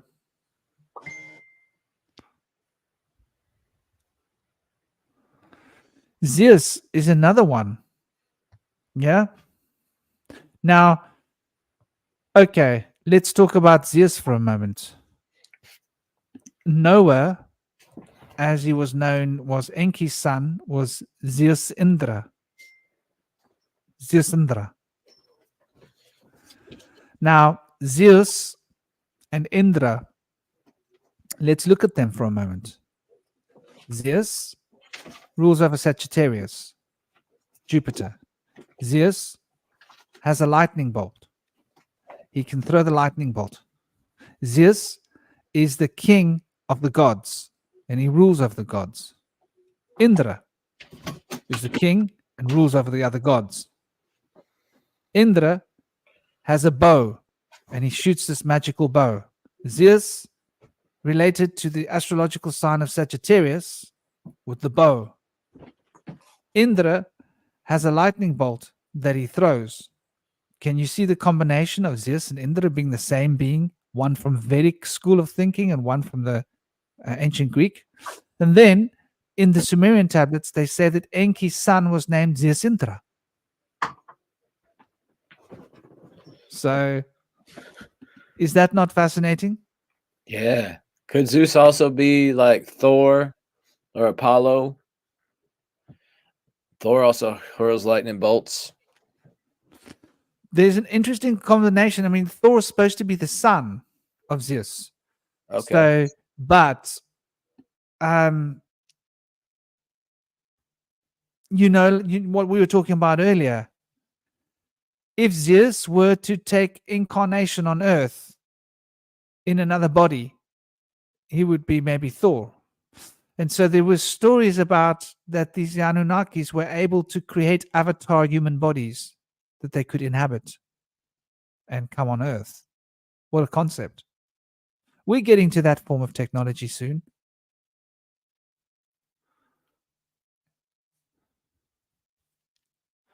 So, yeah, man. I think we've been going for 4 hours and 20 minutes. We've been soloing this a lot, brother. It's exciting. Gosh. What a discussion, huh? Yeah, it's amazing. I think one of the interesting things is that we've really lost a lot of our culture from the advanced state that it was in the past. Like language was way more advanced when it was pictographic, but our number system, when we look back at the Mesopotamian number system back in ancient Sumer, way more advanced than us today. Well, we have still a 60 base number system for our time because a 10 base number system is very inefficient when it comes to breaking things down into thirds. It creates imaginary numbers that repeat for infinity that we have to abbreviate. But when we use a 12 base number system or a 60 base number system like the Mesopotamians did, things work out a lot easier. And this is how they counted. They would count 1, 2, 3, 4, 5, 6, 7, 8, 9, 10, 11, 12. And each time they would do that, they'd raise a finger. And after doing that 5 times, we would come to 60. And so I feel like we should go back to instituting that kind of accounting and measuring system and 60 base number system the Mayans used, which was highly advanced as well. And why are we coming down to such idiotic things? And with chicken scratch writing and a 10 base number system, I feel like we can really learn from the past. There's a lot more there than we think.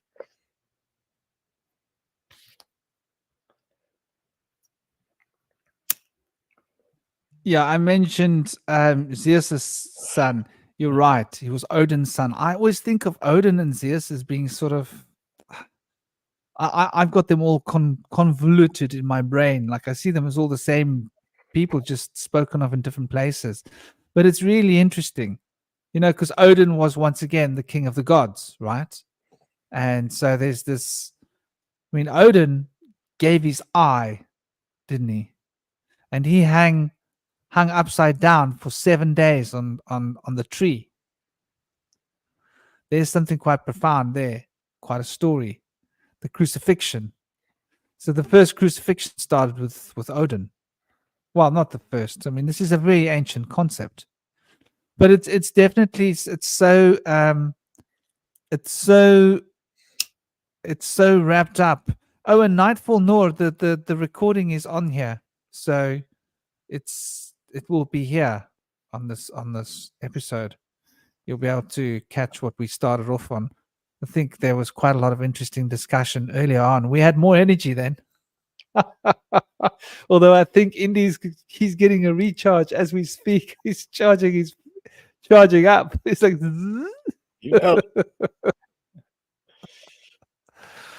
that discussion about cannabis is interesting because I've often contemplated cannabis very deeply. And I said it before, and I'll say it again. When I was in the Himalayas and I was rubbing cannabis up at like 2,000 meters, yeah, or 1,800, 900, however high I was. It wasn't the perfect plantation, but it was a good place on top of a mountain called Siddeshwar in Uttarkashi. And I wasn't smoking. I didn't have time to smoke because I'd wake up in the morning and I'd start rubbing the plants. And I wanted to rub as much as I can because I didn't want to get quantity. I was trying to just get this super first cream, right? Which is like I'm pretty sure I was rubbing 60% THC hash. Wow. I'm pretty sure I was more than 60, maybe 70. No, I'm talking nonsense. The jungly that I bought was 58% THC. I Wow. must have been rubbing 80% THC, That's amazing. 70% THC. But you're just caressing just very carefully the crystals, just letting the crystals, literally the THC crystals, stick to your hand with a bit of the oils. And I got so high without smoking because I was absorbing through my hands. And the plants started talking to me. Wow. Yeah. And they started showing me the geometry of how they grow on their own planet. And I was like mind blown. They were showing me how they looked. The plants were talking to me. They were explaining to me that they had been brought to this planet from another planet, and that on their planet they looked like this. And they were huge on their own planet. I was like, my God, look at that. Like, where do I find it? And they were like, nah, not on this planet. The most fascinating geometric forms of cannabis you've ever seen. Like, the cannabis grows like sacred geometry. And it blew my mind. I never thought of cannabis in the same way. And I always had an instinct that it came from another planet and was brought here. No, because it's like a weed. Said that. Everywhere you take it, there's nowhere where it's indigenous. Everywhere where you take it, it's a weed, and it grows like wild, like a weed. And if you take a Port Jackson tree to South Africa, it grows like a weed. If I take a South African plant to Australia, it grows like a weed because you understand? Sage plant. Hey? It's related to the sage plant. Yeah. And the sage plant, I think, are derivatives. And so they speak of how they brought all the seeds from Nibiru here. Yeah. Different medicines. And the Nomos who appeared to the Dogon tribe of Africa in the middle of the Sahara Desert, they claim to have received cannabis seeds from the Nomos who claim to have come from Sirius. And it makes a lot of sense. They say that they brought dolphins and cannabis.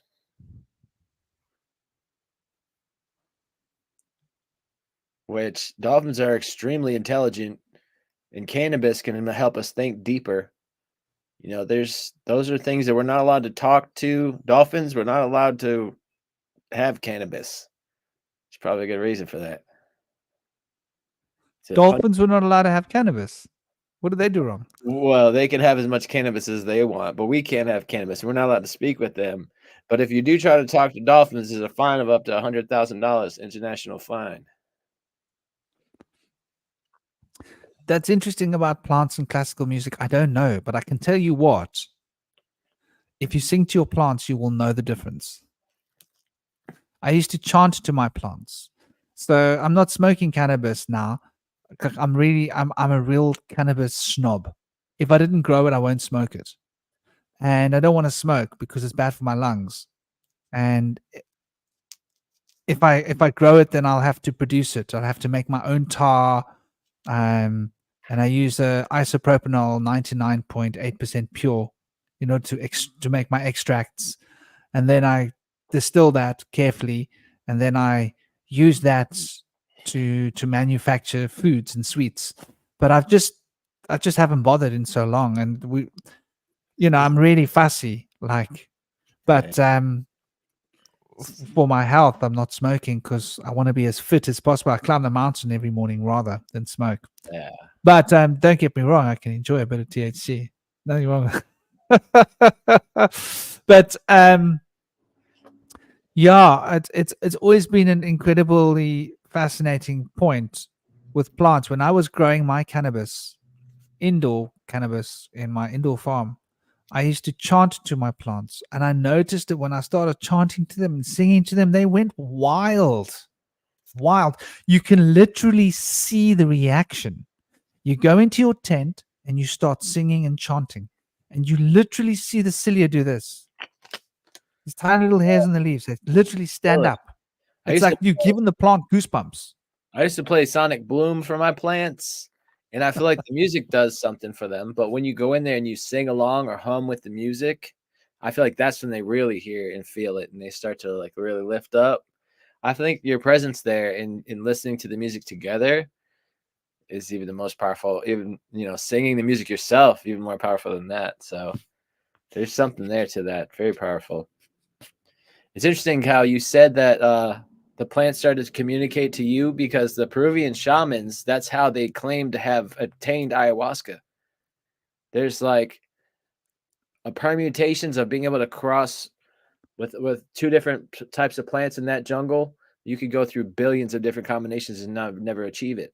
They said that they were able to communicate with the tobacco plant to find the vine for the ayahuasca, and then the other plant to balance it. They say that that the snake is the grandmother of tobacco or something, and the mother of the vine. So it's a very interesting stories. They say that the plant appears to them as a goddess, usually, and speaks to them in a personified form. And the anthropologists don't really know what to make of this stuff. They haven't been able to achieve that communion with the plants. But for somebody like yourself who has been able to see that, it could really bring some light to interpreting these shamans and help people understand the capabilities that they have and the capacity to be able to commune with nature on a higher level. And it's incredibly powerful. So, and as laughable as it seems, it's actually pretty incredible. And I commend you for being able to get onto that level, being able to commune with the plants like that. I hope to achieve that someday myself. I'll never forget when, and this was years later, when I had the purest resin DMT. And I don't know how much of it I smoked. I thought I was hitting a hash pipe. Oh, man. Oh my gosh. It was a DMT pipe, and I felt like I was hit with a hammer. Literally, I felt like I was hit with a hammer.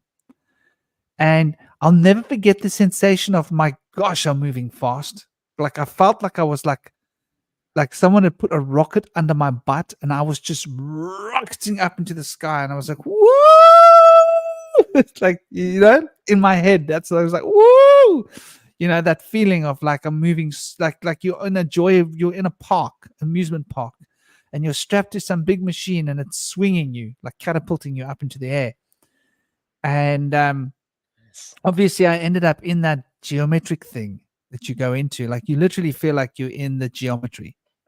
You're sitting inside that Sri Yantra. The Sri Yantra. It's all the triangles. But I was sitting inside the smallest triangle that was a prism. And I was literally inside, and there were all these prisms outside of me and triangles.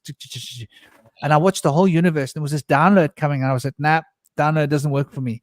And I grabbed the download, and I crammed it into like a point, like in my mind's hands. And it imploded. And when it imploded, my whole brain went, uh-oh, shut down. And I literally watched each part of my brain go, and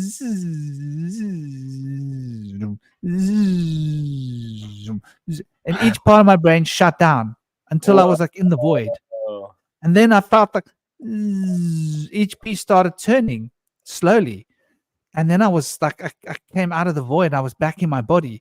And the first thing I noticed was the trees. They were like murmuring at me slowly.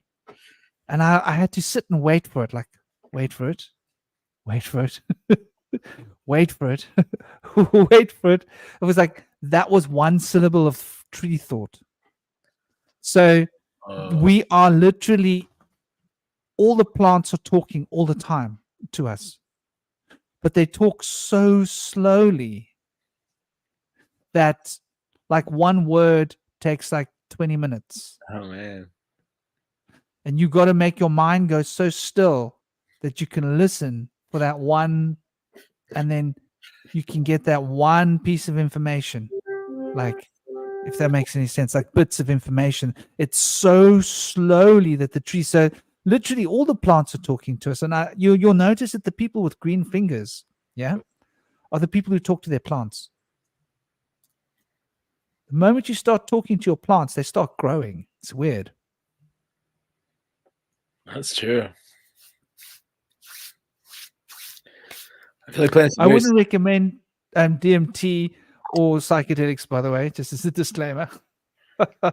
The reason is you don't know what you're getting, right? Especially when it comes to DMT. Let me tell you another story. I believe that there's DMT being manufactured by the powers that be that ought to not be, dark projects, black ops projects within these powers that are disinformation engines producing particular types of DMT that has been influenced, polluted. And I think you're right. it can produce something not positive in people's consciousness. I tried a vape one, and it was very like industrial, factory built, synthetic. But when I experienced it, it was very plastic. It seemed like just very basic, like I was looking at Legos or something. Usually it's very spiritual, and I could feel a goddess and animals and like an organic feeling, and it's moving in tapestries of like vapor. This one was just kind of in my face and right there. And I'm like, what is this? This seems peculiar. Something's off. I feel like there's some of this stuff is suspect. The best bet if you're interested in DMT is to just get Changa. It's natural. Yeah. I have some and it's beautiful. Make it into and it's short. It's short. It's 20 minutes. Done. Thanks.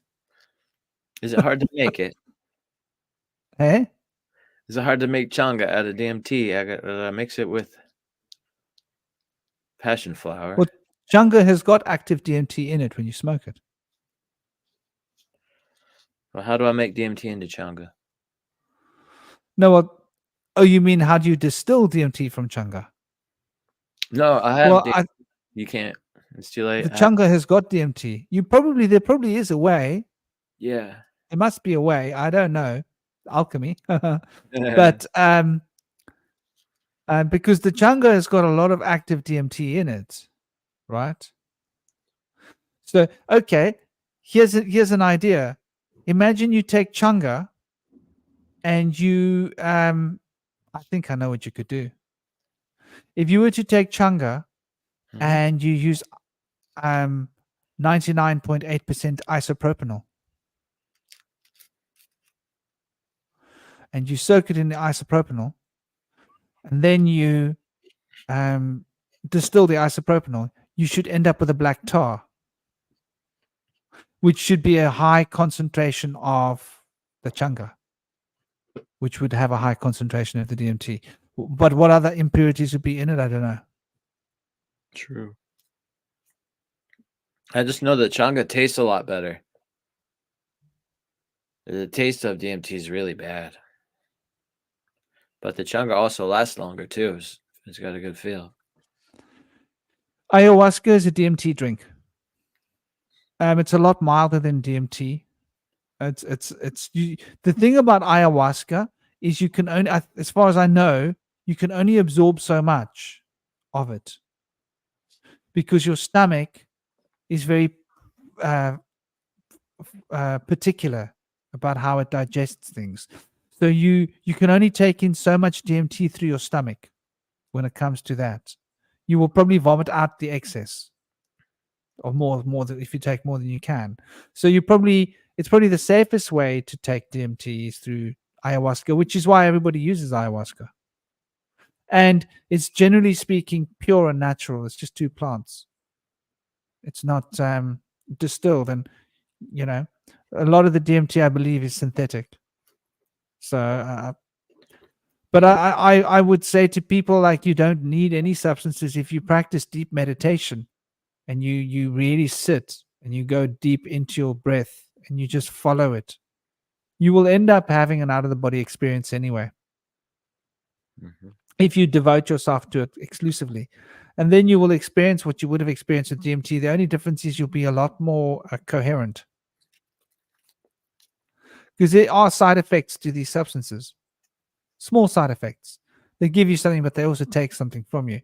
So if you can do it sort of like anything, if you're going to train and you're going to use a bit of steroids, yeah, sure, you can get bigger and stronger, but there's a side effect. The best way to train is without it. But if you're desperate and you need to train fast and you've got like a competition in like 3 months, steroids will get the job done. You know what I mean? Like, your testicles might shrink a little. Yeah, that's like the. Do they grow man boobs too? I don't know if they do. Sorry, do they grow what? Man boobs. I think it raises their estrogen levels because Yeah, it'll naturally lower the testosterone and gonna turn them into a I can woman. imagine. I Yeah, can it's kind of imagine. opposite of what they're trying to achieve. It's like that's where the work agenda started. Started in the gyms with guys trying to become too manly, and they ended up like you can call me Sarah, Yeah. So Oh man, I got boobs now anyway. May as well change my name. that's a good one. But Oh man. well, I mean, yeah. No offense to anybody who's changed their sex, because each to their own, and I know a lot of people that have done it, and they've, well, I can't say I know a lot of, but I've met people that have done it, and they seem to be, normal, happy, lovely people. So I think there's a certain percentage of the population that does sit on the spectrum of naturally on the edge of two sexes. Naturally, I don't think it's as common as what they've sort of presented it as, and that there's like financial agendas behind corporations to make people do it more than they should. But Right. there are people, and I've known people, like I've known children to have been born with both genitalia and stuff. So it can even like manifest right into the physical body. So it is a normal thing, and I think that it used to be celebrated in India in ancient times, which is interesting, It right? can be induced from exposure to things like persimmon or lavender. Can induce that. Do you know that colloidal silver? Okay, let's talk about this for a moment. Do you know that colloidal silver can turn your cannabis plant from one sex to another? Really? I love colloidal silver, the oldest known antibiotic. So if you want to make feminized How it does seeds, that. you can do it with a colloidal silver solution. Cool. You got to spray it onto the plant heads. I think you got to start spraying it on 3 weeks into flower. Yeah. 3 weeks into flowering. Yeah. You spray it on, you select your heads that you want to spray it onto, not all the whole plant. And you turn some of those heads into male. And you can literally turn 1/4 of the plant male. With the And colloidal the rest silver. of the plant will be female. And then you watch that, and the moment the pollen starts to come out, you spread that pollen over the rest of your plant seeds, and those seeds will turn feminized. Oh, cool. They will only give you feminines. That's how they make feminized seeds that they sell. It's quite easy to make it on your own if you're doing it indoors. Now, would I use a colloidal silver extract? Yeah, you make a solution of colloidal silver and you spray it onto the plants. You got to do it maybe, I think you've got to do it 2 or 3 times over a course of about a 7-day period. I've forgotten. It's been a long time since I looked into that. I think it's like about day 21. Now, you do this on a male plant or a hermaphrodite? No, you got a flowering plant, a female plant, and you select the buds you want to turn to male buds Okay. to collect pollen that you can then put on the rest of your plant, and then you end up with a whole lot of feminized seeds. Cool. 'Cause I But you thought can only do that on certain cycles because it can damage the mitochondrial DNA. okay. So you can do that on one cycle, but you can't take that feminized plant and do it again on it. Well, you can. You can probably do it like 3 times on one plant. But if you start going further than that, you end up with hermaphrodite plants that hermy out and they get confused when they grow, whether they're male or female. They start off as female and they end up turning male. You've like put all your effort into, flowering this female and she turns male on you. So yeah, exactly. And I'm pretty sure you can do it with a lot of plants, by the way, not just, you can probably do it with tomatoes. I don't know. Tomatoes are very similar to cannabis. Yeah. They take the same soil, same conditions, same lighting. Resin on them. I just love it. I used to work in a tomato house. I took care of 2,000 tomatoes a day, and my hands were black. I just left it on there. I just love to smell it. It smells so good. There's quite a lot of DMT on your hands. THC? DMT. DMT. Tomatoes got a lot of DMT. Yeah. Yeah. Smell it. You should have been collecting that black stuff off your hands. Oh, I love That's why you loved working in the tomato house, dude. it. Yeah. It was spiking your DMT levels. I bet you. Yeah. The nightshade plants. But anyway, yeah, you can probably distill DMT out of tomatoes if you knew how. So maybe we should be calling it. It's 4 hours and 45 minutes. It's quite late. Is there anything else that you want to add as a finisher, as an ending? Dumuzi. We never talked about Dumuzi, but I know Dumuzi is a sun god of the Anunnaki. And I got a couple of different little breakdowns of the family tree. And I'm just going to go through a couple of the generations of the Anunnaki. Now, it starts with Apsu and Tiamat, the mother dragon queen. And then from then, there's a generation we don't hear much about. From Tiamat came Kengu, the guardian of the Table of Destiny. And then from Apsu and Tiamat come Mumu, Lamu, Lahamu, Anshar, and Kishar. Between Anshar and Kishar came Anu, and then also there was Antu and Ki. Now, between Antu and Anu came Enki. Between Anu and Ki came Enlil and Ninhursag. But then, as I mentioned earlier, in the previous generation to Anu, there was Kingu, who then may or may not have had the progeny Hia and Nibada. They're not, Kingu and them are not connected, but Hia and Nibada came from another lineage. And now that's interesting when you talk about Nevada. Nibada, Nidaba. Yeah. Hey? Nidaba. It sounds like Nevada. Yeah. Nidaba. Nidaba. Probably But when you mentioned Imuzi, what's his name? Sorry. Not Imuzi. Umuzi. No? Anshar, the son of Enki. Was he the fifth son of Enki? oh, Dumuzi. First, eh? Dumuzi was the grandson of Enlil. Is he the grandson of Enlil? Okay. Yeah. Enlil had the daughter. Enlil had the son Ishkur, also known as Adad, who then with the priestess Shala or Nin Sunal daughter had Dumuzi and Gishtiana. So Dumuzi is Gishtiana.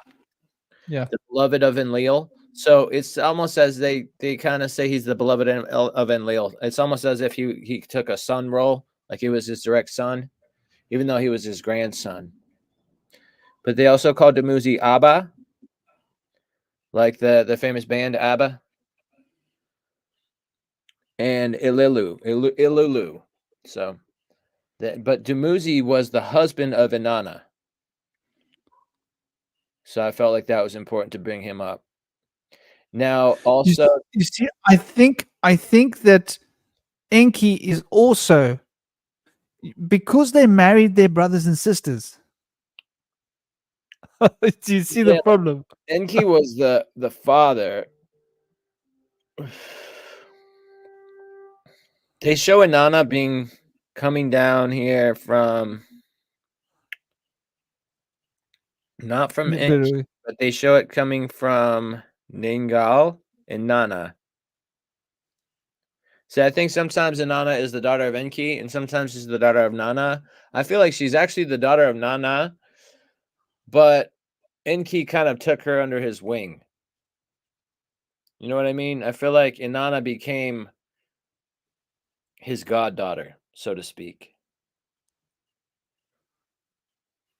But she's also known as Astarte or Ishtar. Ishtar, exactly. Yeah. And within her generation, there's also Nergal, who worked closely with Marduk. Nergal and Marduk worked closely together. And Nergal was the husband of Erishkigal. That's right. And then their daughter was Lilith, or Lilith, also known as Nin or Lelek, handmaiden of Inanna. And that's what this one says. There's a lot of different breakdowns of the family trees. But they're all very similar. Yeah. And that when you look at them, they're also interrelated, that it's hard to keep track, because when you're marrying your brother's daughter, or when you're shagging your brother's daughter, it gets confusing, right? Or your sister. You're having sex with your sister, right? So that's like how this works. If you're not having sex with your sister, people frown at you like, what's wrong with you? You're going to have sex with another woman. What's wrong with you? There's your sister. She's perfectly fine. You know? So they had their own ways of doing things, which is bizarre in if you think about it, because how they didn't degenerate. I suppose they used all these medicines to heal themselves. They used all these elixirs and these maybe that's why they needed the elixirs. Maybe that's why they needed the monatomic gold to heal their bodies, because they were genetically damaging themselves by basically, I think it's not a good way to go, like with your sister.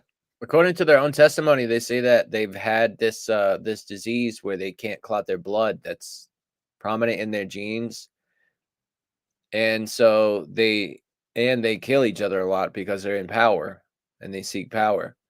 So between killing each other a lot and then a lot of them dying from this blood diseases and other things, like King Tut was an example of, he had all these problems from being inbred.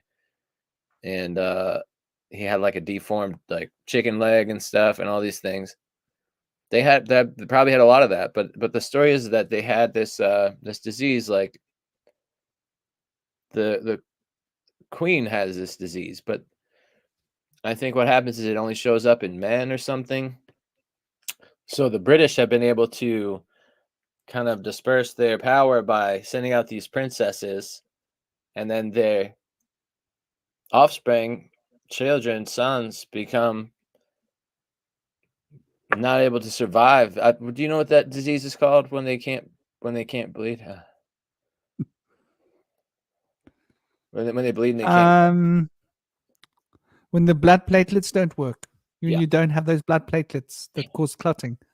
Yeah. I forget. Hemophilia. Yes. Hemophilia. They have hemophilia, so that's one of the things. Like things like hemophilia and other diseases that they have make things difficult for them. So then they don't really have many of their and also they have a negative blood type. So until recently, negative blood types and positive blood types couldn't mix. So they had to keep to their kind. They couldn't really breed with other types of people.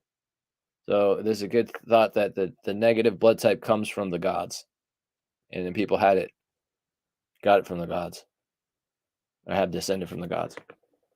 That's interesting because that's the same with the dog. With the racing dogs.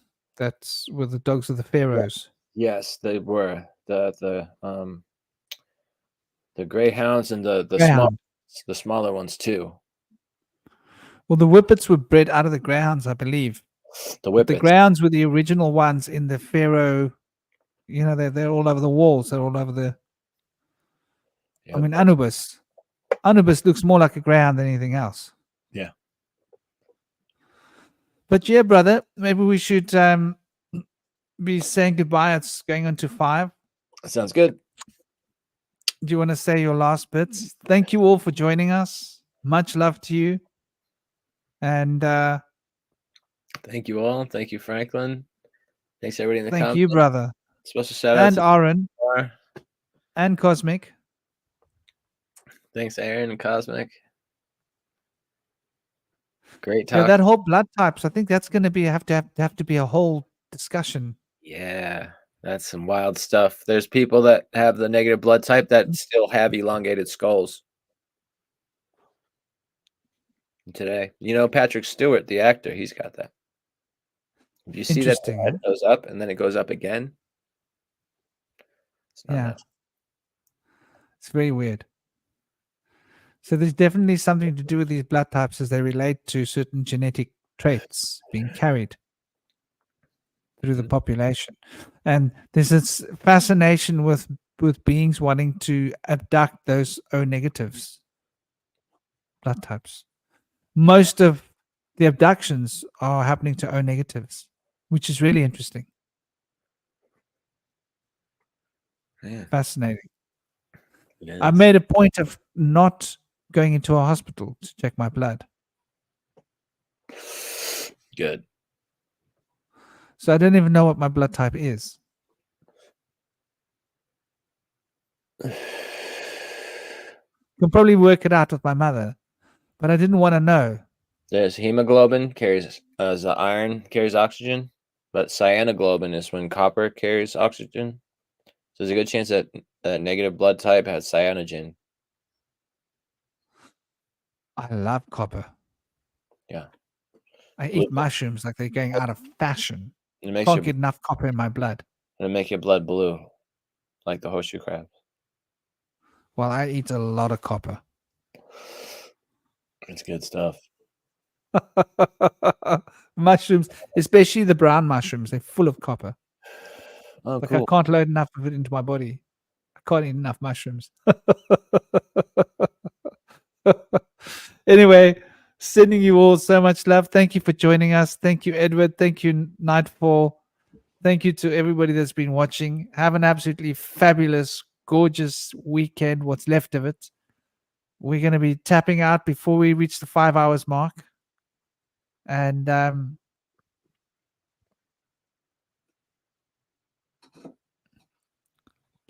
yeah, actually, that's interesting. The copper would make it appear green. And Shiva turned green after eating the poison of the water. Ah, My little buddy King right here. cool. What is your buddy?